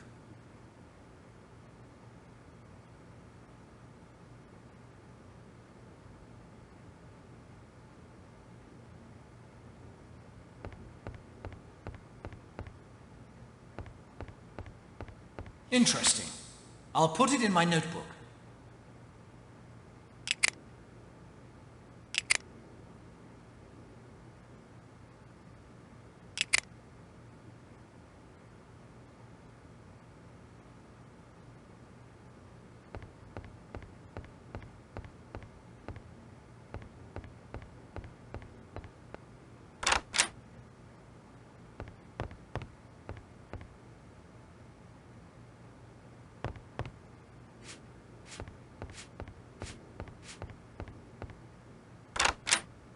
This room belongs to Mr. Blatt.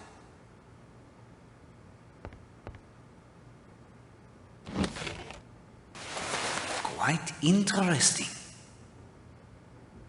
I say, what caused that oily spot? My nose tells me it is some kind of oil. A test would determine it more precisely.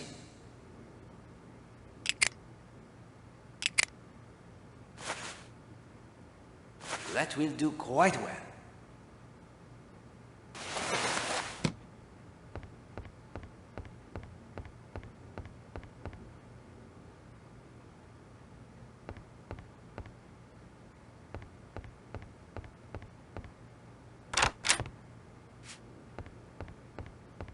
Mademoiselle?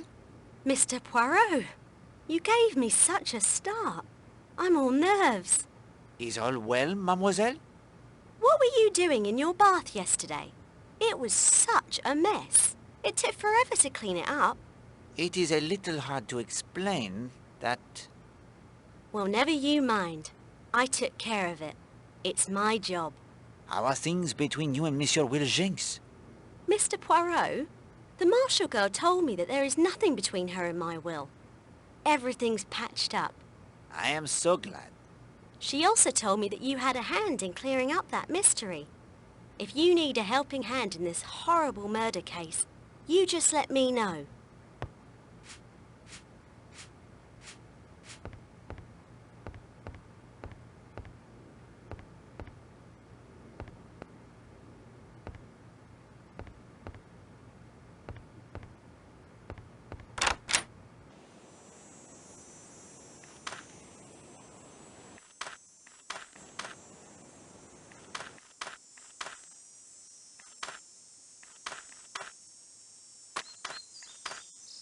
Do not disturb him, Hastings. We may be able to take advantage of his absence from the beach. Bit of a low spot in the near...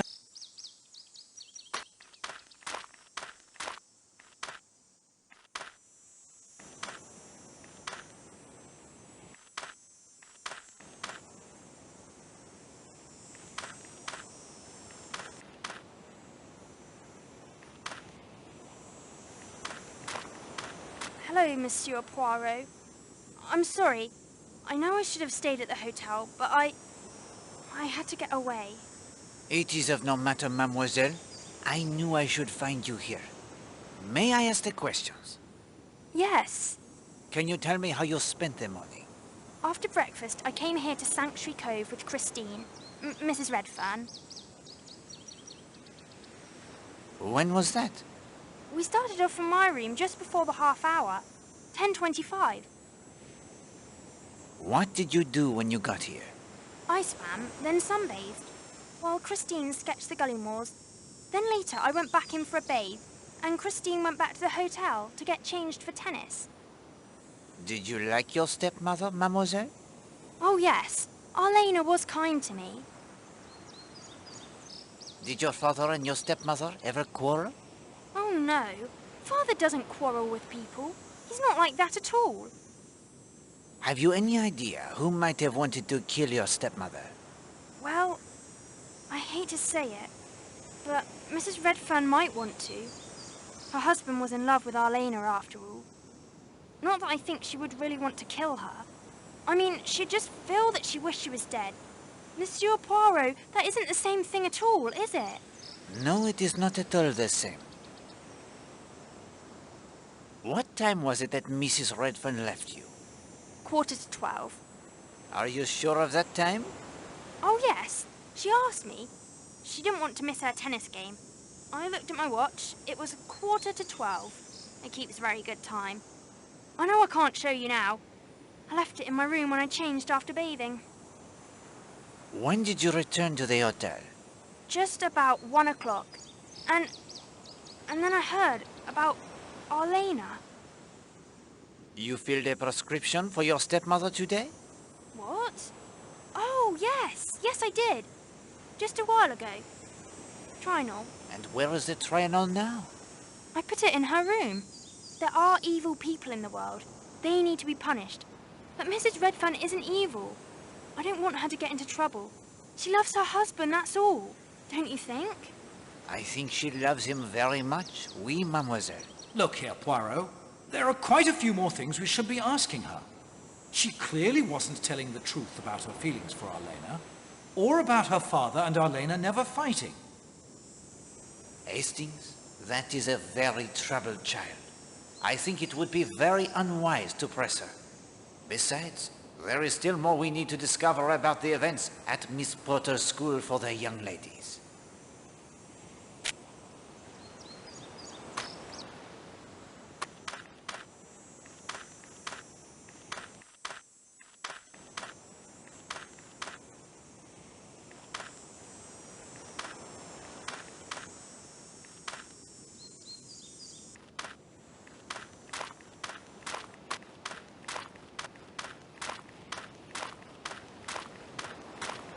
I must speak with you. Sir, Colonel Weston says I should answer any questions you might have. Murder. Isn't it horrible? It is indeed. What can you tell me about the murder? Nothing. Nothing at all. I had to go rake that tennis court again this morning. I was there from 10:30 until several of the guests turned up to play around 12. Can you believe somebody had been digging it up? Oh, that is terrible. I am sorry you were put to so much trouble. Oh, that's all right. It's not as if you did it. This is a washout. He knows nothing. He can still be useful, Hastings. See if you can find out how.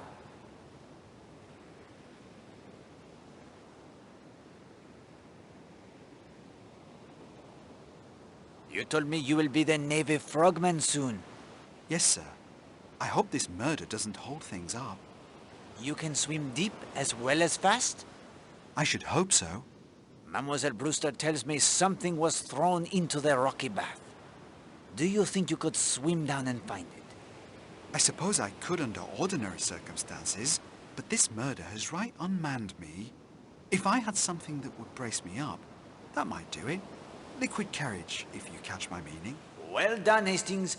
We now know the service George can perform for us. We lack only the means to enlist his aid. Oh, merci, Monsieur George. I will speak with you again. You know where to find me, sir.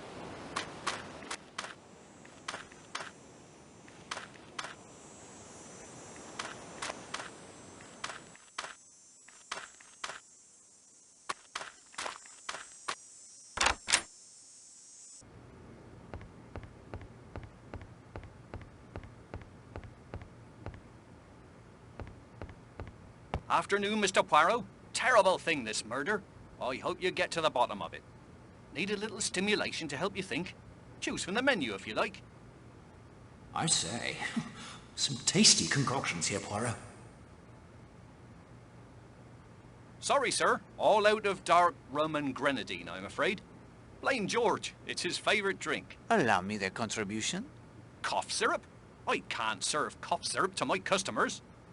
I say, some tasty concoctions here, Poirot.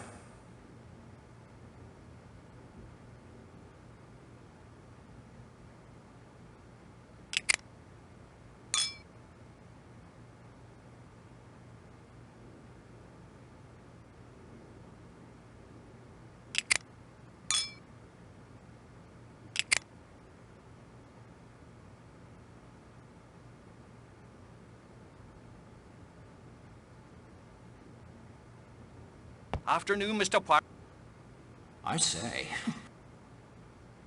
Sorry, sir. Allow me the contribution. Grenadine.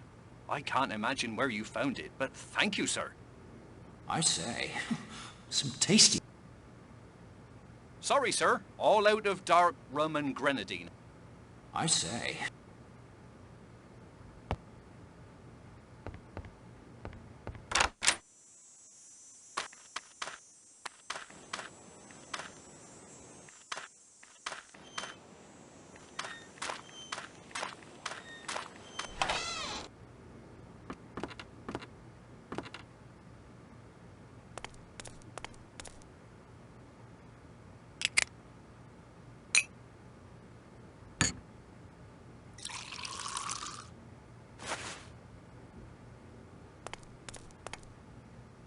Hello, another compass. This wasn't here before. And it's smashed. No good at all anymore. A stroke of luck, that. It will make things easier in the end.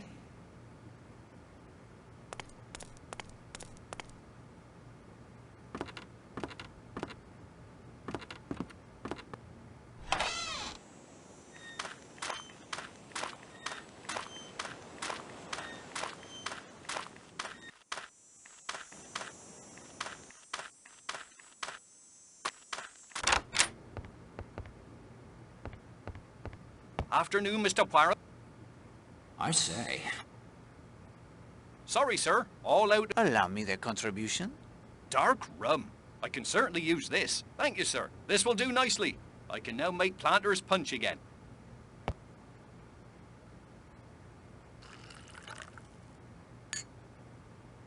There you go. Merci.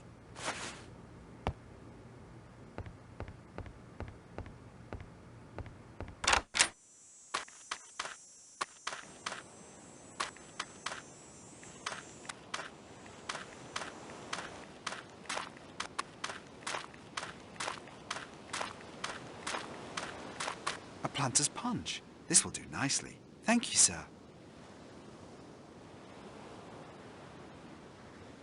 That certainly restored my nerves wonderfully. Now then, you had a bit of diving you wanted me to do.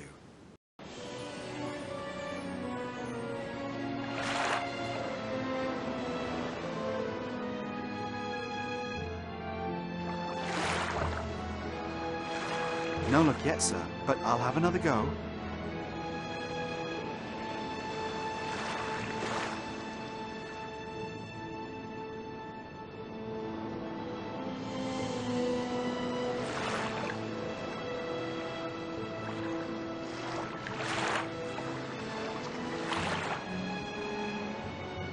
This it, sir. Just a small glass bottle.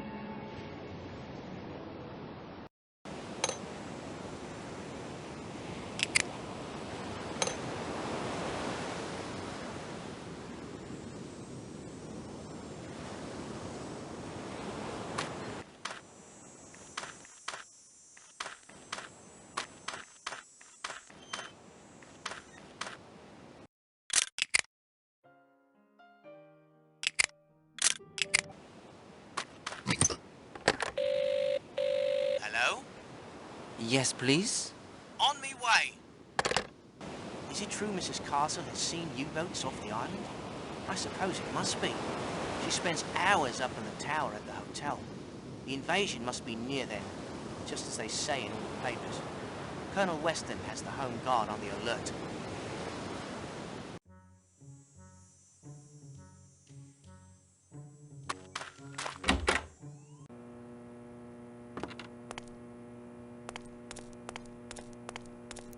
Hello again, Mr. Poirot. How can I help you?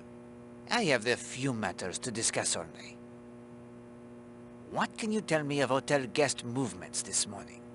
Well, let's see. Mr. Lane came across on the sea tractor fairly early this morning, about 8, I'd say, and set off on foot across the moor. He hasn't come back yet. Major Barry picked up his car, thanks again for repairing it, and drove off to Kingsbridge just before 10. Say, 10 minutes of... Major Black came in from sailing not too long ago and headed for the Monk's Head. I've seen no one else except the police and Dr. Needston coming and going. Colonel Weston went back to the police station, I think. Do you know Mr. North? The day tripper gent with the binoculars? That is he. Haven't seen him today at all, but he has no trouble wading across the causeway on his own. He has been visiting Seadrift Island often? Every now and again over the past few months. Anything else I can help you with, Mr. Poirot? You did a bang-up job on that motor of Major Barry's. Do you have the handle of the winch used for the raising and lowering of the sails? No, but I can probably track one down for you. Come back later this afternoon.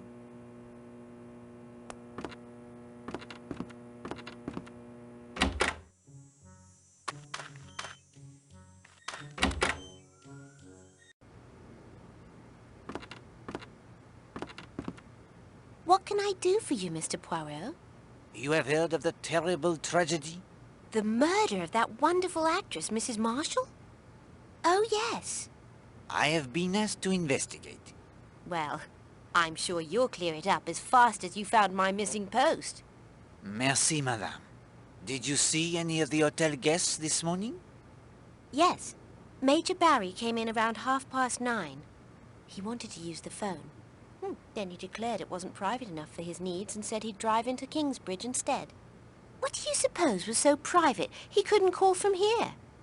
It's not as if I'm one to gossip. Of course not. Did you see anyone else? Yes. That young stepdaughter of Mrs. Marshall's came in to refill a prescription for her. What was the prescription? A sedative. Trianol. When was Mademoiselle Marshall here? Why, it was only a little while ago. Right before I heard the news of the murder. Hold on. Elena was well dead by that time. Indeed. She had no more need of the sedatives. Thank you, Madame Hughes. That is all my questions.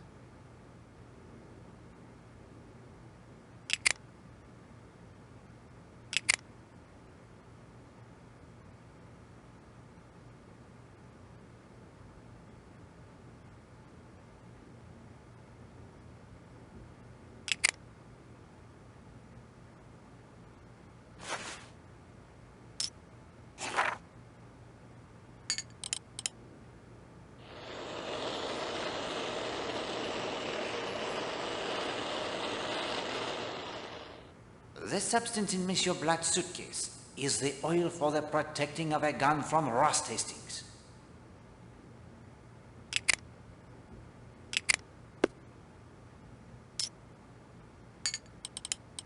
I am sorry, mon ami, but I do not think...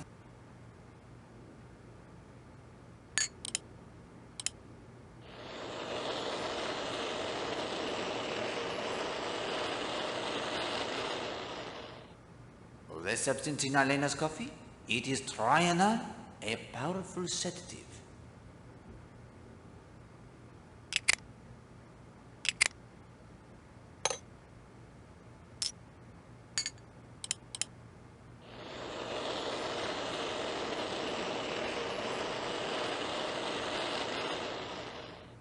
The bottle thrown from the balcony, it contained artificial suntan.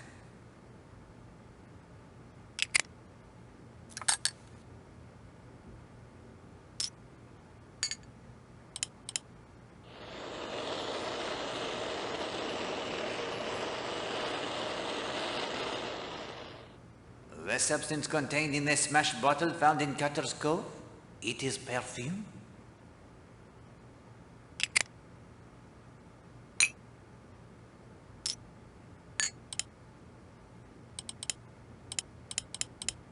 I am sorry, mon ami.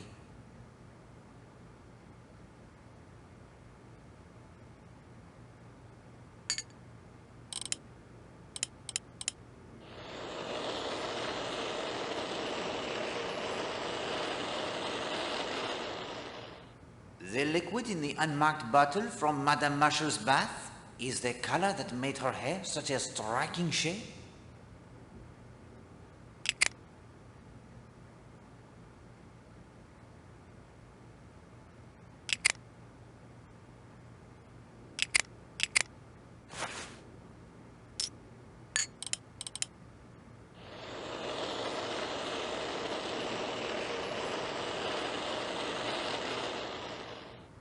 The blood found at the monastery ruins? It is from the chicken.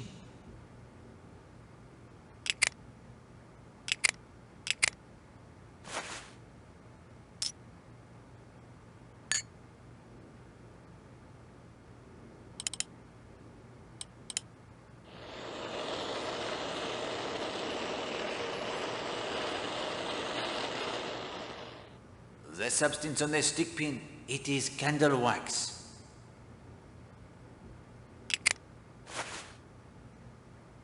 Ah, almost there.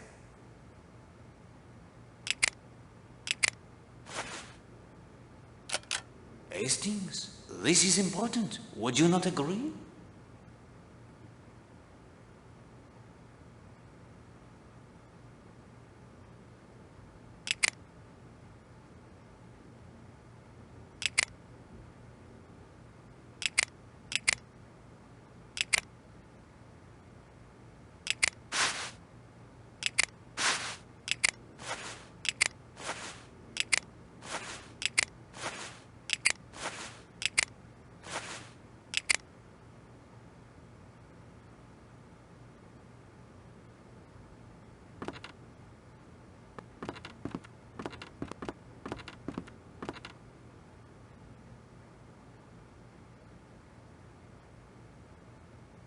Thank you, sir. I'll send it off at once.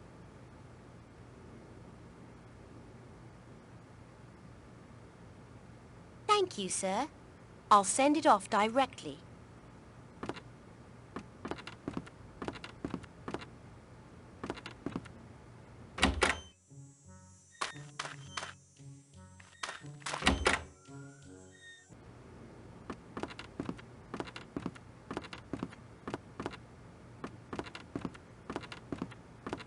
Hello, Poirot. Seems like the old place isn't so dull anymore.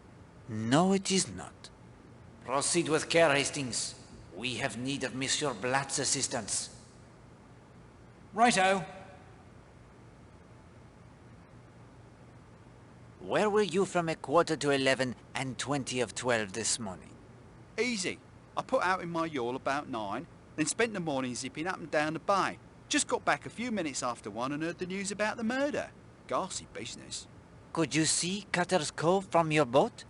Well, yes. I suppose I could have, but I wasn't looking, I'm afraid. Can you shed any light on the murder? If I was looking for a suspect, I couldn't rule out that Mrs. Redfern. Jealousy, you know, led to trouble before this. Yes, unfortunately, Madame Marshall was strangled by someone with powerful hands. That does not suggest Madame Redfern. Hastings, do you therefore rule out all women as suspects? Of course. No woman would have the strength. We will speak more of this in a moment. I believe you have lost the life ring buoy from your sailboat? How did you know that? I have found it. Your boat is called the Parsimony, is it not? Why, yes, she is. A little joke of my competitors in the business world. Hardware, was it? Do not press him, Hastings. That's right. Listen, that buoy's no good to me anymore. It was damaged in a storm. I've been trying to find another without much success. I even tried to beat Bagby at darts for the boy and his war, but I couldn't do it. Perhaps I will try a game of the darts. Good luck. He's the best player I've ever seen.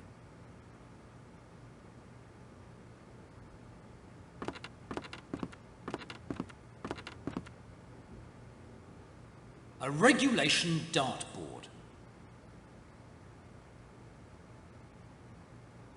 Fancy a game, sir?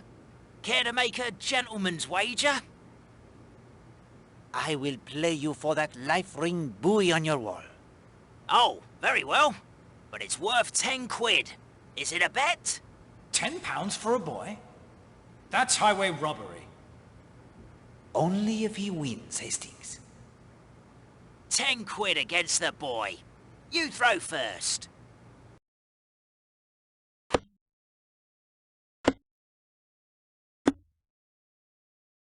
Splendid throw.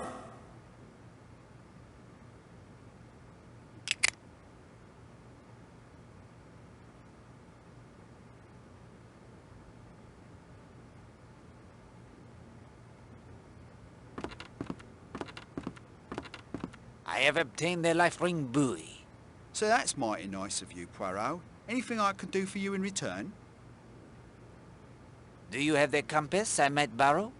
Well, I guess I could let you use my compass. Not much use for it sailing around Lethercombe Bay. Mind you, return it though. Thank you, monsieur.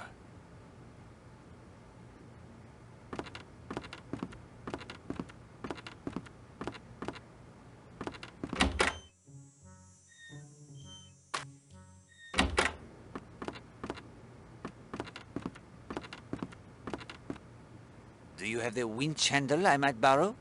Winch handle? From my sailboat? Not bloody likely.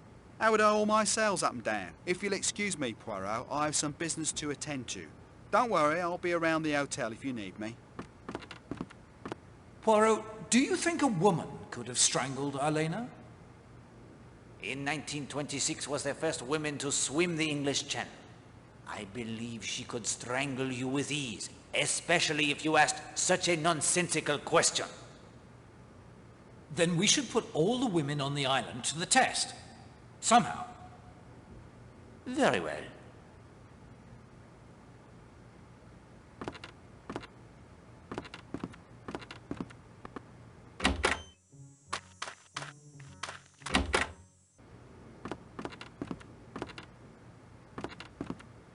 Poirot, any indications yet in Elena Marshall's murder? Indications, yes, but there is still work to be done, Colonel. Of course. How can I help? Has the body been moved from Cutter's Cove? Yes. Dr. Neasden is performing the autopsy right now in Kingsbridge. Did your men uncover anything new from the murder scene? No, nothing, I'm afraid. Have you an answer from Scotland Yard on the sketch? Yes, goes by the name of John North. Here's the report. I will copy the important points into my notebook. Nasty bit of goods there. Hate to hear he's in my district. Have you the report on the Alice Corrigan case? Here you are. As I said, it wasn't my district. Chief Constable in charge did all he could. Eventually he turned it over to Scotland Yard. They have a couple of men on it, I believe. Merci beaucoup. I will make the notes of my own. Husband's alibi looks unbreakable, and there are no other real suspects. Do you have the background checks on the suspects? Not yet, I'm afraid. Mrs. Castle is very nervous. She may attempt the escape. We're ready to follow if she does. I have here the letter, written to Elena, signed only J.N. Do you think you could have Scotland Yard ask among her acquaintances in London if they can identify this man? J.N.? It's not much to go on. Do you have anything else? This photograph of the red funds was taken by a Jimmy Nash, as you can see from the reverse side. Yes.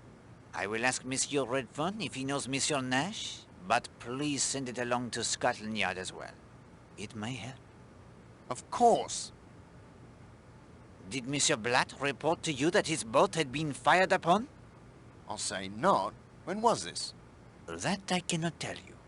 He mentions an accident in the storm only. What storm? We've had fair weather for weeks now. Then why would he conceal such an attack? I could bring him in for questioning. Not just yet, please.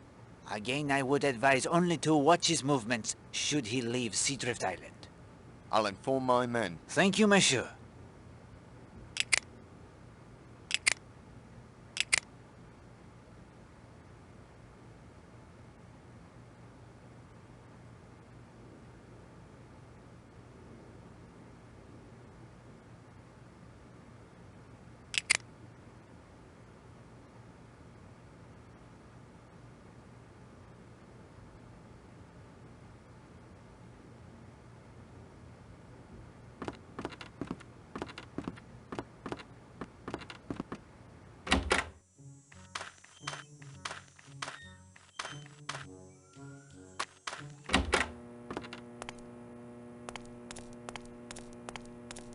Like a ride to the island?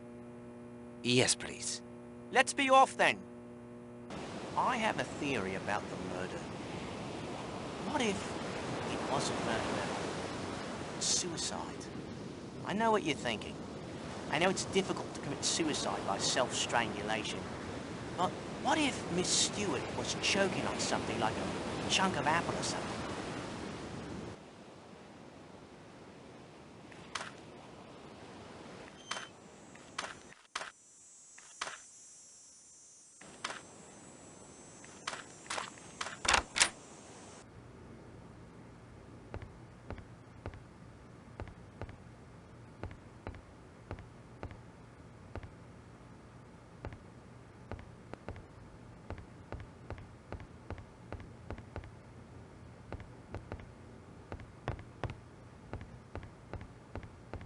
Mademoiselle, there is a favor you could do for Poirot. Would you be willing to help with an experiment? What kind of experiment? Oh, would you be so kind as to open the jar for me, please? Ah, I see you mean to prove your theory that no woman would have the strength to strangle Madame Marshall. Can't do it, sir. It's on there ever so tight. Would you mind asking one of the ladies at the hotel to open it? Why a lady? Surely any of the sturdier gents could do it. Well, Hastings, this is your plan. What do you say to that? Tell her you have a phobia about other men opening jars for you. What? Oh, that is absurd. She will think Poirot is a lunatic. If you won't do it, I win my point. No woman could have throttled Arlena Marshall. Mademoiselle Gladys, that is to say, I have the tiniest of phobias about other men opening jars for me. As unbelievable as that sounds. Oh, no, sir. I believe it. Coming from you, I'll give it a go. Who shall I have try it?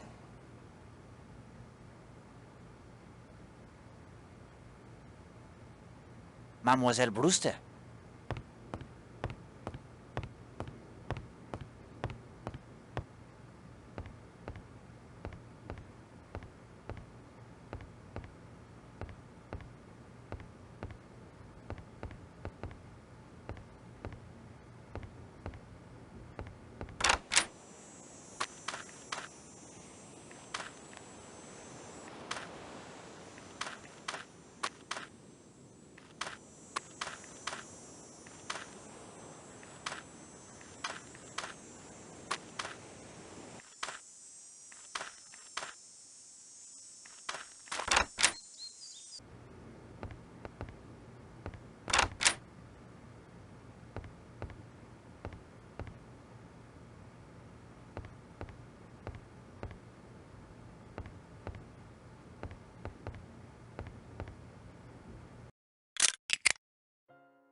Any luck with the opening of the jar, mademoiselle? Miss Brewster opened it right up. Gosh, she's strong. Merci beaucoup, mademoiselle. You have done an excellent job. What should I do with the jar? It is yours. Take it as well with the sincere thanks of Hercule Poirot. Phobias must be a heavy burden to bear.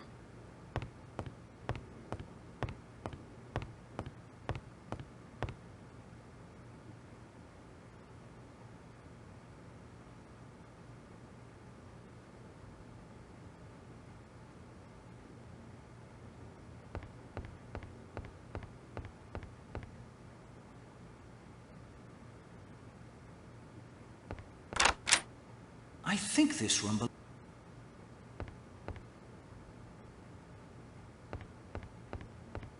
From the looks of these betting receipts, they may...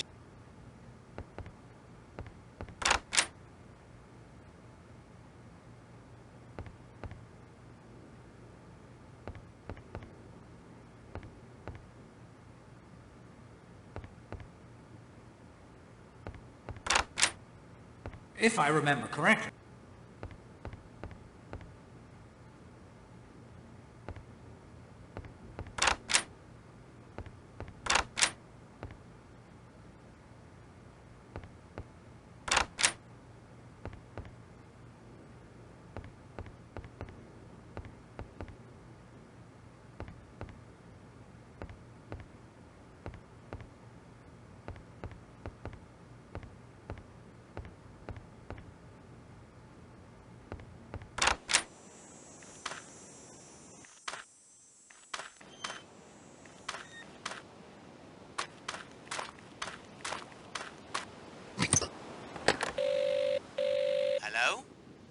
Yes, please. On me way! I hope you don't mind, Mr. Poirot, but Gladys told me about your phobia. And you don't want gents opening jars for you and such. I sympathize with you. I've an uncle who had a phobia about opening doors. If there was no one around to open a door for him, he'd try crawling through a window instead. Then he got stuck in a window once and wouldn't go near them either. He lives in a tent outside Swansea now. Bitter cold some nights, but he seems happy at last.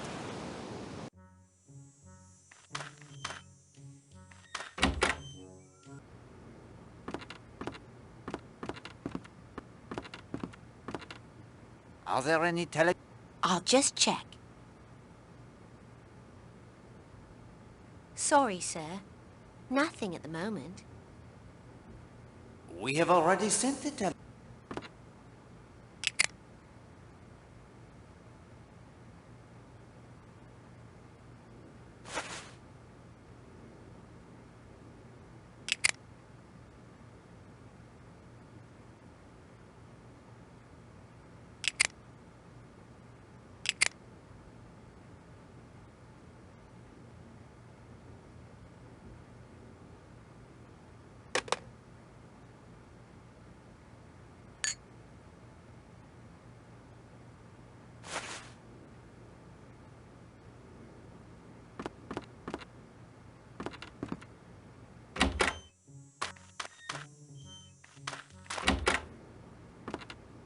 Have you any dark rum?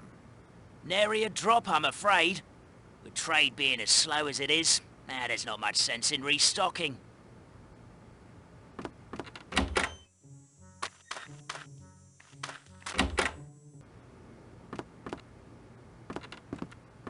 Sorry, Poirot, I have stacks of paperwork. Eh bien, Hastings. We progress most satisfactorily. The course now is to identify and to remove the red herrings that obscure our true path. Where have our investigations taken us? I will remind you of those moments I considered the most important. You, of course, must decide which pertain to the murder of Elena Stewart, which are additional crimes that, while they may have no bearing on the murder, must still be solved, and what we still must learn before all questions are answered and the guilty unmasked. Are you ready, mon ami? As ready as I'll ever be, I suppose. But could I have my sixth clue to the secret of the finger of suspicion first? But of course. The sixth clue is telephone. Telephone. Let's see what we have so far then. Power, lamp, desk, drawer, magnet, and now telephone. Thank you, Poirot. I'm ready to hear what you consider important about what we've learned so far. First, what are the mysteries we are trying to unravel? The murder of Arlena Marshall. Of primary importance. We will explore the possible suspects presently, but let us take a moment for motive. What are your thoughts on the reason Arlena Marshall was murdered?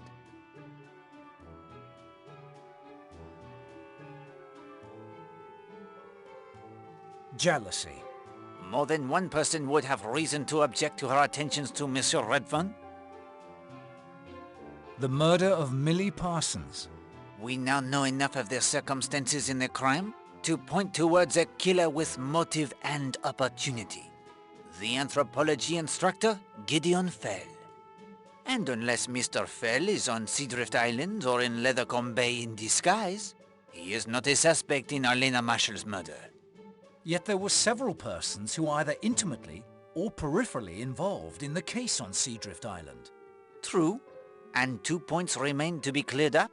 Can you name them? Was Gideon Fell the man you mentioned in your story of voodoo?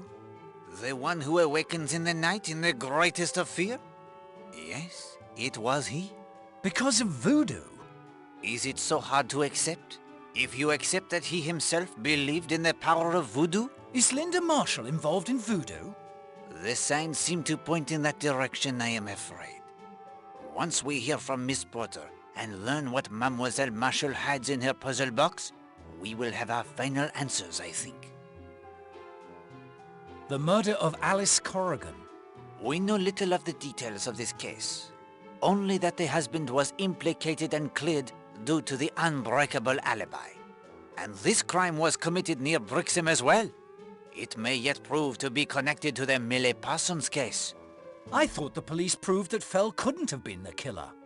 There may be another connection, Hastings. Do not rule it out. The activities of fifth columnists. Yes, it seems clear that Mrs. Castle watches, but not in the name of England.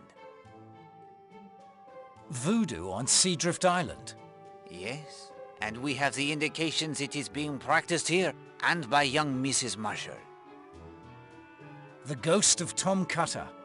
Yes, the ghost who is not the ghost.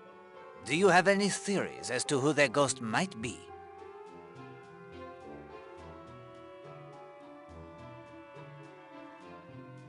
Mr. North. He would certainly seem to be the most likely candidate. The birdwatcher, Mr. North. Yes, the report from Scotland Yard, which I hope you have read. It tells us he is the smuggler. But of what? Is he allied with the Fifth Communists? Or someone else? Bullets and Mr. Blatt. Yes, Monsieur Blatt is shot at, but fails to mention the fact. Shot at by whom? A German U-boat? Possibly. If it were the authorities, I am sure Colonel Weston would have been informed. Yet he did not find the incident of sufficient interest to tell anyone. He even makes up the transparent lie of storm damage. Why? Yes, all of these mysteries still bedevil us to greater or lesser degree. Now I will list the characters in our little drama. Do you believe that we can eliminate anyone from any of the mysteries we pursue?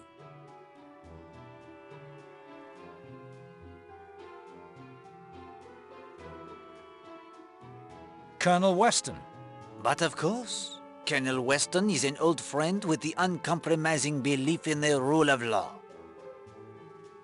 Mrs. Hughes. I agree that we can safely eliminate Madame Hughes.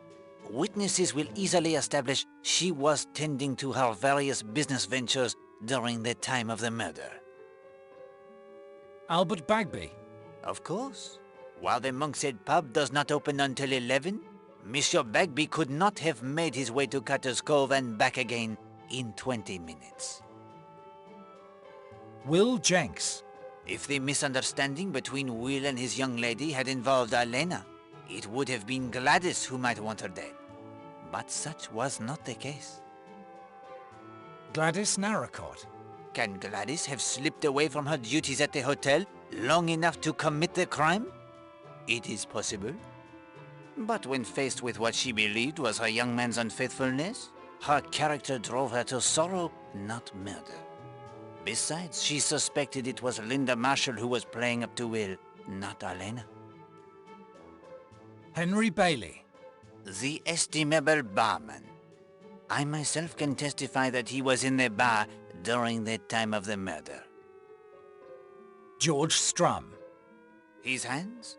They are certainly hands most powerful, and George may have abandoned the raking of the tennis court long enough to commit the crime. But his movements are well known to all, in case he is needed on the bathing beach. He could not count on his absence being overlooked. And again, of course, where is his motive? Now let us turn our attention to the more likely suspects. Which is your choice as murderer?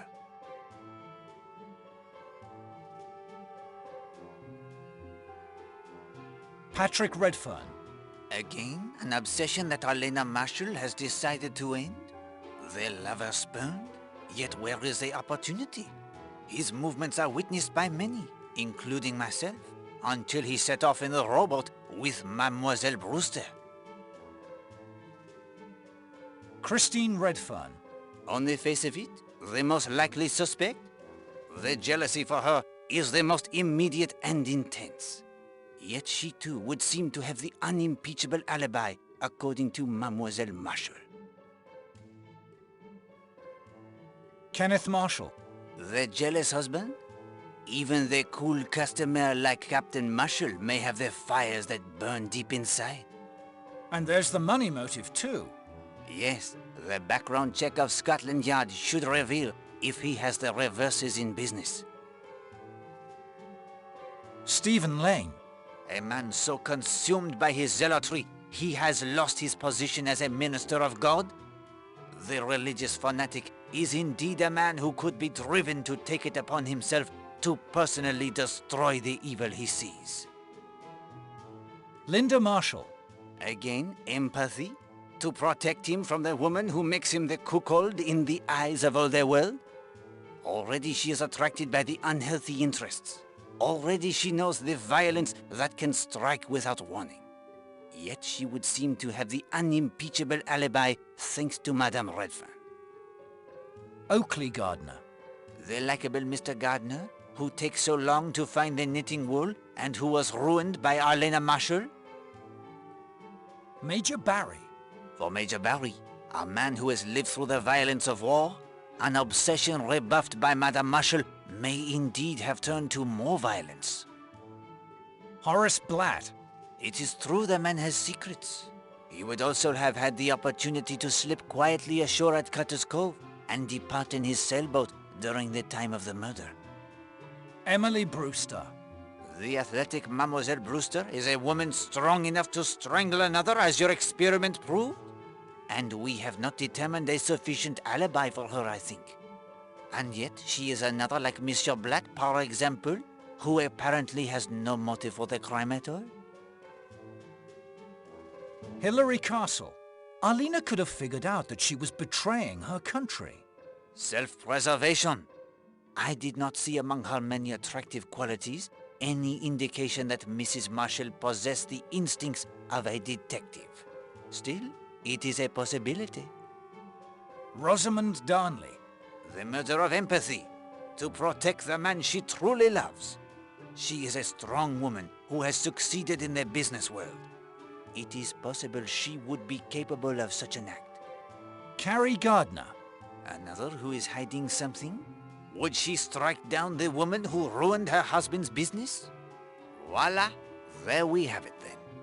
Barring new evidence against any of those we have eliminated, there are 12 suspects. Some would seem to have no motive, others no opportunity. But at this stage, we must keep our minds open to all possibilities. You agree? Absolutely. Then when you are ready, we will return to Seadrift Island. It is late in the afternoon. In only hours, the truth will reveal itself and a killer will face the ultimate court.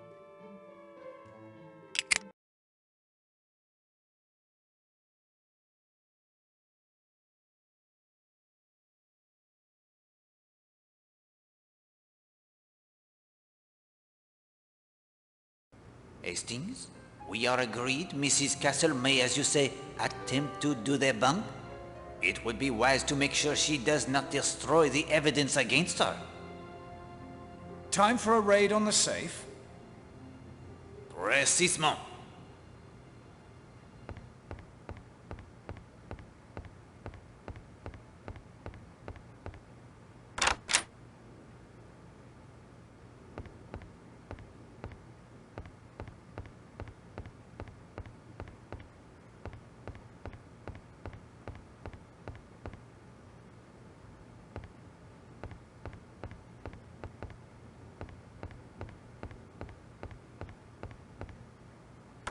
I think now would be an excellent time to remove the contents of their safe.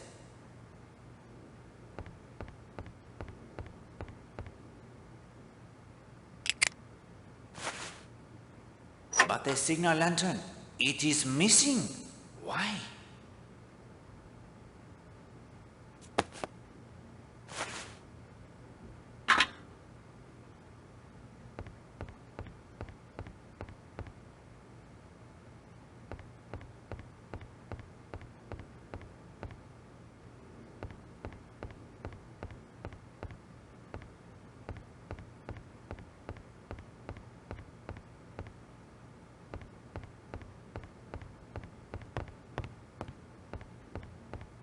Mademoiselle Gladys?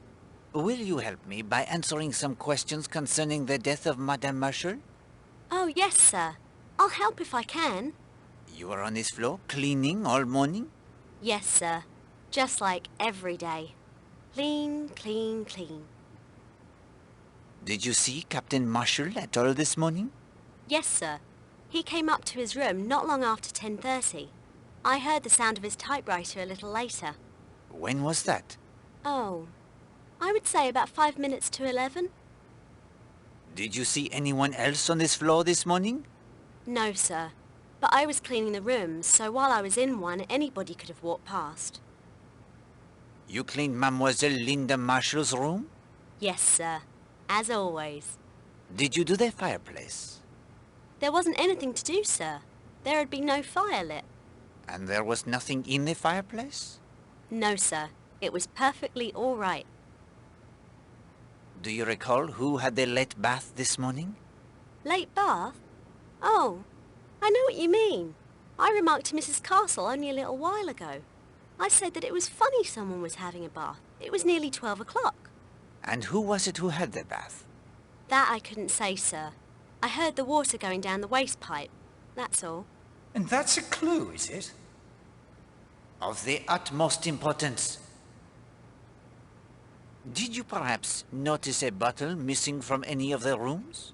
A bottle, sir? What kind of bottle? No, Hastings. The glass bottle found at the bottom of the rocky bath. No, sir. I don't think I've ever seen that bottle before. Thank you, mademoiselle. You may resume your duties. Yes, sir? No more jars to open? No.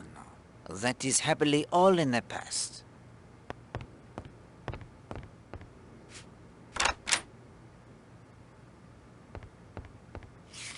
This looks important. I will keep it in my notebook.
This room belongs to Mr. Blatt.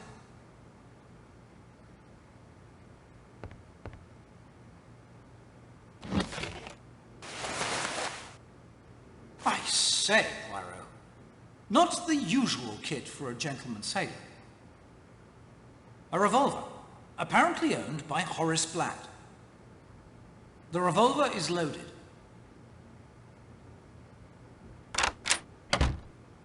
What's this? What are you doing in here? I have been charged with investigating the murder of Elena Marshall. I don't believe she was shot. Was she? No? Then kindly return my property to me. Unfortunately, we have no choice, Hastings.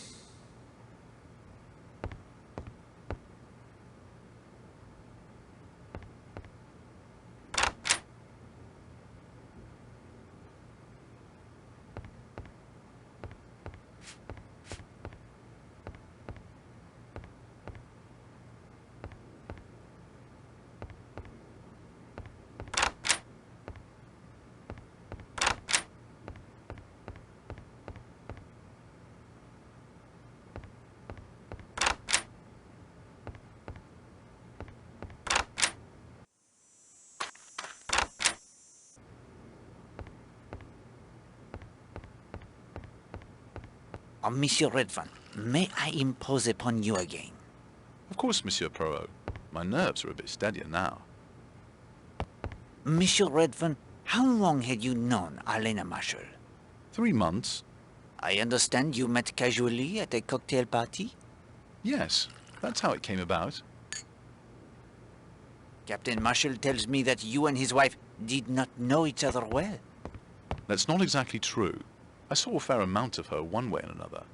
Was your wife aware of your friendship with Madame Marshall? I believe I mentioned to my wife I'd met her. But she did not know how often you were seeing her? Perhaps not. Did you arrange to meet Madame Marshall here? I suppose it's no good my fencing with you now. I was crazy about the woman. Mad. Infatuated. Anything you like. She wanted me to come down here.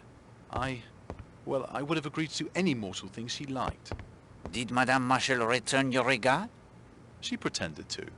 But I think she was one of those women who lose interest in a man once they've got him body and soul. See here, I've told you the truth. But how much of this has got to be made public? If it all comes out, it's going to be pretty rough on my wife. I know.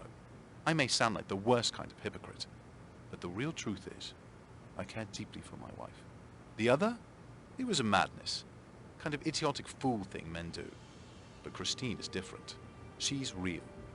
Badly as I've treated her, I've known all along that she was the person who really counted.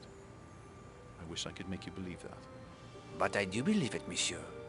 Have no doubt that I do believe it. Was Madame Marshall afraid if her husband learned the truth? She was a bit nervous, yes. I'm not sure I'd go as far as to say afraid. Was there talk of marriage between you and Madame Marshall? No, never. Arlena was perfectly satisfied married to Marshall. He's a well-respected businessman. She never saw me as a possible husband. I was just one of a succession of poor mutts. Just something to pass the time with. And yet knowing this did not alter your feelings for her? No. Had you an appointment with Madame Marshall this morning? No. We usually met on the beach. Were you surprised not to find her there this morning? Yes, I was. Very surprised. I couldn't understand it at all. Can you think of a reason why she went to Cutter's Cove this morning? I haven't the faintest idea. It wasn't like Arlena. Do you know of anyone in London who might have the grudge against her? Honestly, I can't think of anyone. Do you know anyone with the initials J.N.? J.N.? You mean Jimmy Nash? Tell me about him. Well, Jimmy was just one of the crowd. A photographer. Took a splendid picture of Christine and me, as a matter of fact. But now that I think of it, I did hear he and Arlena were an item at one time. Haven't seen much of him lately. I'd heard he got himself into some sort of trouble over money. He just dropped out of sight. Monsieur Poirot, if there aren't any more questions, I think I'd like to be with my wife. Of course, monsieur. I think you will find that she would like that as well.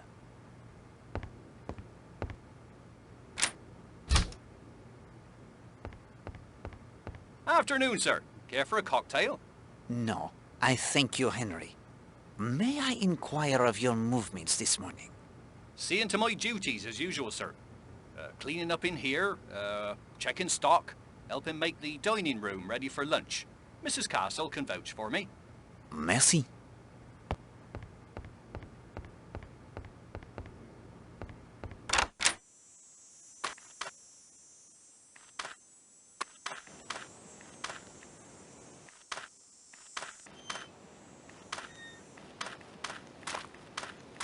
Poirot, is it true?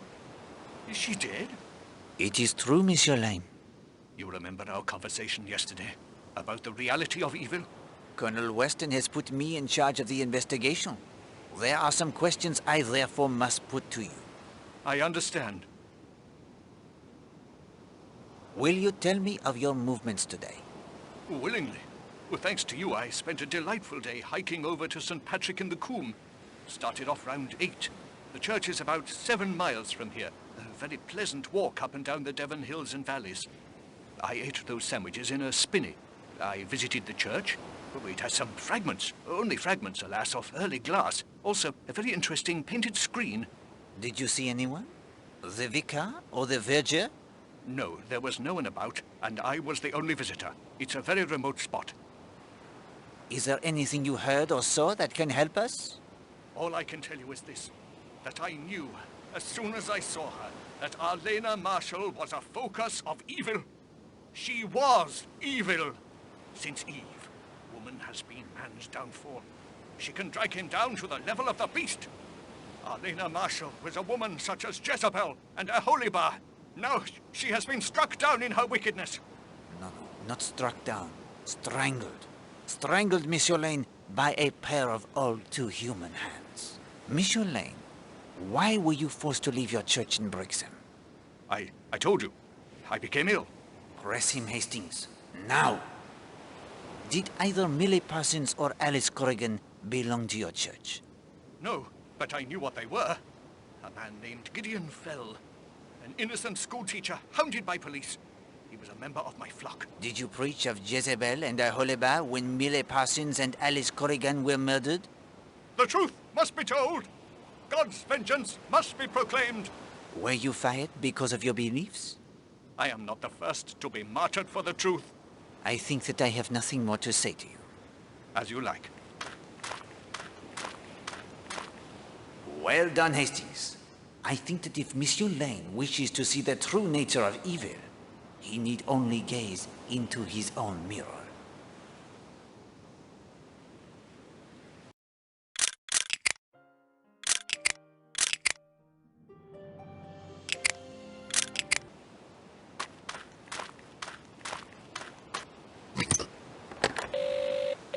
Hello? Yes, please? On me way. Gladys and I have seen several of Miss Stewart's films. It's a tragedy she can't make anymore now. You know, it got me thinking. Film stars are immortal. Years and years after they die, they are still up on the screen, entertaining us and taking our minds off our troubles. Did you ever think of that? Film stars never die.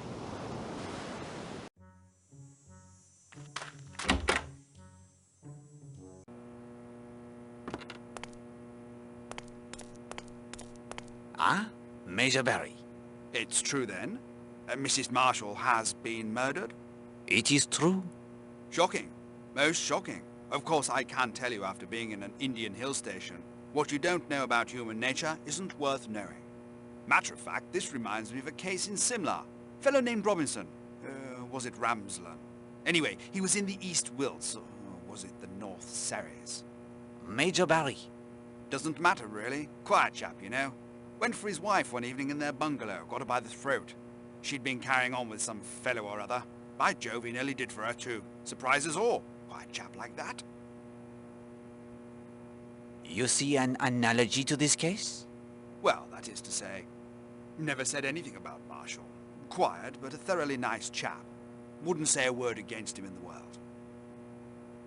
You were not at the hotel today? No, wanted to do some telephoning. The post office here isn't very private, so I drove over to Kingsbridge. Had a bit of bother with the motor earlier on, but young Jenks patched it up, so off I went. Almost ran down that fool cat and dog on my way up the high street. You were quite taken with Mrs. Marshall, were you not? You know I was, man. Have the decency to let that drop, will you? It is a case of murder, Major Barry. Poirot does not let anything drop. What time did you leave? Just before 10. What time did you return? Only just now. The drive? It is that long? Well, no. Bit embarrassing for an old campaigner like me, but I got lost. These confounded lanes, twisting and turning all over the place. Damn confusing part of the world. Did you speak to anyone in Kingsbridge? Want me to prove an alibi, eh? Saw about 50,000 people in Kingsbridge, but that's not to say they'll remember seeing me. Was there anything else? Can you think of anything else? Nothing. I'm out of it. Right out of it. My motor car is running like new, Mr. Jenks. Thank you. My pleasure, Major. Thanks to you, Mr. Poirot. I found a winch handle for you. What do you want with a winch if you haven't a sailboat? One must start somewhere, my friend.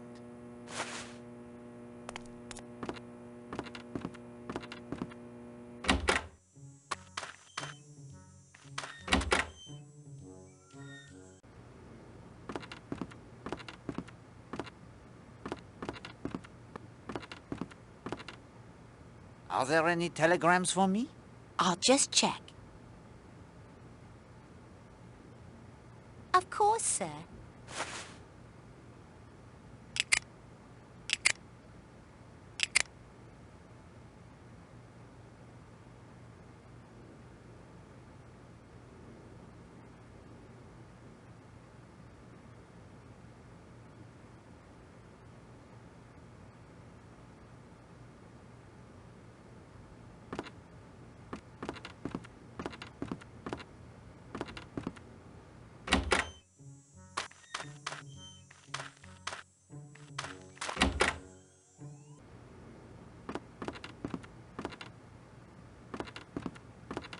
Ah, there you are, Poirot. What can I do for you? Do you have the background checks on the suspects? Yes, here they are.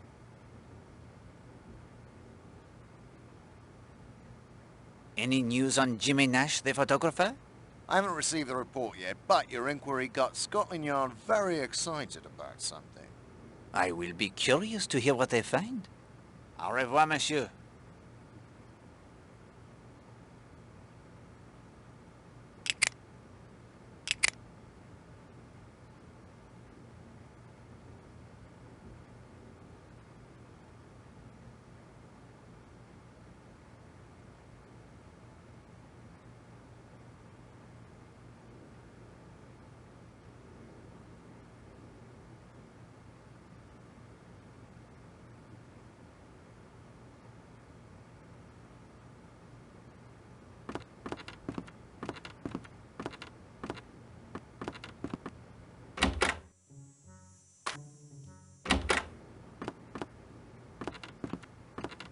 Information you requested should be available later in the day.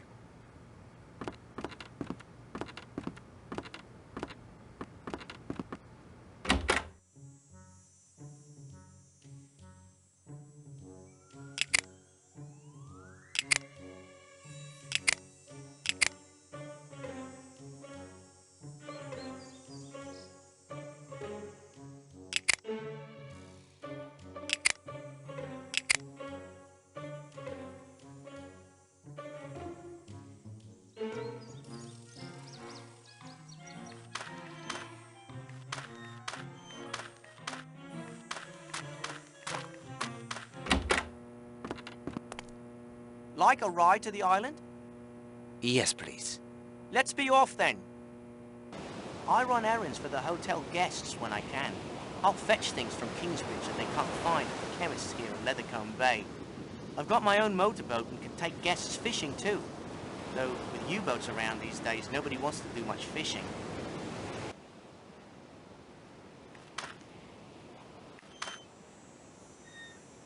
Well, this is neither...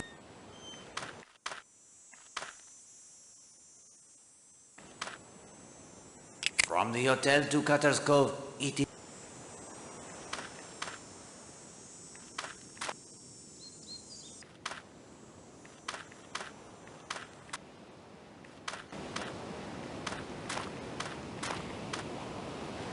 Can you row me to Cutter's Cove?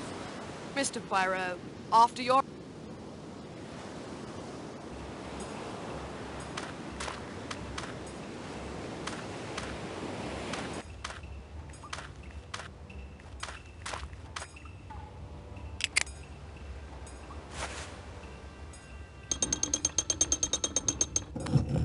A hidden passage.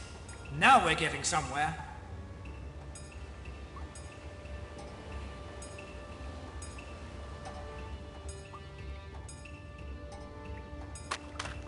Hello, this seaweed wasn't here before. A sandwich tin. Good Lord. You must test it, of course, Hastings. But do not expect to find this is a box of powdered sugar. Too right.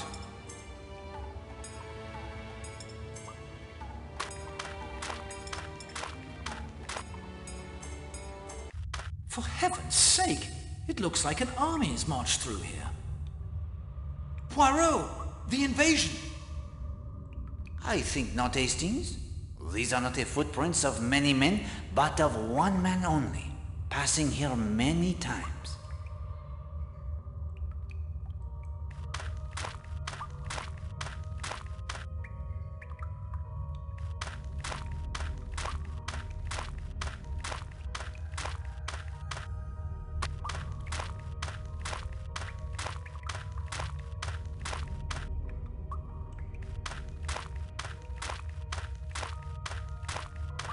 This is a useful point to measure the time it takes to reach Cutter's Cove, the spot that will be the scene of the murder. From the monastery ruins to Cutter's Cove via the tunnel, it is 11 minutes.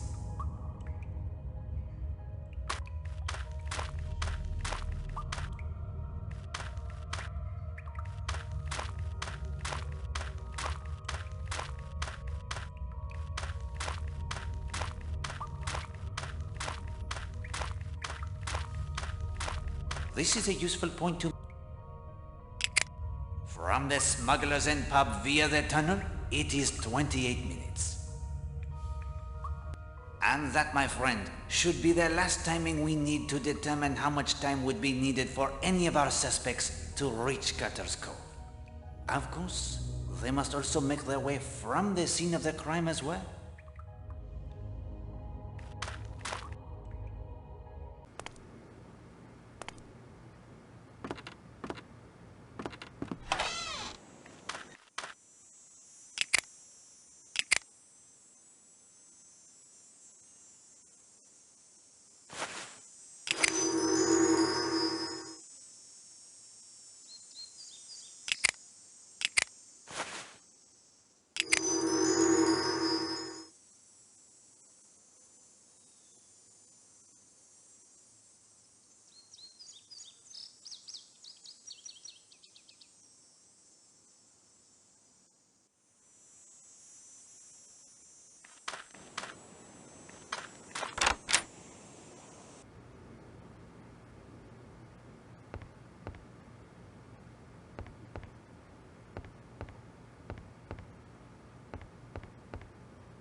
You do yourself a credit, mon ami. Bravo.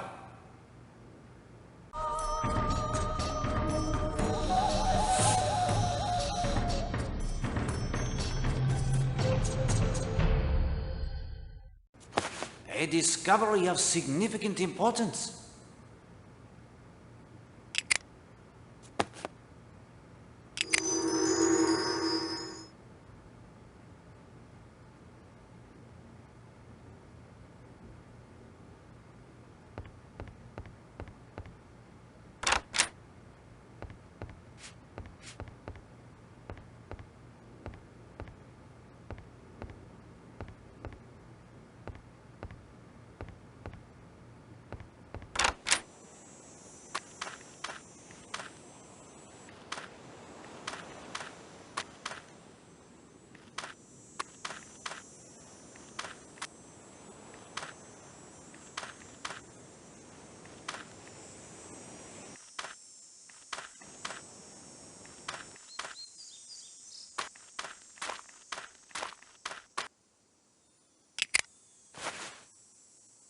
Hello. What have we here? Mrs. Castle's wire recorder. I'd almost forgotten about that.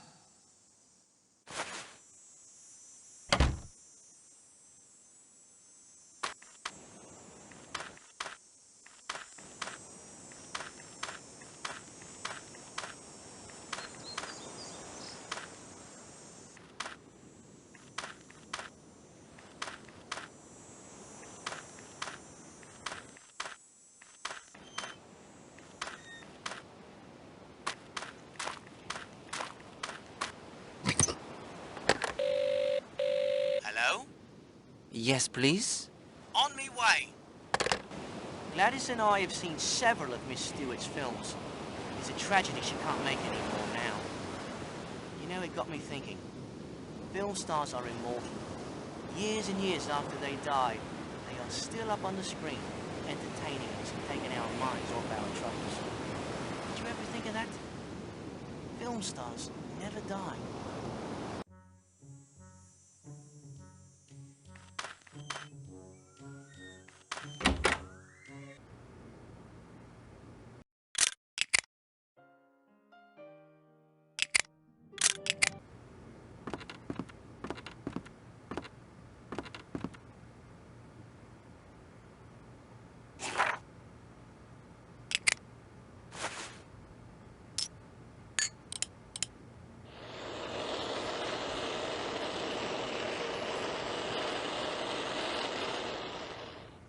The sandwich tin from the cave? It contains heroin, beyond any doubt.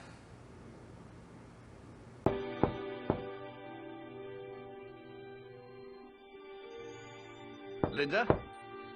Linda?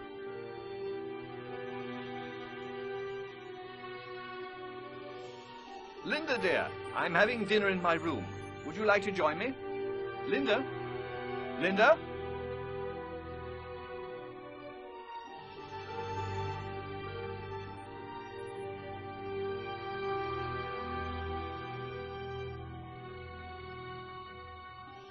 Good Lord, Linda! No! Help! Someone help us! It's my daughter! Please! The doctor was called immediately. Mademoiselle Marshall's stomach was pumped. It was a near thing, but she was saved. Thank God. The trial was purchased for her, of course, not her stepmother. Yes, she is caught between two worlds, Hastings. Not the real world and the supernatural, but childhood and adult. We have seen how she played up to Will Jenks. Was it just for a shovel to build her polo matin? I do not think so. I would advise speaking with her as soon as we return to Seadrift Island. You must learn if anyone attempted to goad her into it, whether all of the items we discovered in her fireplace were put there by her, and above all, you must try to put the poor child at ease. She didn't kill her stepmother, and then try to commit suicide in remorse? No, Hastings, she did not. Consult the pushpins on the map. The picture they tell is based on the times we have gathered during our interrogations. Someone lied? Hastings, you may expect a murderer to lie. Oh, right you are.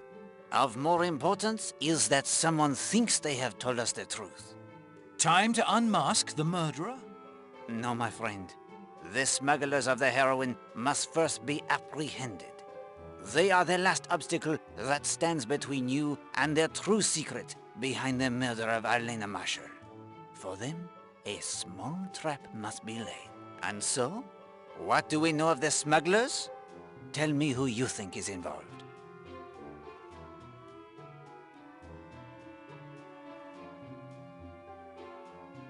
North. He's no birdwatcher. Excellent, my friend. Yes, Mr. North from London with his criminal background seems an obvious choice. Horace Blatt. Indeed. Monsieur Blatt with the hardware store that is not doing as well as he would have us believe. He earns his income elsewhere. What are the clues to their plan? The color of Blatt's sails. Red and white. Oui, bien. What do they signify?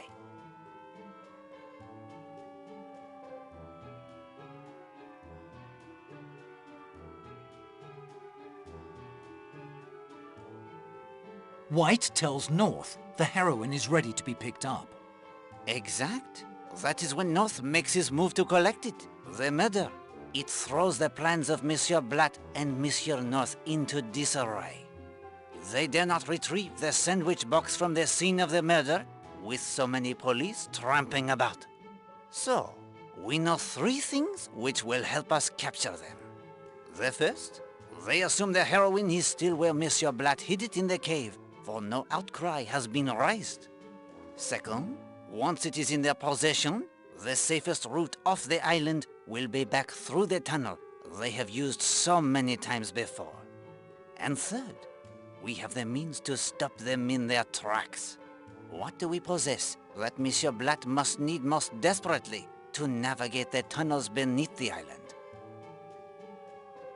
The compass! You have it, my friend. The compass is necessary to navigate the maze of tunnels. We have found the broken compass of Monsieur North. Only the compass of Monsieur Blatt remains. And how can we render it useless? Throw it off with the sliver of magnet we found in the garage. Yes, of course. We return the useless compass to Monsieur Blatt, replace the sandwich tin, and the trap, it is set. Now all that remains before we return to Seadrift Island is the last clue concerning the magical finger of suspicion. Before you give me the last clue, may I see how I am doing so far? But of course, present the clues you have so far and your interpretation of them. If you choose correctly less than half of the time, I will give you an additional hint, along with the final clue. Power was the first clue. The thing is powered by electricity. A good beginning. The second clue was lamp. The finger of suspicion is powered by the same circuit as the lamp. Yes. If the lamp was not on, the finger of suspicion will not point. The third clue, it is desk. The wires from the lamp to the finger of suspicion are in the desk. And the wires?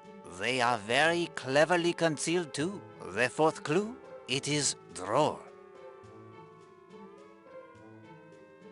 You close the drawer every time you operate the finger of suspicion. Your observation does you credit. The power it runs through the desk. The drawer, it is a logical choice for the switch to turn the machine on and off. So, the finger of suspicion is powered by the lamp through the wires hidden within the desk. Closing the desk drawer closes the circuit to allow the current to flow. Clue 5 is an easy one. Magnet. The finger is controlled by a magnet you hold. The magnet? It is here in my ring. There is a magnetic switch embedded beneath each of the oracle-like pronouncements. If the circuit is complete, a single movement controls the finger and the switch is thrown. The finger then comes to rest there.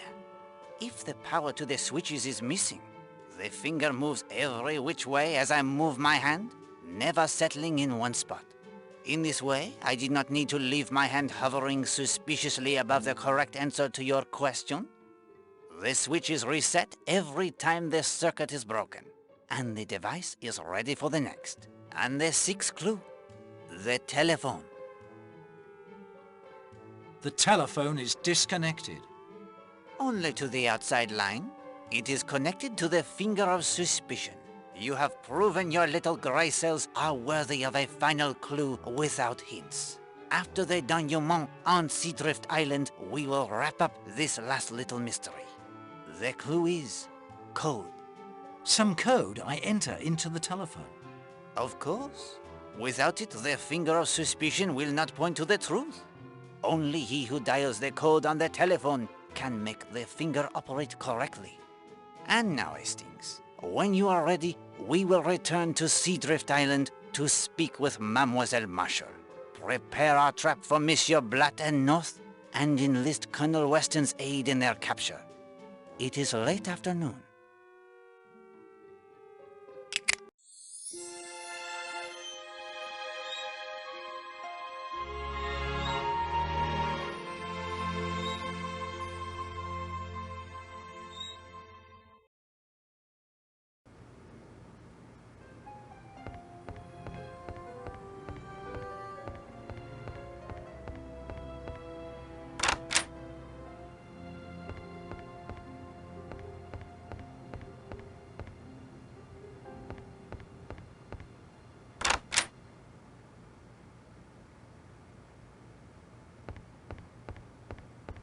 Mademoiselle, it is good to see you looking so much recovered. Thank you. Captain Marshall, it is necessary that I speak with your daughter in private. I can't allow that. She's still too weak. It is of the utmost importance. No. Monsieur Poirot, I know what you want to speak to me about. I should like my father to remain. Are you certain? Yes, Daddy. Let Monsieur Poirot ask his questions. I need to answer, and you need to hear the answers. Very well, Linda dear. Monsieur Poirot? Mademoiselle, it is not true that you liked your stepmother. No, I loathed her. She ignored me. That was all right. It was the way she treated Daddy I couldn't stand. Did your father and your stepfather argue? Daddy doesn't argue. He makes his point and then is done with it. But they often had differences of opinion. At school, you believed an instructor killed melee persons. What? You and your friends had been experimenting with voodoo? The devil, you say? See here, Poirot. How dare you? Mademoiselle? Yes, Mr. Fell, he believed in it. He got us interested. We knew Miss Porter wouldn't believe me if I told her about Millie, about him grabbing her and the horrid things he said. You decided to dispense justice on your own? Yes. We fashioned a wax figure of him, got the nail clippings and the hair like the book said, then did the ritual at the polo matting we'd made. A pole in the cleared circle? Yes, it represents the centre of the world, power. Then we let him have it with the pins. It worked, Monsieur Poirot. You have to believe me, it worked. Because he believed as well, mademoiselle, only that. Miss Potter found out what about the voodoo? She said we were persecuting Mr. Fell. But I think she got suspicious herself, because she fired him at the end of term. You wrote threatening letters to your stepmother? I wanted to scare her. So she would be more susceptible to your magic? Yes. It sounds so stupid to say it like this. No, mademoiselle. Children are often powerless to help those they love. But you had felt your power at school. Is it not so? Yes, you're right, I did. I thought I could do something to stop her. And I stole Rosamond's typewriter and hid it in Mrs. Redfern's room, so she would be blamed for the notes. That was wicked, I know. You created another doll. This morning early, I went out to the monastery ruins and performed the ritual again. Je vous ai battu, je vous casse, je vous maudis. Then I came back here and burnt everything. A little later, I heard she was dead. Don't you see? I thought it had worked. Just like with Mr. Fell. But I didn't want her dead, not really. I just wanted her out of our lives, forever. Linda, dear. Oh, my child. I'm so sorry. Mademoiselle, did anyone tell you to take your own life? No. It seemed the only thing I could do. I will list for you the things I have found. All right. The book of voodoo rituals, the key to the monk's door behind which you hid the wire recorder, the stick pin in the hat with some wax still adhering to it, the hairbrush, the melted wax in the fireplace, human hair burned in the fireplace, green fabric burned in the fireplace. That is all, I think. But hang on, that's not right. Something? It is missing? No, that green fabric. I have no idea where that came from. I didn't burn that. Do you see it, Hastings? Even as she puts the typewriter in the room of Christine Redfern to throw suspicion on her, someone has the same idea. As I said, the pieces of green fabric that do not match the hat of Mrs. Marshall are a significant clue. Mademoiselle, why did you try to take your own life? After I talked to you, I came back to my room. I saw someone had been sifting through my fireplace. Then later, my puzzle box had been opened. But Linda, you can't have believed, not really, that voodoo killed Arlena? No, but I knew what would happen.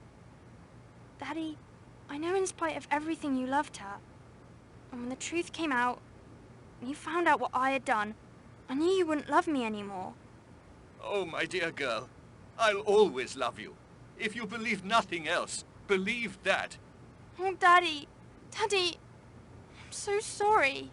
Hastings, we are done here.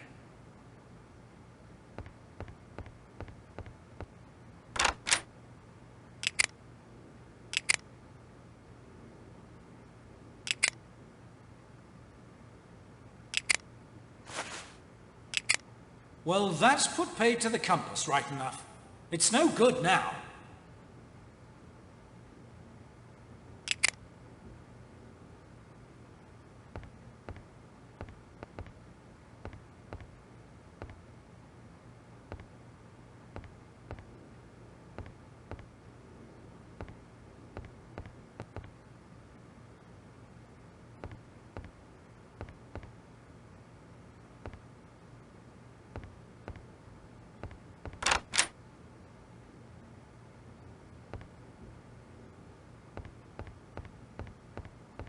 Here is your compass, Monsieur Blatt. I thank you for allowing me to borrow it. It's about bloody time, too.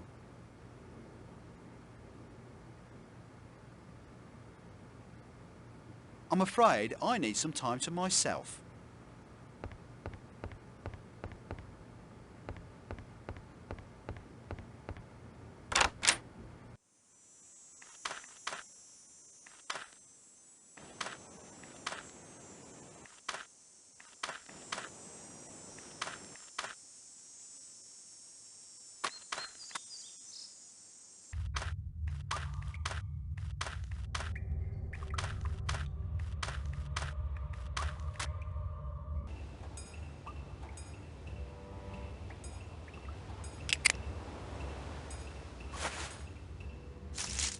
Cheese is in the trap. Excellent. One more step only. Colonel Weston must be here to make the arrest.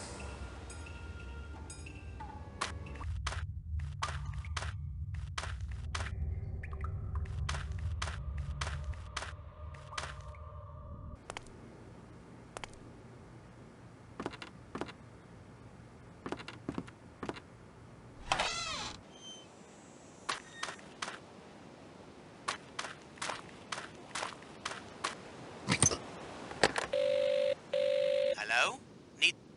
Yes, please? On me way. I have a theory about the murder.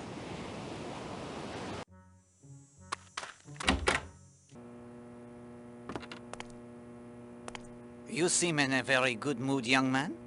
I'm about to make 10 quid, and won't Gladys be pleased? What is the source of your good fortune? It's the funniest thing. One of the guests at the hotel is paying me to help play a joke on somebody. I'm to lay off the island this evening in my motorboat, and when he signals from the hotel tower, I'm to pick him up and run him over to Thurlestone. It's a surprise for someone, but I don't know any more than that. We must learn more, Hastings. When is this joke to take place? I've no idea. I'm just to wait off the south side of the island until I see a signal from the tower. Then I head into Cutter's Cove and pick him up. The lantern missing from the safe. It is now explained. Who is paying you? Oh, I can't tell you that, sir. I gave my word, and he wouldn't pay up if I said. Is it far to Thurlestone? Oh, no, sir. Just a short run across the bay. Easiest money I've ever made. And what is the signal? Oh, sir, I'm not sure I can tell you that. Where can be the harm? You do not reveal the name as you promised after all. There is another 5 in it for you. 5 pounds, Hastings. I think you would not be so free with the money if it were yours. All in a good cause. 5 quid more? This is my lucky day indeed. Here you are, my friend. 5 pounds as promised. Much appreciated, I'm sure. It's just a signal with the light. 3 short flashes. Quickly, Hastings. Consult the codes in your notebook. Choose one that will be the joke on our adversary.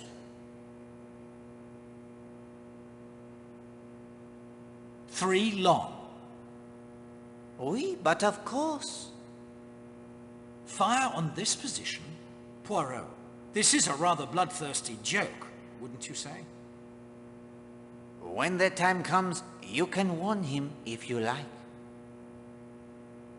Monsieur Jenks, your humorous friend cannot flash the 3 short lights out into the sea. Why not? That is the home guard code for announcing you have spotted the enemy. Is it really? That wouldn't do at all. No, indeed. 3 long flashes is the code for no enemy ship sighted. 3 long flashes. Got it. No harm done. I have plenty of time to warn him. I'm certainly glad I told you. I may even get another tip for warning the guest.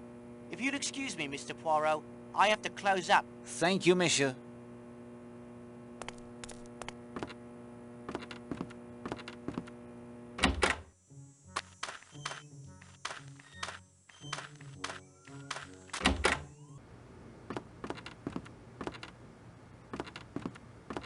Hello, Poirot. Have there been any new developments? I'll say. What of Mrs. Castle? She met with certain individuals in Exmoor, then hopped a train to Southampton. Trying to leave the country is my guess. She'll be detained the moment she tries to board a ship. You are watching her associates, I assume? Scotland Yard is on it. Any report on Gideon Fell? He's being questioned as we speak. I hope to have some information before the night is over. What of Monsieur Jimmy Nash? Nothing yet, Poirot. Scotland Yard has promised to bring through sometime tonight. It is time to clear up our remaining mysteries. I need your help. Anything? Your men must watch the causeway and stop anyone who tries to leave. My men will be ready. Anything else? We must settle this business of the heroine. Tell me what you need. Accompany me to Cutter's Cave. I'm ready to leave when you are. What else? We are ready to return to Cutter's Cave.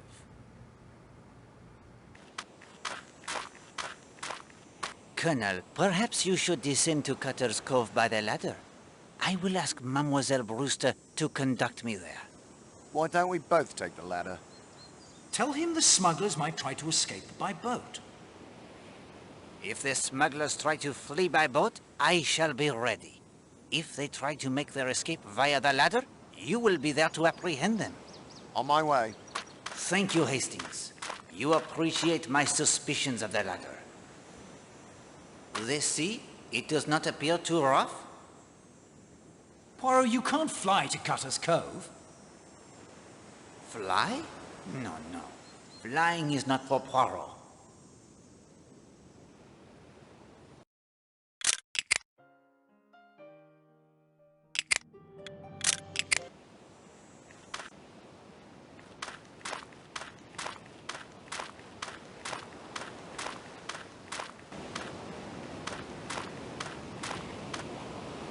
Can you roll? Mr. Poirot.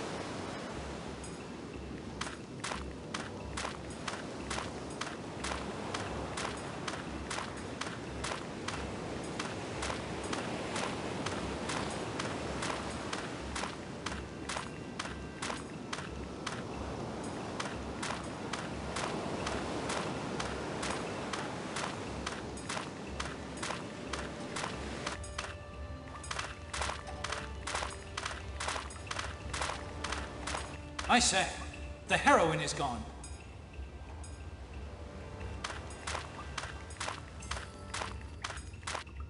We can't leave by boat, and your bloody compass is useless. I don't understand it. Compass worked fine before I loaned it to... Oh, hoaxed it, did you? I am afraid so. Clever, aren't you? Oui? May I borrow the compass once more? I guess you've earned it. I'll take the sandwich tin if you don't mind. A few questions, only to satisfy my curiosity. You received the shipments from a larger vessel at sea? Yes. Playing the ghost was your idea, Mr. North? Not likely. Blad thought it would scare off any nosy locals. I thought it was bloody silly. Monsieur North, you picked them up in Cutter's Cave? Yes, once I saw the all-clear signal. You used a signal light? No. The cells, of course. Of course. Red to tell Monsieur North the shipment it was not ready. White to inform him that he could pick it up using the tunnel from the Smuggler's Rest. That's right. I'd nicked a spare key months ago when the place was still open. Worked quite well for us until a U-boat took some pot shots at me when I was making the rendezvous at sea. Too dangerous now. That was to be our last shipment for a while until we could find another way. The war, it is an inconvenience. You can say that again. I think that concludes our business here. Colonel Weston, if you could hand Monsieur North over to your men, I would like Monsieur Blatt to join us this evening in the dining room. It's your show, my friend. I'd shoot you, Poirot. Somebody stole my gun. Eh bien, Hastings. The murder of Millie Parsons, it is now explained. The fifth columnist has fled and will hopefully lead Scotland Yard to other traitors. The practitioner of the voodoo has been revealed. The smugglers have been trapped with the goods, as you say. Only one target remains. the murderer of Alena Marshall. Then you knew by now who had murdered Alena Stewart? But of course, all of the clues are now in your possession as well.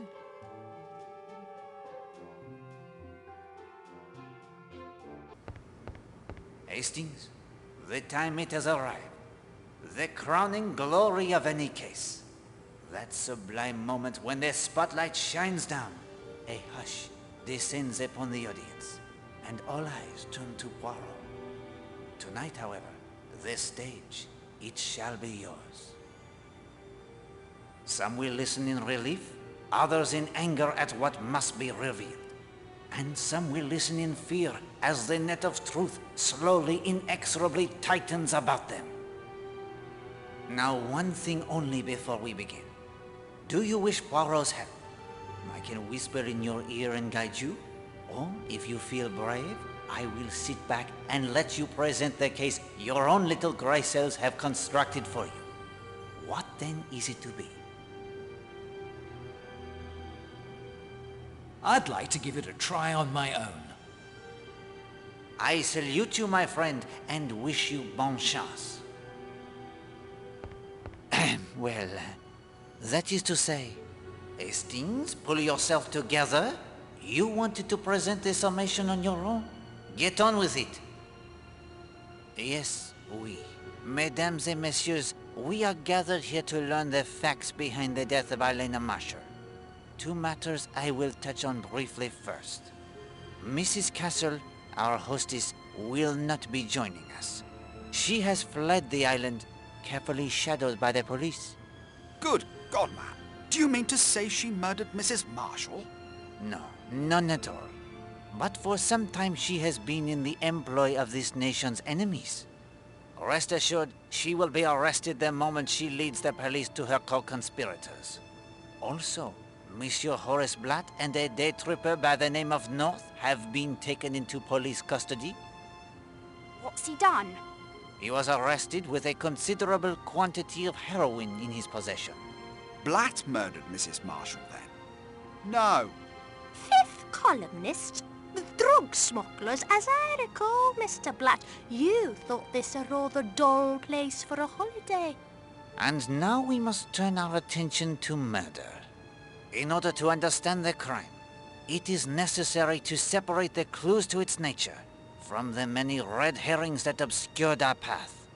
Once that is accomplished, we are left with the truth. Let us begin with the comparison of two bottles. The two bottles I compared were, of course, perfume bottles. I speak of the two perfume bottles. The first bottle was in Madame Marshall's bath. She had applied the perfume before leaving on her float this morning, as I myself remarked. Why would she need a second bottle? And why was it found in the cave? Next, we come to another comparison. And for this, we owe much to the expertise of Mademoiselle Darnley. 3 pieces of green fabric. A torn piece of fabric was found near the cave in Cutter's Cove. Another piece of green fabric was found in the fireplace of Linda Marshall. They appeared to be the same fabric as that of Madame Marshall's hat. In fact, Mademoiselle Darnley was able to tell at a glance that neither was the silk from the hat. I will now turn to another curious incident of this morning. Someone threw a bottle from the hotel balcony. It narrowly missed Mademoiselle Brewster. Why dispose of an unneeded bottle in such a fashion when there are convenient dustbins? The contents of the bottle was also surprising. Artificial suntan. Testing proved the bottle it had contained artificial suntan. But the weather, it has been most agreeable. The sun, it shines every day. Who would need such a thing? Then there was the contents of Madame Marshall's flask. Trianol. Her coffee was laced with a heavy dose of the sedative Trianol. Instead of reviving her, it would almost certainly have put her into a deep sleep. Taken separately, their clues, they mean little. But together, a bath where there should have been none, duplicate perfume bottles, fabric for the hat that is very much alike, yet not the same. Artificial suntan when the sun it shines brightly? These suggested at once to me a single thought alone. Someone wanted to impersonate Arlena Marshall. Someone wanted to duplicate the hat of Mrs. Marshall, her deep tan, even her scent. And how can we determine when this impersonation has taken place? It is a sound which gives us the clue. The sound of running water. An odd thing, that running water. It was heard both by Poirot and the maid Gladys Narracott. It was very late in the morning for someone to be taking a bath. And as I observed when I had occasion to use my own bath yesterday at an unusual hour, the sound, it is very noticeable in a quiet hotel. Why would someone need to run a bath so late in the morning, if all had already risen and breakfasted? Poirot's shoes begin to fit you, Hastings. To remove the artificial suntan. To wash off the artificial suntan, perhaps? The bottle, of course, it is thrown into the sea after the suntan is applied, narrowly missing Mademoiselle Brewster. It becomes clear, does it not, that someone impersonated Madame Marshall this very morning, very near to the time of her murder. But why? To provide an alibi for the murderer. Précisément. I have calculated the time it would take for every person on this island to reach Cutter's Cove, murder Madame Marshall, and come away again between 20 of 11 and 15 minutes to 12. And I tell you that only Mademoiselle Darnley can have done it. Monsieur Poirot. Comme-vous, mademoiselle? You were the only one close enough. Yet the nature of the crime, strangulation by powerful hands, eliminates you. Captain Marshall was typing the letters. Linda Marshall and Mrs. Redfern were together at Sanctuary Cove. Monsieur Redfern is in plain sight of several people, both guests and hotel staff. Mrs. Castle tends to her duties. The gardeners were together above the bathing beach, except when Monsieur Gardner goes to fetch the knitting wool. Despite Madame Gardner's apprehensions, he would still not have had enough time to do the deed. Mademoiselle Brewster swims, converses with Poirot and Rose. Monsieur Blatt sails. Major Barry gets lost. Monsieur Lane hikes. What about the tunnels? Ah yes, they're tunnels. They would certainly allow someone to reach Cutter's Cove undetected if their secret were known. But they do not make the trip there any shorter. Whether you travel from the Smuggler's Rest to Cutter's Cove, or the monastery ruins to Cutter's Cove via path or tunnel, the time it is almost the same. And without a compass, you may rest assured the trip would be much longer. The method of murder? Strangulation by a powerful pair of hands. Only a man or a strong woman could have done it. It is true there is a woman in this room who could have done it. Mademoiselle Brewster. Forgive me, mademoiselle. Not at all. I believe in keeping fit. This fact helps us to eliminate Madame Castle, Madame Gardner, Madame Redfern, Mademoiselle Darnley, and Mademoiselle Linda Marshall as the strangler. Strangulation, yes. A method of murder seen before in Devon. A schoolgirl named Millie Parsons. A housewife named Alice Corrigan. One murdered only a few weeks after the other earlier this year. One of these murders is connected only slightly to the death of Arlena Marshall. But the perpetrator of the other is far more intimately involved. The murderer of Alice Corrigan. Alice Corrigan and Arlena Marshall were murdered by the same man. How does Poirot know this? The unbreakable alibi. The primary suspect in Alice Corrigan's murder also had the unbreakable alibi just as we face here. An alibi based solely on time. Corrigan, the husband of the murdered woman, was apparently aboard a train when she was killed. Yet in that case, all a certain young lady hiker by the name of Elizabeth Stride must do is give the time when she discovers the body at least 20 minutes before Alice Corrigan actually died. The husband has time to alight at the station, kill his wife, and be gone before the police they arrive.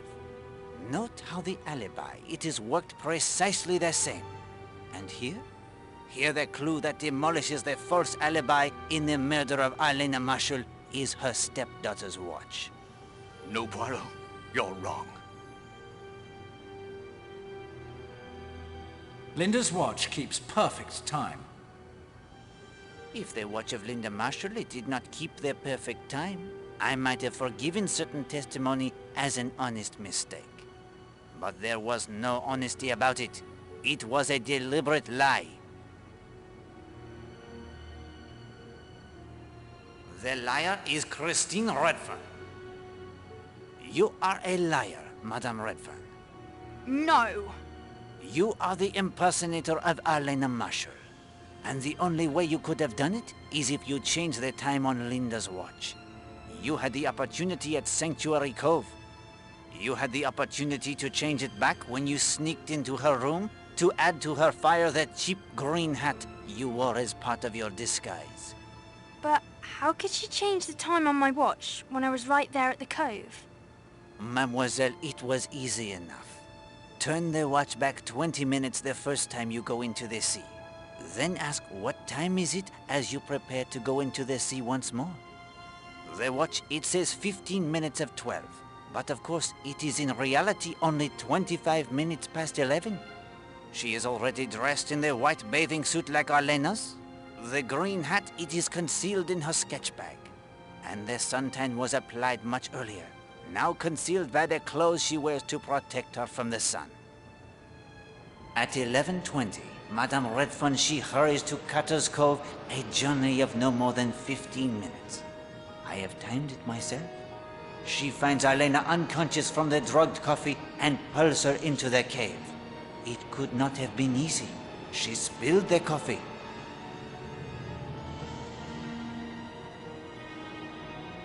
Tore her hat?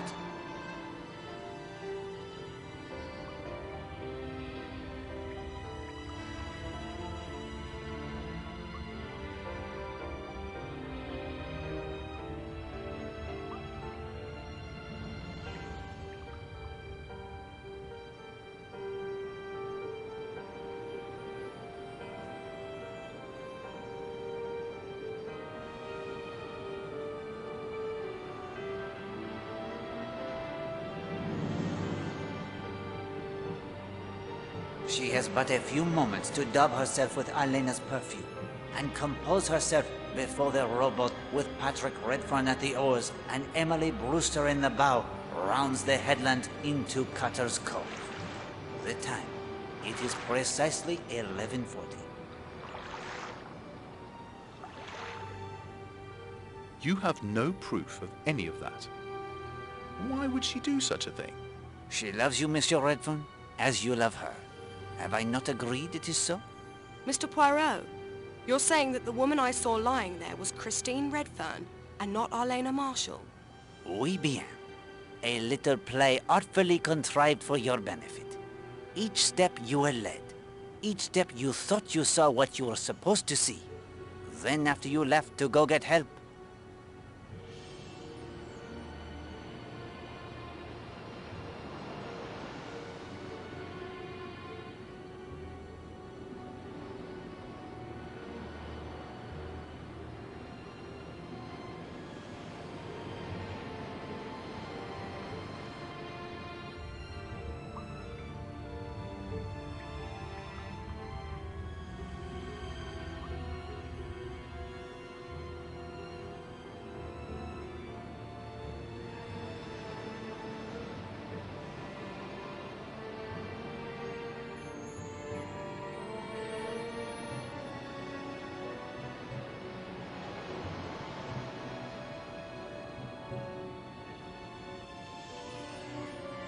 and then the real murder occurs.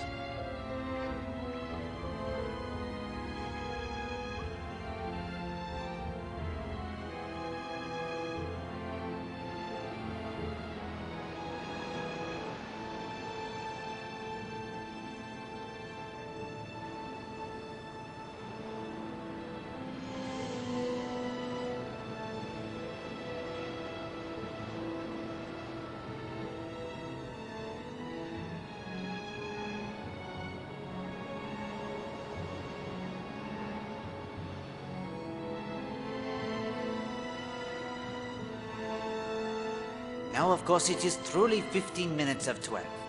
Madame Marshall has the time to wash away the artificial tan, change his clothes, and arrive for her tennis rendezvous.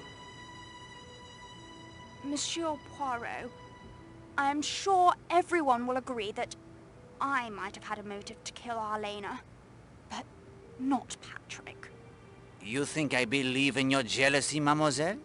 When your husband, if he is indeed your husband, loves you and you know it to be true? No. The true motive lies in 2 documents. Letter from Arlena's solicitors. A telegram reveals that a sizable portion of her fortune was paid out last week to her. 10,000 pounds to be exact. Do you know anything of this, Captain Marshall? First I've heard of it.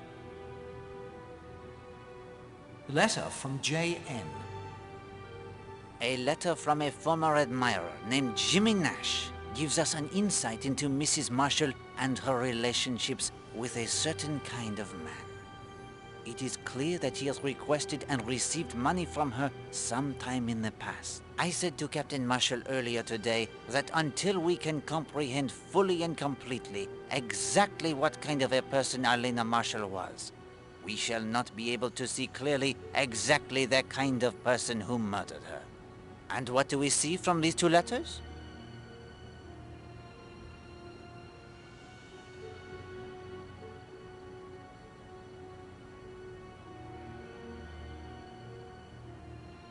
Arlena was taken advantage of by men she was attracted to. Arlena Marshall was a woman who needed to be admired, adored. It is true. But what was the result? She was fair game for a certain type of man who takes advantage of such women. Just as Jimmy Nash convinced her to give him money, Patrick Redfern did the same. And I know as surely as I know anything, that before Jimmy Nash, there was another such man, and before him another. Arlena was not a predator. She was the victim. That is her character, and that is the character of Edward Corrigan, the man who killed her, just as he killed his wife Alice for her inheritance only a few months ago. No proof whatsoever. Oh, I don't know about that. Here's something even Poirot hasn't heard yet. Although knowing him, he expects it. I sent a photograph of the 2 of you he borrowed from your suitcase to the Brixham police. Allow me to make this small deduction, Colonel. They have identified you as Edward Corrigan and Elizabeth Stride, the young woman who found the body. Bravo, Hastings! I could not have done better myself. Thanks, old man. That's dashed kind of you. Oh, well, that's torn it. Edward, don't be a fool.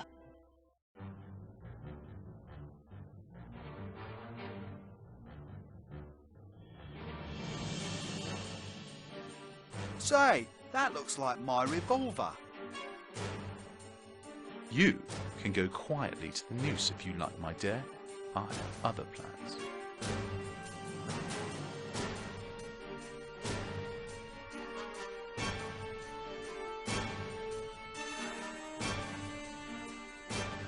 Poirot? Shouldn't we chase after him? Poirot does not chase.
You damned, interfering, lousy little worm. One step and I'll kill you. I may do it anyway. Here is your chance, Hastings. Warn him if you wish to. Try not to get Poirot killed, please. Do not signal with a lantern. And why not? I told young Monsieur Jenks the lie. What has Jenks got to do with it? That is Madame Castle's signal lantern you stole from her safe that she used to signal the U-boats. I too found the lantern and also the code book. I told Monsieur Jenks that 3 long flashes of the light is safe, but it is the code to fire at the signal. I expected you to try and block my escape, but I'm no fool. You're bluffing. It is no bluff. Sorry, you greasy little foreigner, but I just don't believe you. Very well, Hastings. We can go now.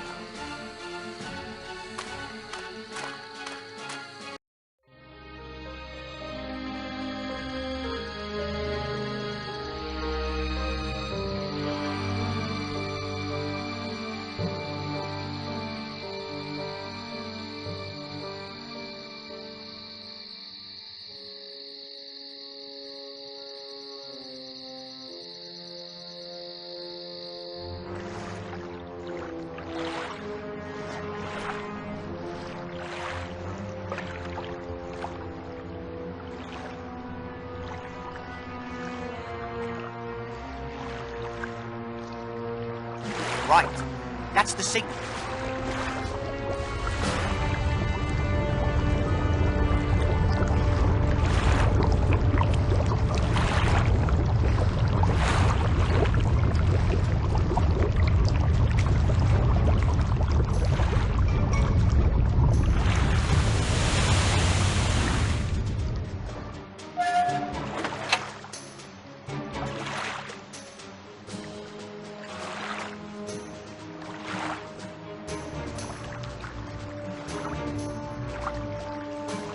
Achtung! Stellen Sie Koordinaten ein! Bereit!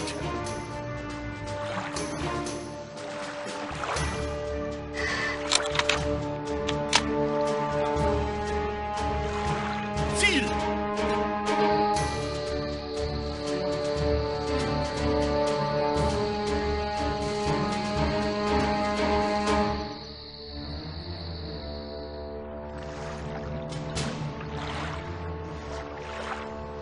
Feuer!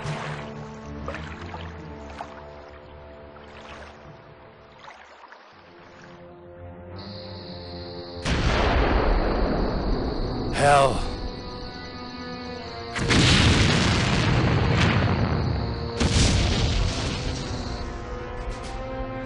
Gut.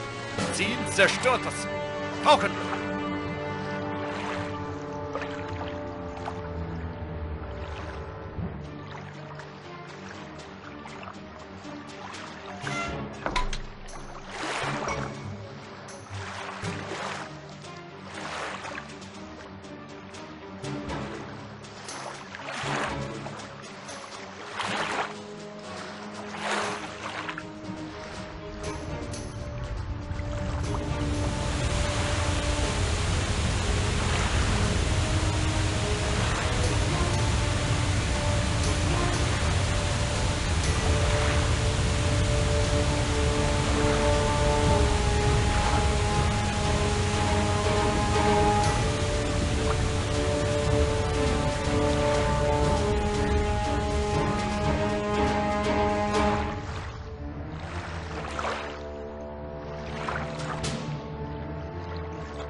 One mystery only remains, Hastings.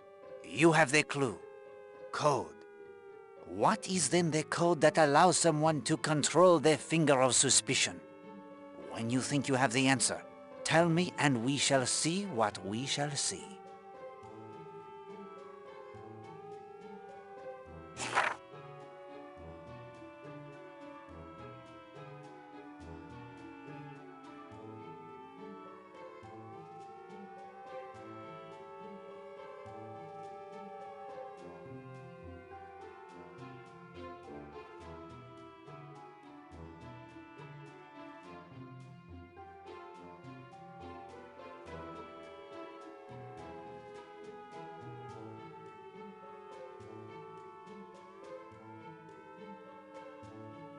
I am sorry, Hastings, but you have dialed the wrong number.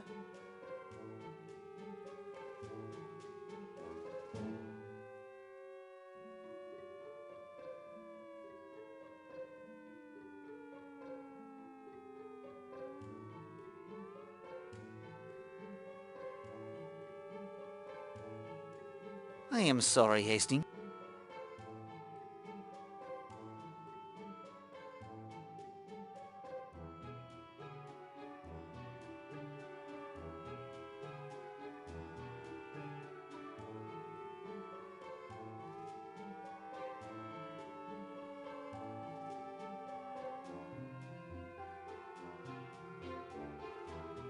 I am sorry.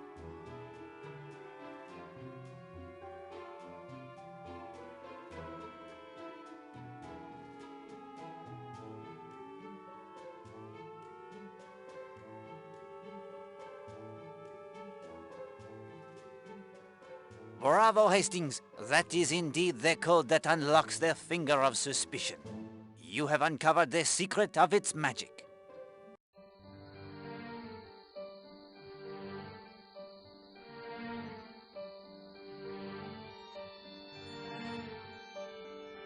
The case, it is now complete, my friend. You have walked in Poirot's shoes.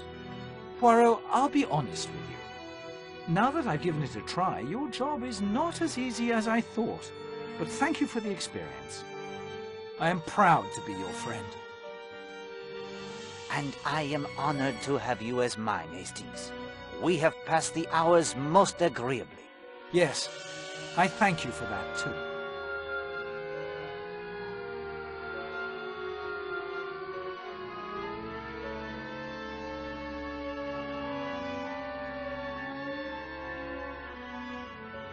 I'm sorry, old chap. I should trot on over to the War Office, I'm afraid. And so, one mystery solved, and another, even greater, begins. Don't you worry. No more holidays at the beach for a time, maybe. But we'll pull through. You'll see. Oh, I feel like the dinosaur, Hastings. Gone is my world, where good always triumphs over evil. Where the clues, they all add up to the satisfactory solution. Where the murderer never escapes. This will be a war as we have never seen it. Whatever the outcome, mon ami, the cost, it will be high. And I fear our world, it will never be the same.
You damned, interfering, lousy little worm.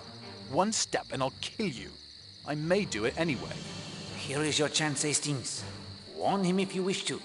Try not to get Poirot killed, please. Do not signal with a lantern. And why not? Go about your business. I didn't need your permission. It is too dangerous. Don't worry about it. Everything is arranged. You've fallen down rather badly for us, haven't you, Poirot? Now clear out before I pull this trigger. Hastings, what have you done? If the case it ended with Poirot's untimely demise, I could not be standing here telling you their story, could I? Sorry, old man.